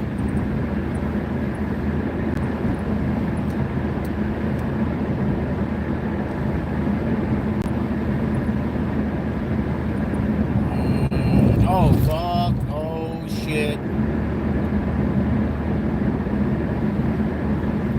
Oh, shit. You weren't lying on this 52 South. You better come and get me, motherfucker. I haven't used that AAA in forever. I don't even know if it fucking works. It should. I tried to go renew it. It said I was paid up. Oh, fuck.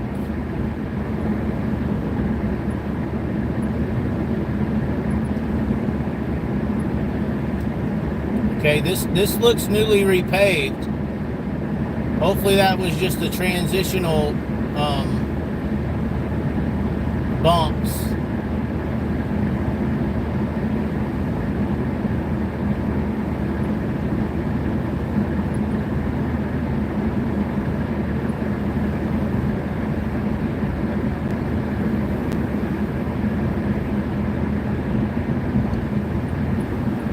Whoa! Whoa! He did some bobbing and weaving there. He split the gaps on them. I think I just saw a fucking possum in the road.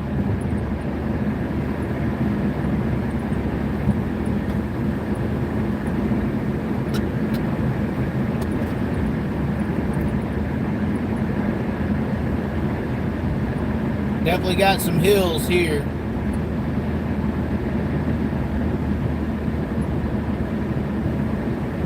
So for those who have joined who don't know what has occurred, we were traveling on northbound 81 and we hit the pothole for life. It blew the left rear tire immediately. We pulled off to the side of the road. We put the spare tire on. We then exited to the nearest truck stop.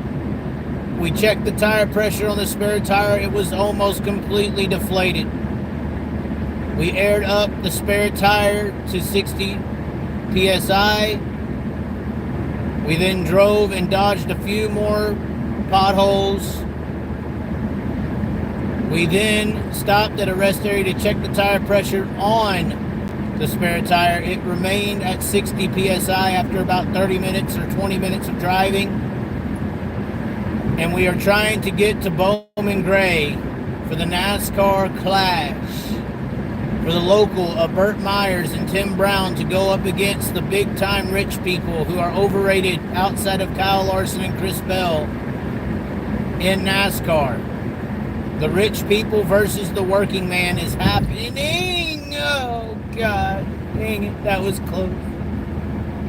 The rich people versus the working man is happening at Bowman Gray. We are on our way to Florida Speed Week for the dirt racing events. Thus, the title of this video, RTJ won at Alltech.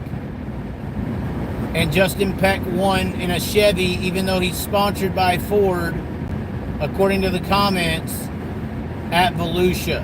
Emerson Axsom, the most impressive driver of the weekend, in my opinion, so far. But we have opted to see and try to experience history in our first ever trip to the Bowman Gray Stadium. Modifieds race tomorrow. We're kind of looking forward to that more than anything. We have been given a place to stay 30 minutes from Bowman Gray by our new sponsor for this trip, Velocita USA. Velocita-USA. That's where all the racers get premium race gear. The one thing we are looking for now is potholes that we just luckily went through. We just experienced a slight bit of fog, which impaired our vision of the road to be able to dodge the potholes. We are also worried about deer, which we have recently spotted. And that is where we are right now. Racing with the modifieds starts tomorrow at 10:45 a.m. with practice. Qualifying around 1 o'clock. The race does start at 3-ish. So we are currently trajectory to arrive at our place of stay, if we dodge all the potholes and deer, at around 5 a.m. We will look to go to sleep immediately. We may not have time to get a new tire on the car by tomorrow if we want to make the racing events. We then also plan, after the modified and qualifying for the Cup racing, which qualifying for the Cup cars happens after the modified event, We plan on coming back to our place to stay and doing our live, regularly looking talk shows with Bad Brad from Velocita,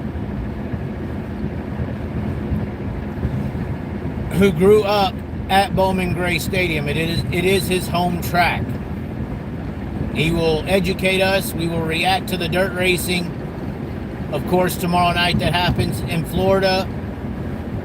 And he will educate us on the impact and buildup of the racing that will happen Sunday with two local legends of Burt Myers and Tim Brown going up against the NASCAR elitists.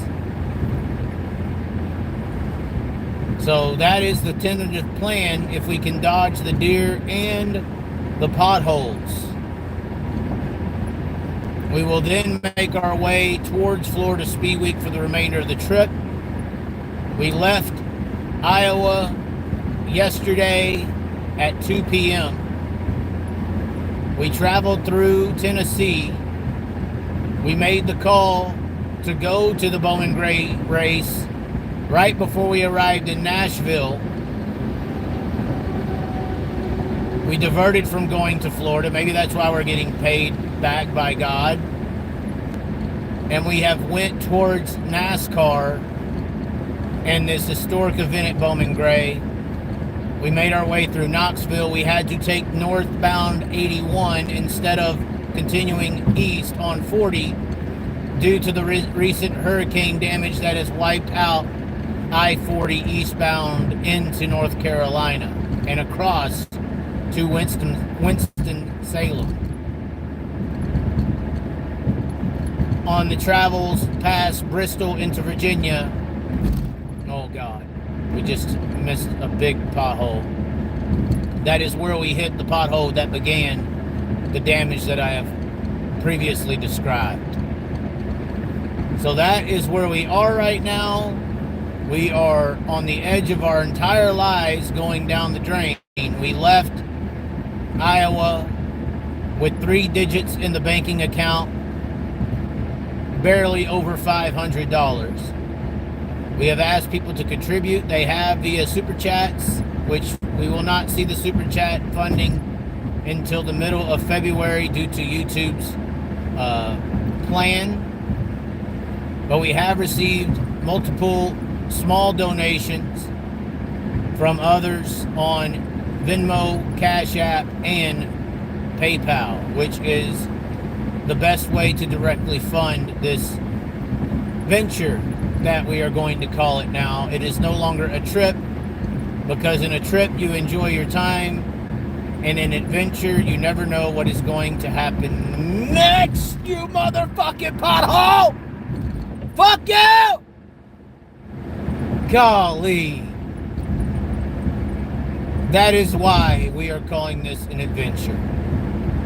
So, if you would like to contribute to the adventure, and our banking account is still in the 3 digits, Venmo and PayPal links are in the description. And if you happen to live anywhere around the Northern Carolina area or Winston-Salem, and we become disabled here in our next pothole or deer slamming incident, it would be much appreciated if you would potentially find out where we are located and assist in removing us from the side of the road if AAA does not respond to my phone call. Although I do have a AAA Gold card, and I have not received a bill in a while, but every time I go to renew it, they say you're paid and up to date. I don't know if there's like multiple tows that you're given every time you pay and I haven't used them, and there's still tows involved and benefits involved, but those are the ways you can contribute: by assistance if we destroy the car here in a minute and my whole entire life is over, or Venmo and PayPal contributions.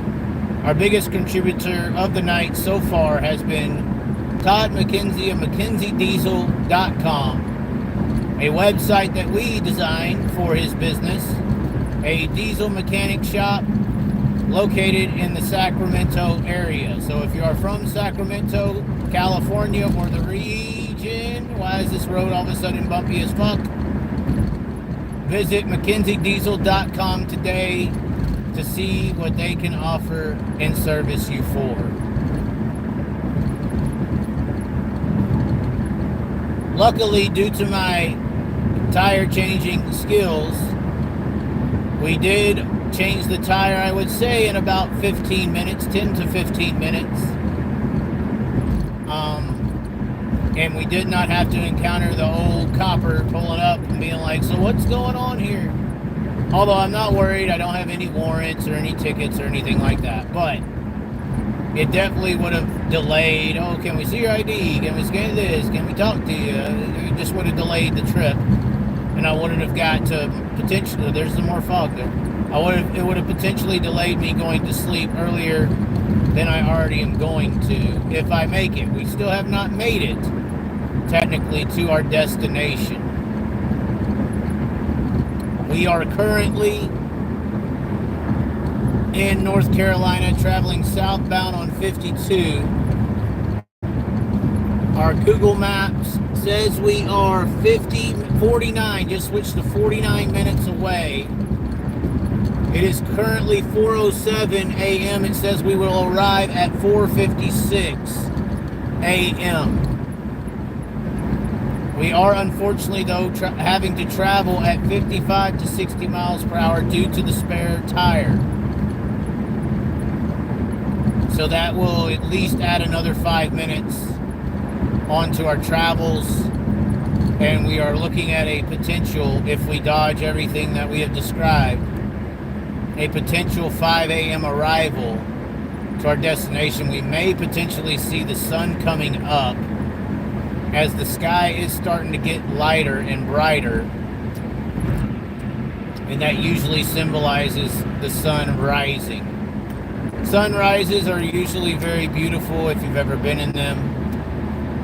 They usually are in the 4:30 to 5:15 range, at least the ones I've experienced. But daylight savings time has mixed things up. There's something in the road up here. There's something in the road. I'm going over the center of it. We did not make contact with whatever was in the road. But we centered up on it and luckily went over the debris in our path. How many miles can you get on a spare? I am not sure, but we are hoping to get 90-ish miles on the spare. I have had to use a spare for, I think, about the same distance at one point. So hopefully we are okay. I mean, do we need to stop and check the temperature? Somebody suggests, do we need to stop and check the temperature of the spare, potentially? I know that heating could be an issue.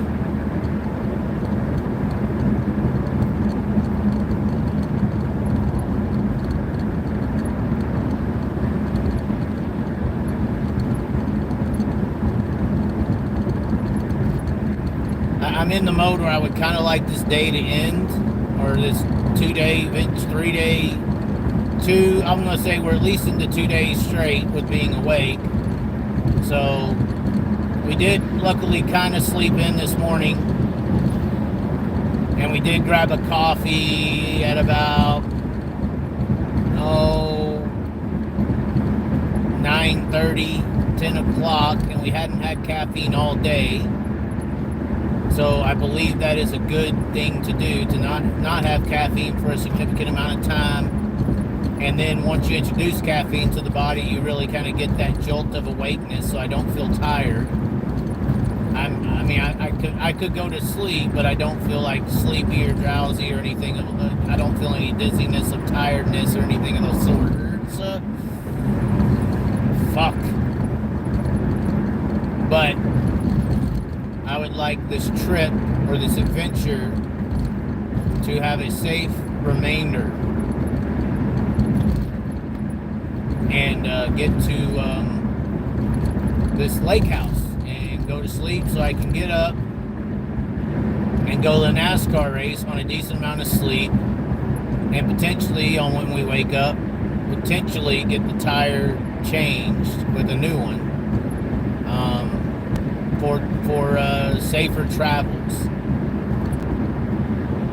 I should probably hit up Bad Brad and ask him who's the best tire guy in Winston-Salem or Bowman Gray. He would probably know. For those who are curious on how long we've been live, we are approaching the 4-hour and 30-minute mark. We are currently at 4 hours, 28 minutes and 10 seconds as of now. So that's the situation.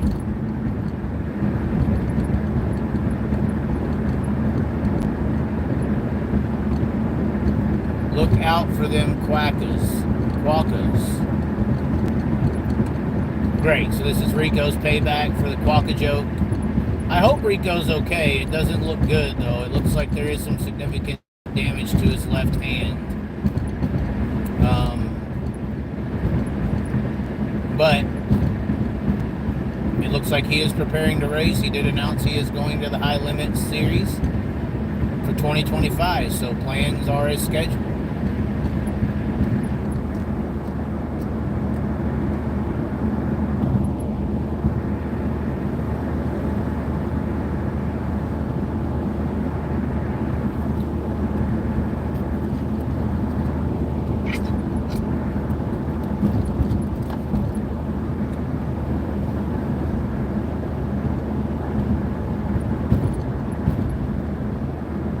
Looks like they have done these improvements that our watcher earlier, or commenter, was saying on 52 southbound, that we haven't really experienced much of a pothole nightmare as he predicted that there was at one time on this road. So the tax dollars of North Carolina, oh gosh,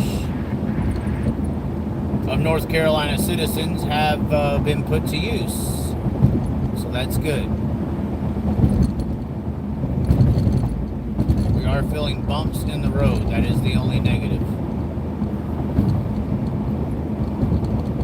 We are now 44 minutes to our destination.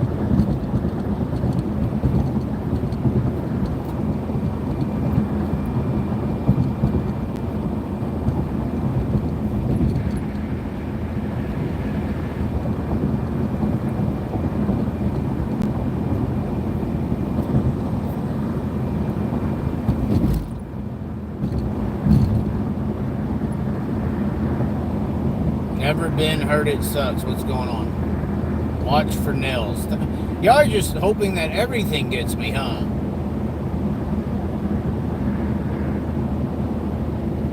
Nails, potholes, deer, quokkas. Y'all are just hoping that I go under tonight. So far, we're beating the odds.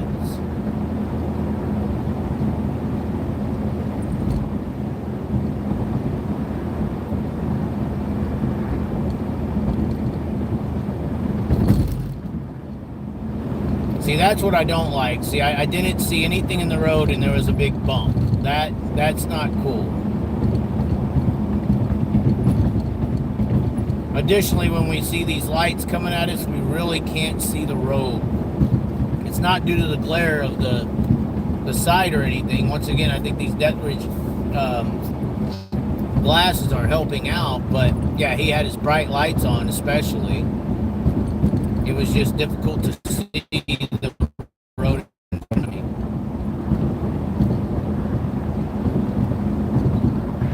Tighten down that hood. We did have the hood come up after hitting the pothole. We haven't seen it come up anymore. Y'all really want me to just like instantly go under. I mean, nails, now the hood coming up. Hood's flying up. I'm not seeing that. Usually I see the hood flying up relatively well. I'm not really seeing the hood fly up. I don't know if that's y'all's view that's seeing that, or there is humps in the road. Maybe that's what you're seeing. I'm usually good at spotting the hood latch or the hood coming up. I don't see it moving like I did before. So, like right there, that's bumps. These are all bumps in the road. Not potholes, but bumps in the road. We just switched to a new driving surface. That's always worrisome. Some of the headlights are shining now on the road, and I can get a better idea of what's in front of me. We are about to turn off onto Winston-Salem South. So that was 52 South, but now we are going to be turning on or veering off with 52 South to continue the journey. Exit ramps haven't been our friend either. The exit ramps that we've experienced so far. Oh, we got to get over here. Okay. The road was very confusing there. It didn't look like it showed that 2 lanes were turning off.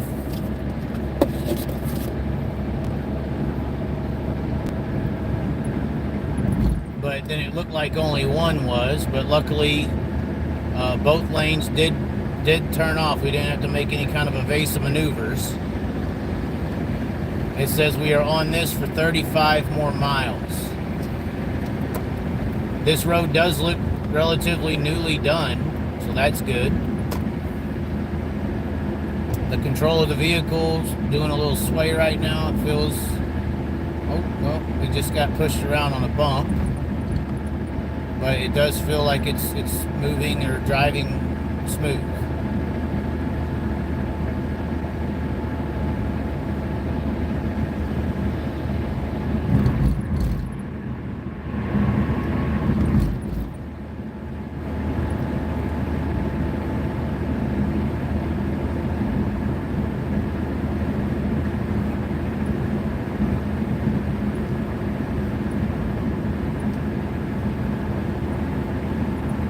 This is boring here to support the Chaz and watch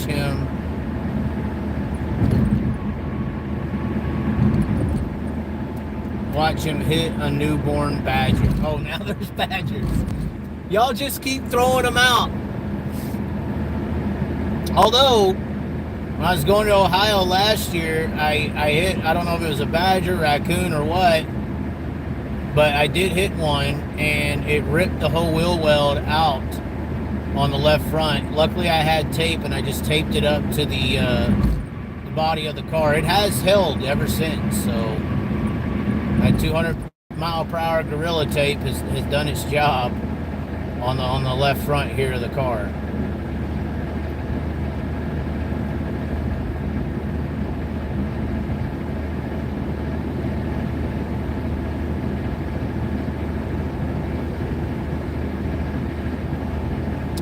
Yeah, I mean, I think you're the only one seeing the hood bounce. I mean, I've looked at it multiple times ever since you said something, and I haven't seen it bounce up. So,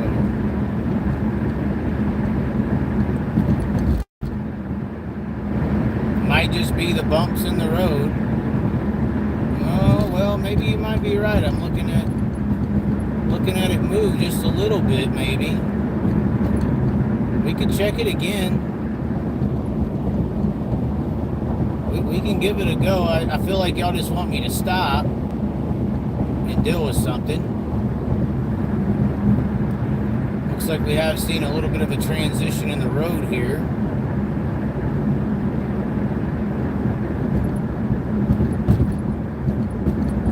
I mean, we could check it again.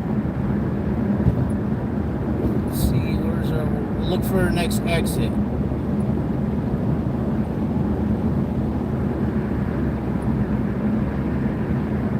Which, that's going to really suck if my hood latch is damaged or destroyed. That's really going to put a dent in everything. I don't have a backup hood latch. I don't have bungee cord. Farms, so that would be very unfortunate if that's true.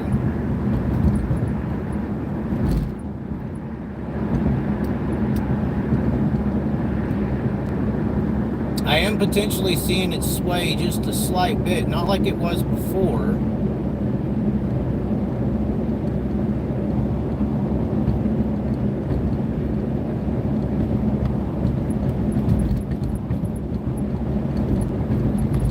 Yeah, I think I would see it come up a little bit over these bumps if it was really undone, and it's not.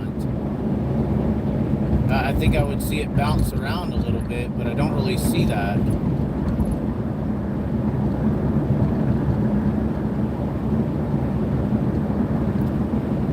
I don't really feel the car's moving and bouncing around ever since the pothole. I mean, it's riding pretty stable.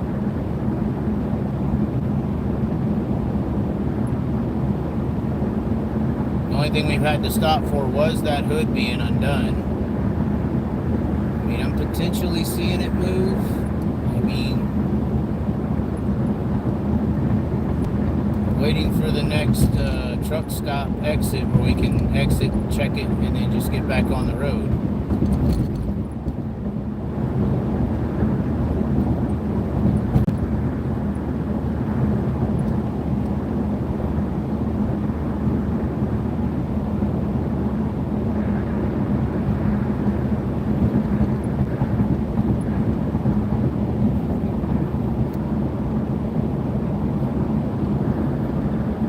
I guess it says we're looking to exit 84 for I-85 North, US 64 East.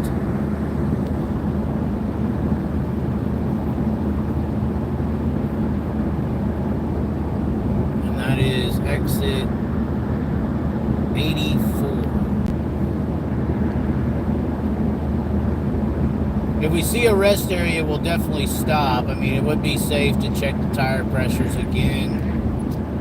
I mean, if we hit a fucking pothole, I guess everything's fucked, so then we'll definitely have to check. But I'd rather that not be the case.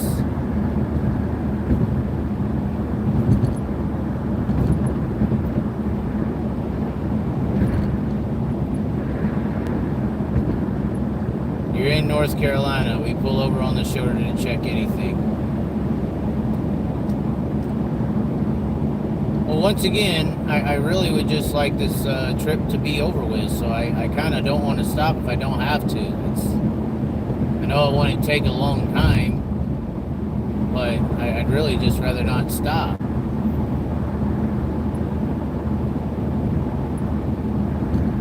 I don't really see the hood moving up and down as much as some are saying it is. It looks like it's barely moving if it is moving. Which, when it's unlatched, you literally, like earlier, I could see it bouncing up and down. I'm not seeing that. Oh, fuck. Fucking commenters got me looking at my hood, and I'm gonna fucking plow into a pothole. That's what y'all are doing. You're trying to get me to pay attention to the hood so I don't look for the deer and the potholes and get destroyed here. That's what you're trying to do. I know what you're doing. It's sad that that's what y'all are trying to do, but I know what you're doing.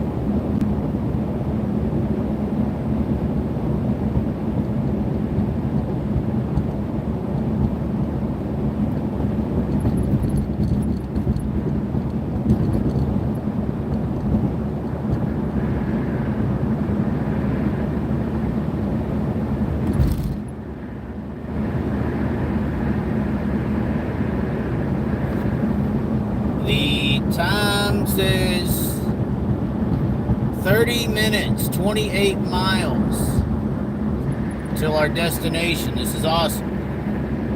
28 miles.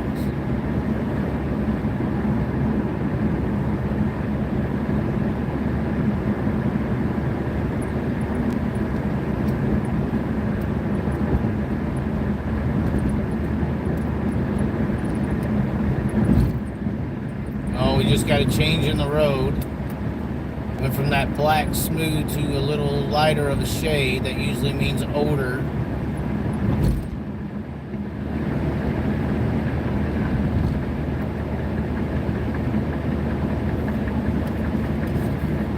Good so far. Felt like we almost spoke too soon there as I saw a dark shade in the...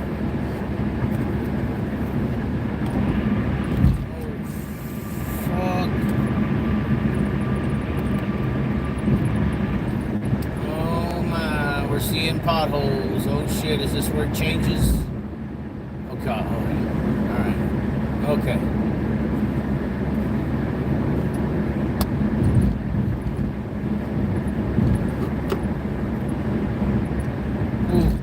That didn't look good. This ain't looking good.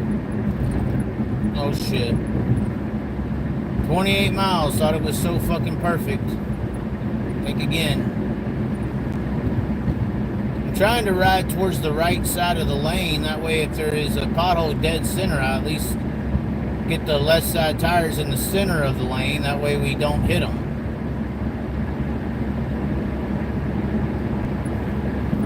Alright, now we're back to the black paved. I feel like when we're on this black paved, it's fine. Nothing to really worry about.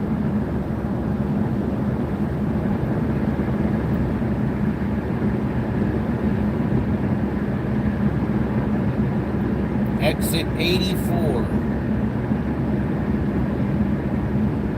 I think we are in Winston-Salem right now. You're seeing the skyscrapers. He did say that the lake house was about 30 minutes from Bowman Gray, and this does look like a downtown area of Winston-Salem where Bowman Gray is located. The only problem with that is that is usually the closer you are to cities. Well, that's not always the case, but usually, I'd say 7 out of 10 times, that is usually where the roads are a little rougher, is in towns, because they're heavily traveled on, whether they're new or not. So just got to stay a little bit of alert here as we work our way through downtown Winston-Salem, ladies and gentlemen. There she blows, I believe. Salem Parkway, yeah. So downtown Winston-Salem, North Carolina. We are rolling through it. This is where the track is located. So like he said, about 30 minutes from the track.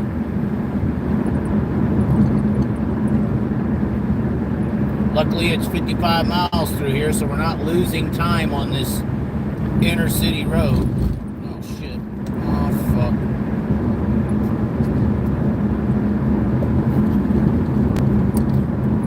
Seeing some dark spots in the road. Looks like they have been filled in though. That's a positive.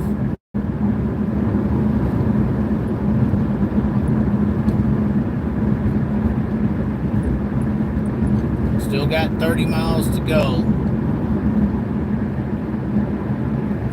Roughly 30 minutes.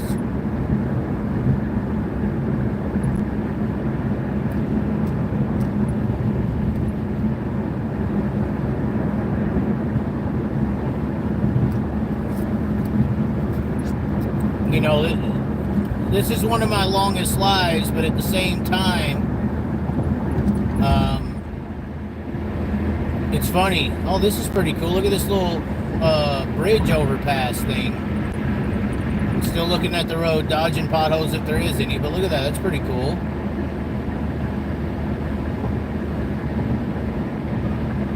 But this is I mean, we've hit some stuff in the road before. Never on a live. We have hit stuff on the road, like I said, in Montana, or just outside of Yellowstone, and we broke our wheel lock, so that was bad. And we were technically stalked by a grizzly bear, according to the state police. So we were stranded on the side of the road. We broke the key lock on the wheel. I have 2 of them now, but we broke the original one, and we couldn't change the tire, so we were stuck sleeping in our car until the next day. And while we were sleeping in the car, we were woke up by state police being told to stay in the vehicle. There is a grizzly bear that was viewed walking around the car as I was asleep. So this is, I mean, it's a That was 2019, so it's been, 6 years now. I guess we got to re-up every 6 years on dramatic situations. Speaking of dramatic situations, the road has changed colors, and it is iffy looking. I am feeling some bounces. There is some holes coming. This is not good. Not good at all. Almost there. Almost there. Less than 30 minutes and we're dealing with this. Motherfucker. Oh, fuck.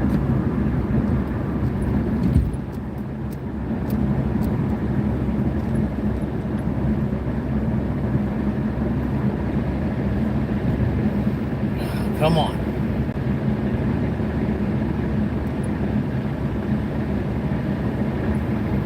Yeah, people still talk about that till this day. You remember that one time you almost got attacked by that grizzly bear? They always bring it up. A couple people remember that. And I'm sure there'll be people, remember that time you fucking busted your fucking tire and going to Bowman Gray? You had to change your tire and dodge deer and potholes and wind and fucking baby badgers and all this shit. Yep, now you are a part of a memory. Thanks a lot, fuckers. Alright, we're still on this same discolored road. It says we are 21 miles to our exit, 28 minutes till our destination.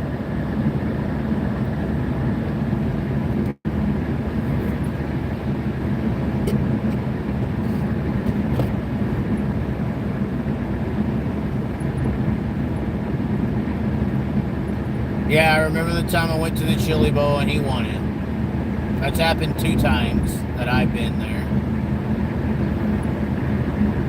Actually, I think I've been there for all 3, technically.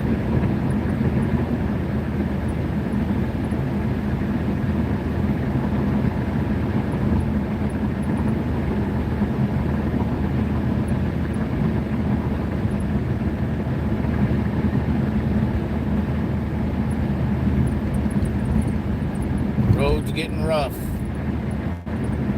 That left lane is calling my name. My luck, I switched to the fucking left lane and I'll hit a pothole.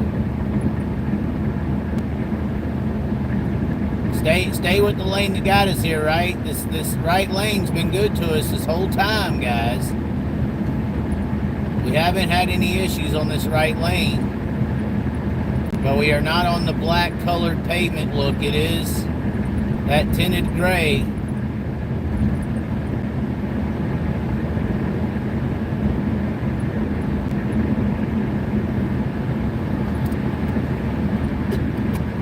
Now see, if I was going as fast as that guy, I'd be over there, but we're limited to 55 with the spare on.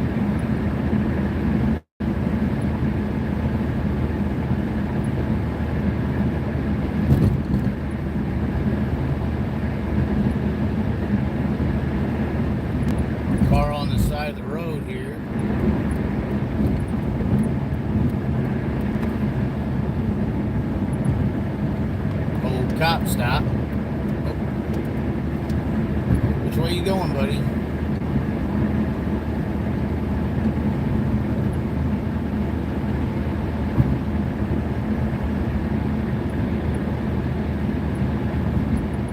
Road looks good over here. It doesn't look too bad in the truck lane now. At least I can watch this car in front of me and see if he bounces up and down at all.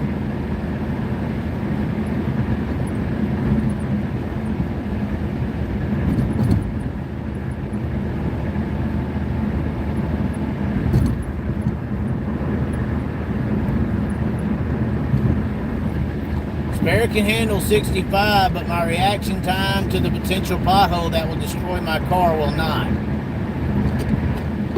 I feel comfortable at this 55 to 60 mile per hour range, so I have adequate amount of time to react to the potential pothole that will destroy my car, aka my life.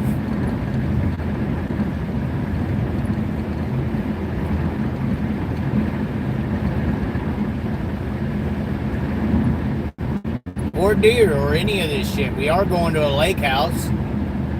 I'm assuming this is in the back of the woods somewhere.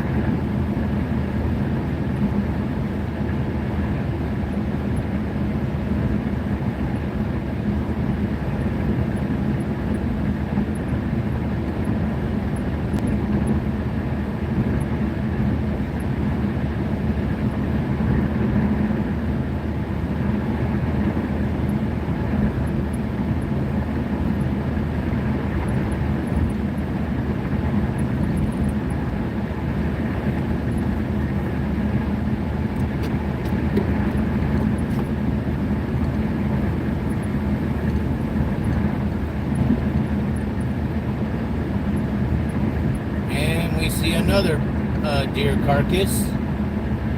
Now we have trees on both sides of the road. This is never a good sign for deer. Trees on both sides of the road is never good when you're dealing with deer. Trees on both sides of the road kind of deserves the bright lights. We're putting them on.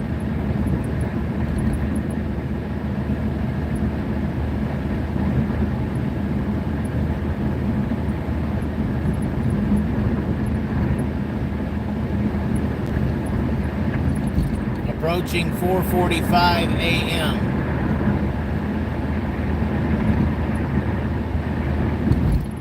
It is 4:40. Let's see here. Oh wait, never mind. My clock on the dash is wrong. It is 4:37 a.m.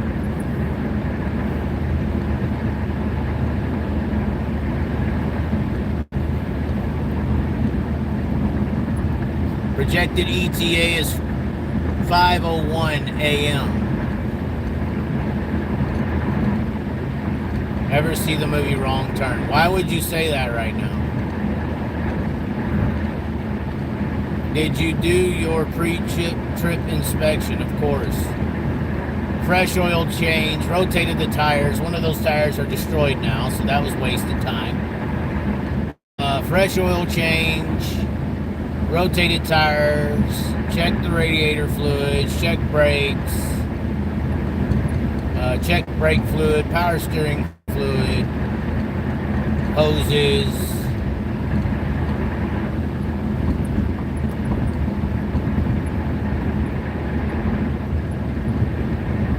Broke Joe will buy you a new car. He's not really broke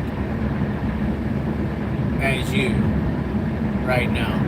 No, Broke Joe's not broke, but Broke Joe believes in people figuring it out for themselves. He don't believe in buying them new cars and all that shit. Broke Joe's not, I mean, he is a giver, but he's not a giver, you know, so.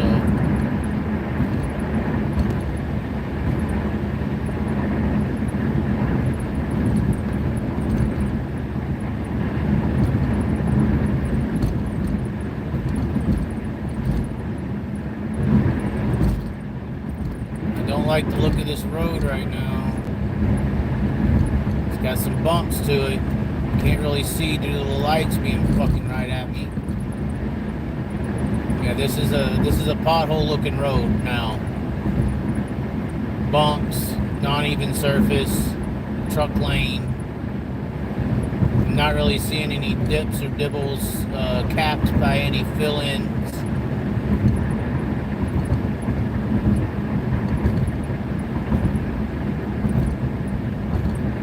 We're still going.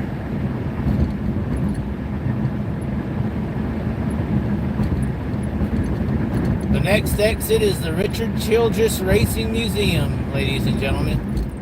We are passing the Richard Childress Racing Museum,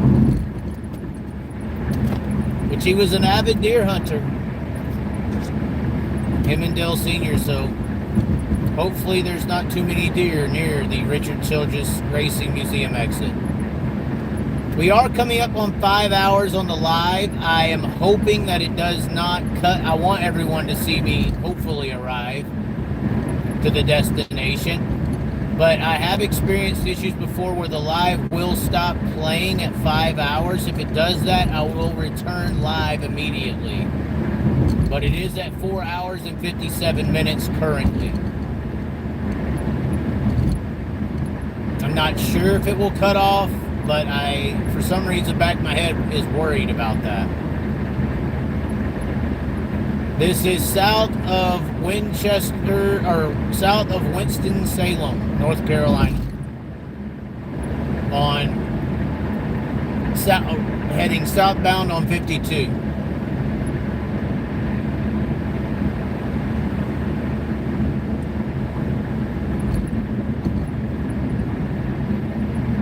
We are alertly, it may take me a minute to go to sleep. I'm going to have to attempt to go straight to sleep, but it will probably take me a minute to go straight to sleep. I mean, the adrenaline, the attention, the mind is wide awake right now in fear of, like I said, my life is on the line right now if I hit a pothole the wrong way.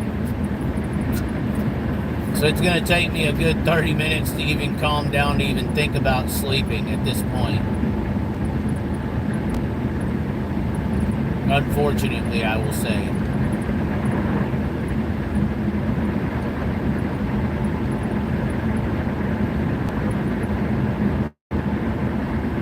We really need to be to Bowman Gray by 1 o'clock tomorrow. It takes me 30 minutes to wind down. Oh shit. Pack of deer on the right, 8 of them. Son of a fucking bitch. We got deer active. Active deer on the side of the road. Motherfucker. It was at least 8 deer. Big ones. Big fuck. I don't know if it was bucks or does, but they were fucking big. The front of my car does not care what gender of the deer it is that hits the fucking thing. It could be a transgender deer for all the fuck I care. Any fucking deer wants to hit my car, we got a big fucking problem. Fuck, the only dead meat that's dinner at that point is my life, guys. I don't know why y'all think that's a joke. Hopefully that was the only pack we'll see.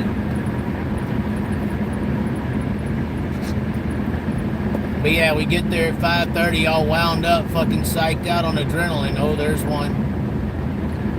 There's another one. We just heard a noise. Hopefully it was something in the road that I just traveled over. I don't know.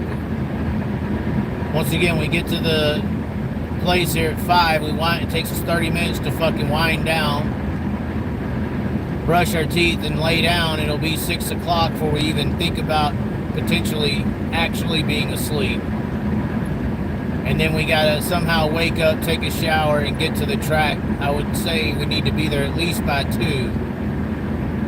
Really, we really need to be there early. I mean, the ideal time would be 1 o'clock, and at least by 2 at the latest. What are you hauling? I'm hauling my clothes, a blown tire, 1 pair of dirty clothes, GoPros, a microphone, a table, a chair,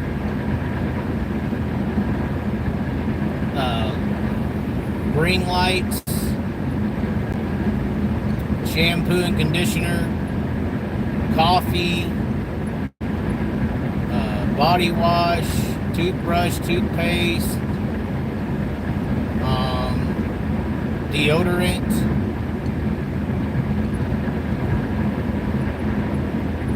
there is a bottle of cologne. That's what I'm hauling.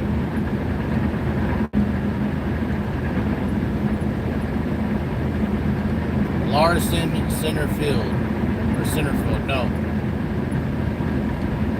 I do have a Kyle Larson Chili Bowl banner from the year he won in the 01 machine. The championship banner that surrounded his pit area was given to me. So I do have that.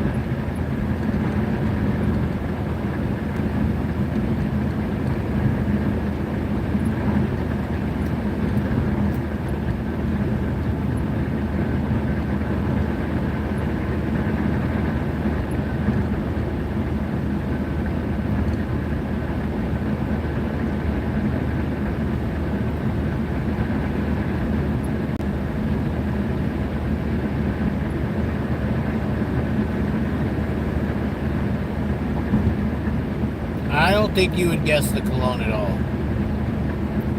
I actually have 2 sets. One set of the cologne is a joke that someone did on me. He sent me a cologne that was named Chaz. So I'll give you that one, but I don't think you'll be able to guess the other one.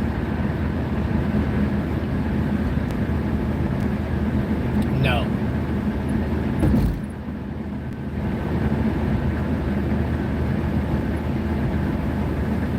I don't think y'all will be able to guess it at all.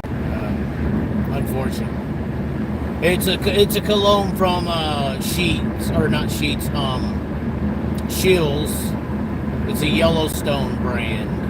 It's kind of like its own deal.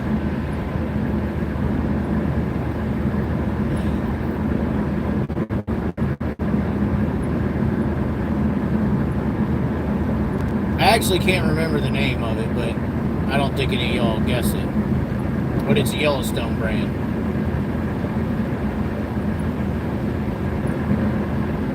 Mambo doesn't sound familiar.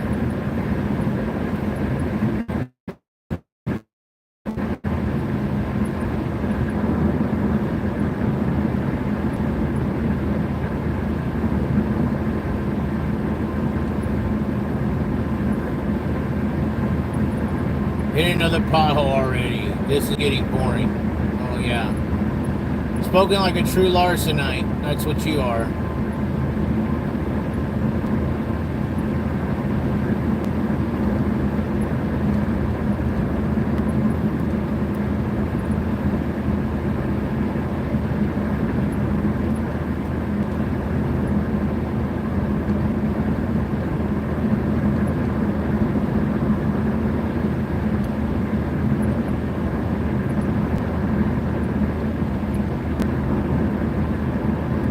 Supposed to exit 84. We are at exit 91.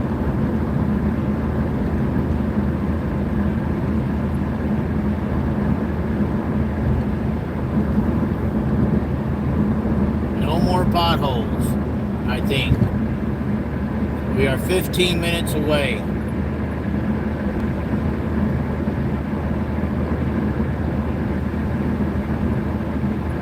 $15 minutes could be over. I mean, we hit a pothole right now. I mean, we're still 13 miles away. It's not like we can walk to the house. So, 13 miles is still 13 miles, guys. This is still very risky. At any given moment, a fucking pothole could pop out and fuck everything up like it already did.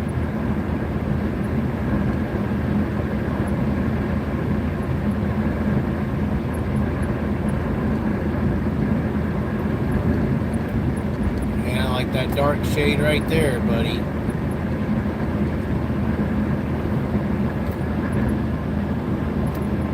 Luckily for everybody, we did pass the 5-hour mark, and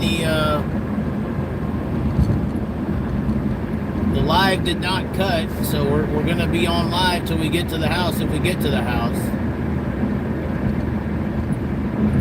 We are exiting in 5.5 miles.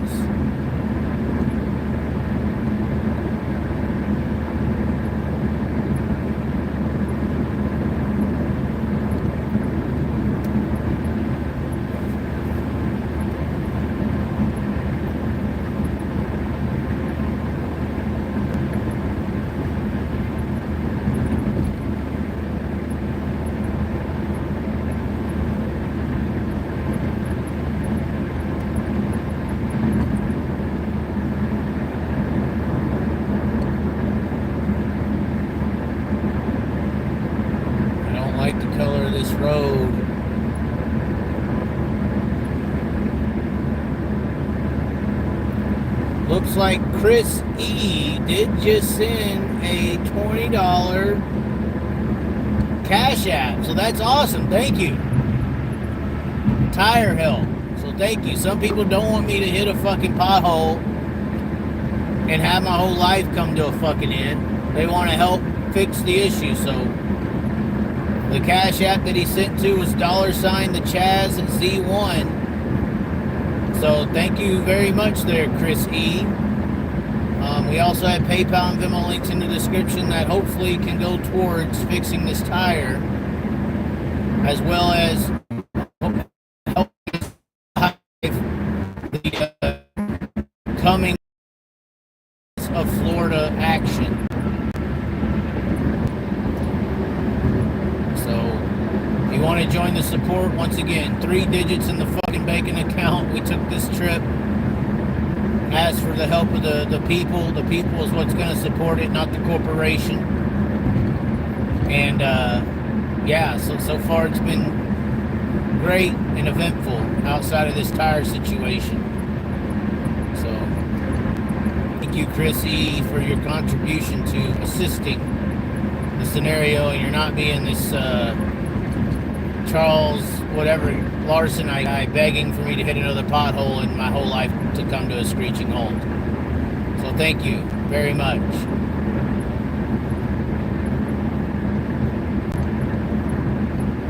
Three miles until our exit off the road. Now, that don't mean we're safe. I mean, some of these side roads and these back roads, because we're going to have to get to this lake house, some of these back roads and side roads can be just as dangerous. That is the unfortunate truth of the scenario. Oh, God. Guy just zooms out of the fucking nowhere's land and enters the highway. That's just beautiful. But even after we exit here, we could still have potential issues with dodging potholes. Like I said, we're almost 9.5 miles from the destination. So once again, we're not walking distance from this house.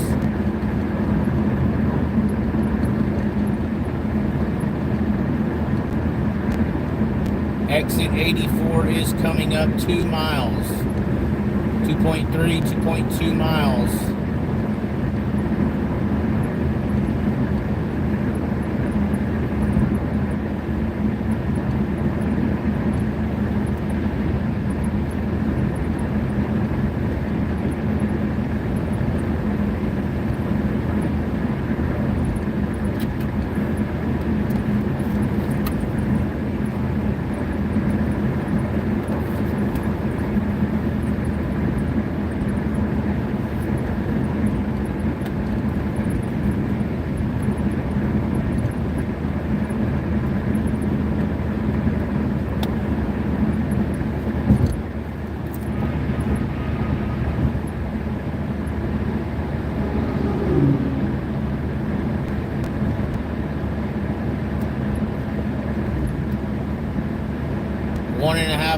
Till our exit. It looks like it says 85 north, 64 east, so it may not even be down a highway, which is unfortunate.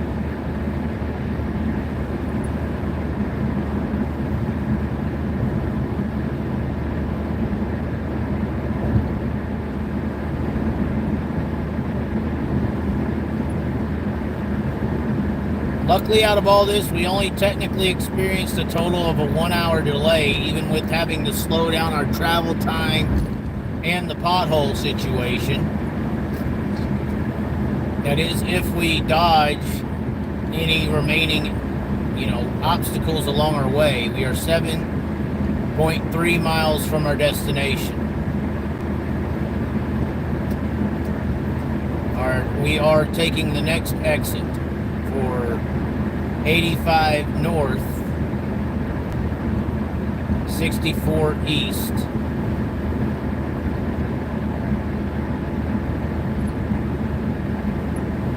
We will see where this takes us. Looks like there's a car on the shoulder here. Hopefully we don't have to deal with him. They are supposed to yield to the exit ramp. Okay, so it's a 35-mile-an-hour ramp. We are slowing down. It says we are to take a left at the top of this corner here.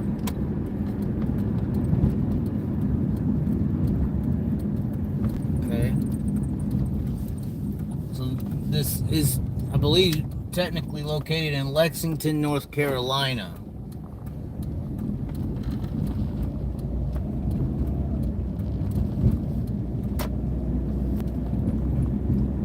to go 2.2 miles onto 47 East.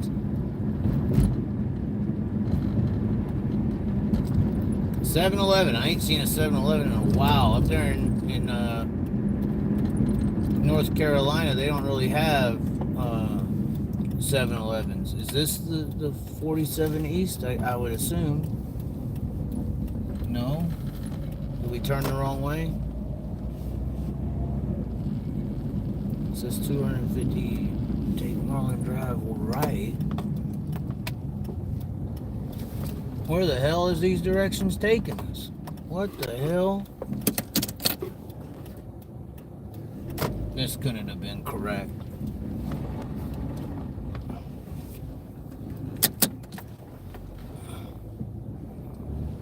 Yeah, this can't be 47.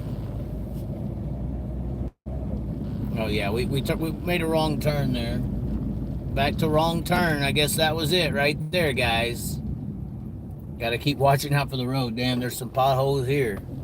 I guess hitting them at 10 miles an hour is a little better than hitting them at fucking 90 or something, or well 65 like we did earlier.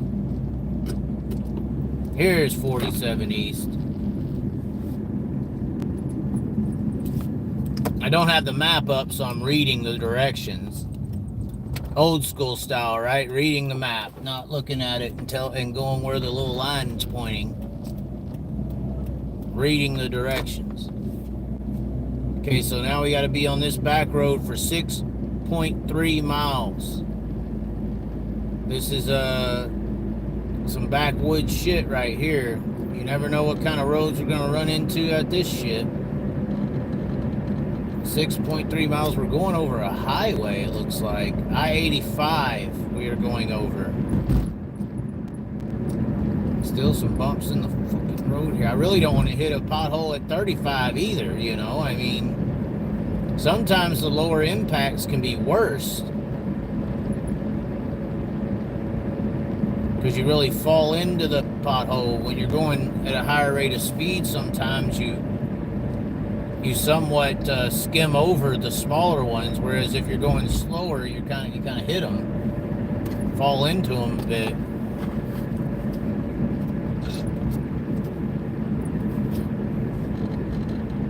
Let's see here. Train tracks are never good to run over. Those are pretty bumpy. Those weren't that bad.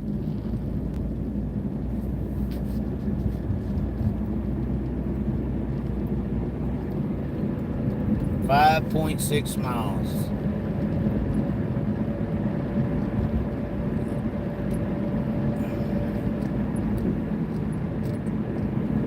I don't know the speed limit through here. I'm running 35.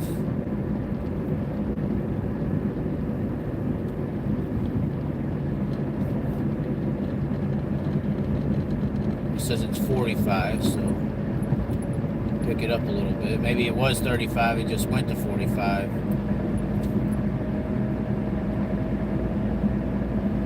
And this is honestly kind of like the more so, if the road's this smooth, we still got to pay attention to the potential deer. Because these little two-laners are where you find them, that's for fucking sure. And unlike the four-laners where you got a shoulder and other lanes to dodge into, right here, you know, you really don't have nowhere to go. So we got to stay attentive for the deer. Oh God, that's a lion.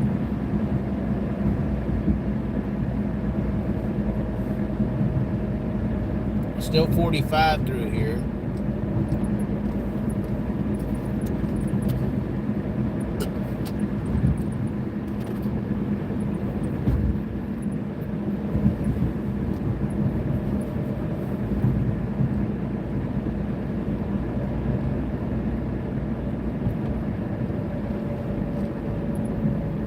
Going over 85 again.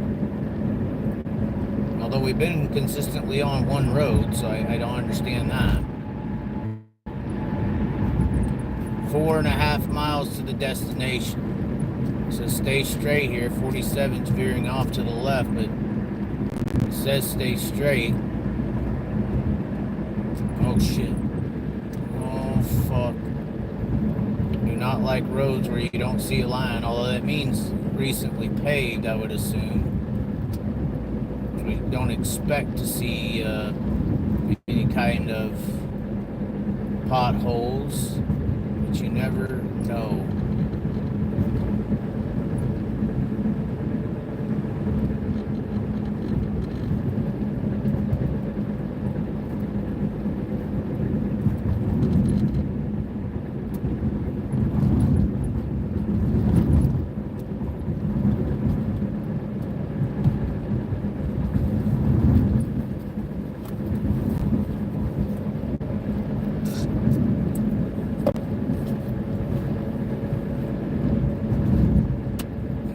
Definitely deer territory.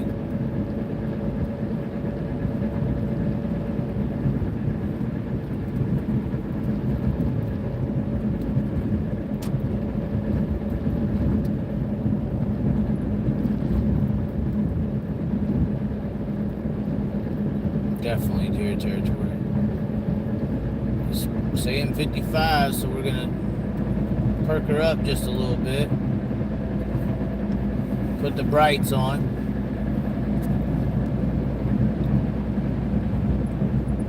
That would be funny though if we did hit a nail on that little detour. Just put a nail in a tire, huh? That will wake up and won't even be able to get to a tire shop tomorrow. We'll just be stranded, huh? Will that be God's lesson that don't ever try to go to a NASCAR race when there's a dirt race ever again? Is that going to be the lesson if that happens?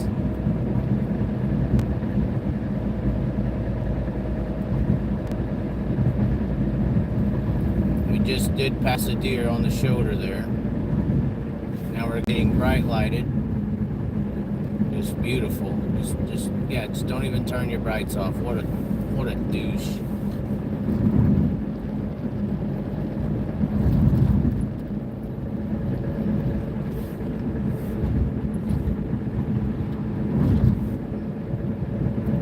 $3 miles apparently until this destination. Who knows? This could be some big NASCAR joke. There's not even a lake house out here. He just led me to nothing. It's just an empty lot. Or maybe there's like a dead end sign.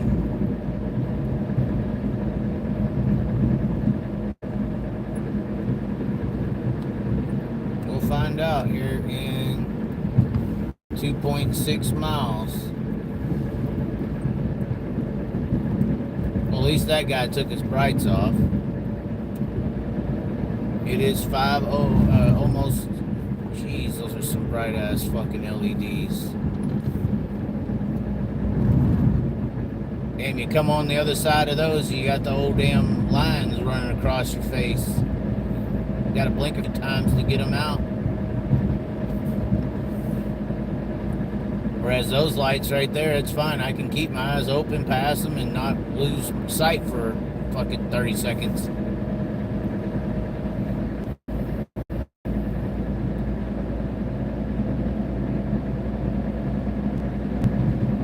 Apparently this road is going to end into a house to turn into.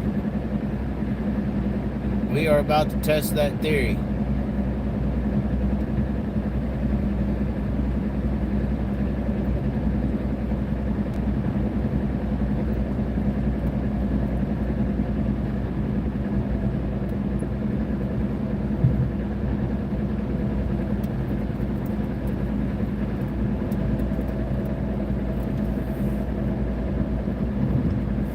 Dropping down to 45 now. More traffic, so that's somewhat positive, right? More traffic means maybe there is some kind of living area out here that we're going to get to. We're obviously passing houses. 1.5 miles to the destination, it says. And it looks like we are getting to a bit more of a residential area.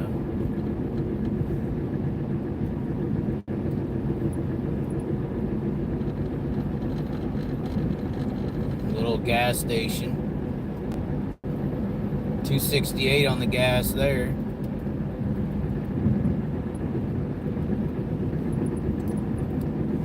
.2 miles. It definitely looks like there's more houses out here.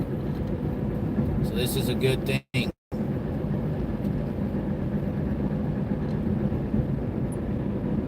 One mile away.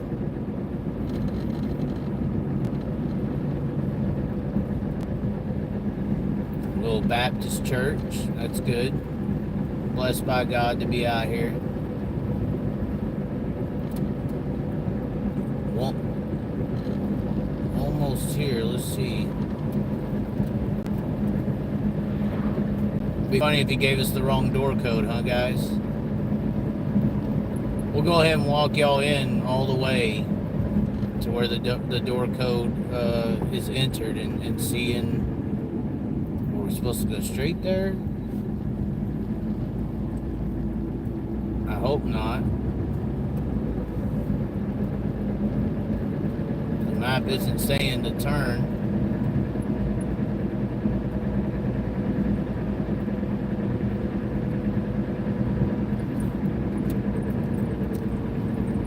Once again, we're reading the directions. We're not looking at them.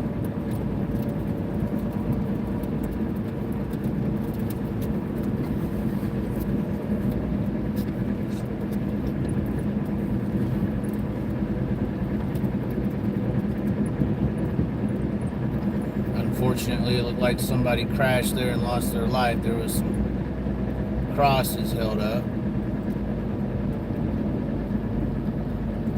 Quarter mile, it says, to the destination. Okay, this is getting more residential looking. .1. Let's see here. 400 feet. And I believe this is it right here. Hopefully we don't get rear-ended by a guy.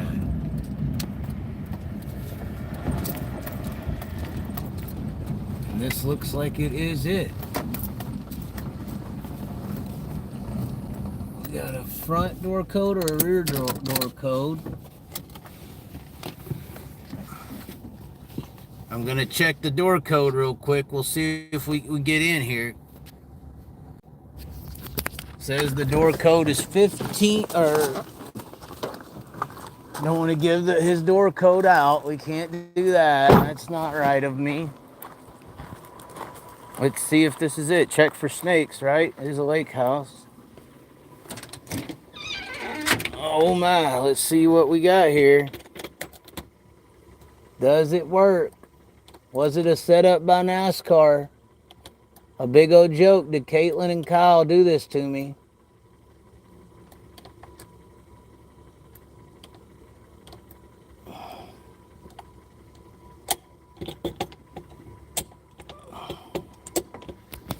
Hold on, I think we need two hands to maybe... Oh my. Keys in hand, motherfucker. Oh my. Oh, we're in. Let's check this old gal out. Oh, well, looky here. Looky here, bud. Well. Let's looky here. Let's walk around. That's not bad. A little country lake house. Looks like we got a PS5. Dirty things can happen on that. We even got a hat we could wear. We even got some sweet and salty nut bars. Let's check it all out. Oh my, walk in. Look at this. All set up. Big old shower. Oh, this is it, guys. This is it.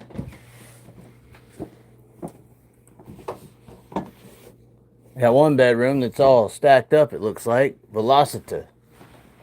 Dirty clothes over here, Brad, huh? Yeah, looks like I see some underwear in there. And then maybe this is the spare with nothing in it but a bed. Ladies and gentlemen, Oh my. All right. Well, that's it, ladies and gentlemen. Obviously, you could tell I'm wore the hell out. Look at this.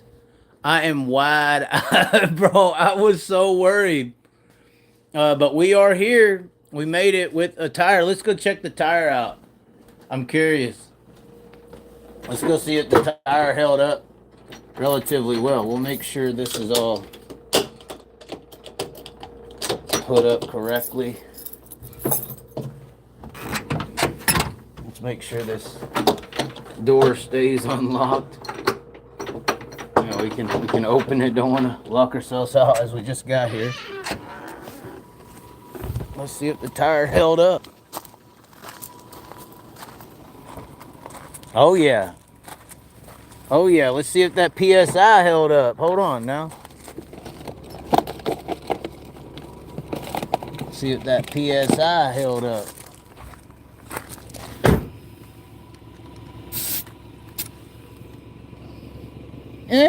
Lost about a half pound. Yeah, barely a half pound. That's not bad for the distance we traveled. But anyways, ladies and gentlemen, thanks for tuning in. It was fun. No, it wasn't. It was horrible. Like the video, share the video. Venmo, PayPal to join the support.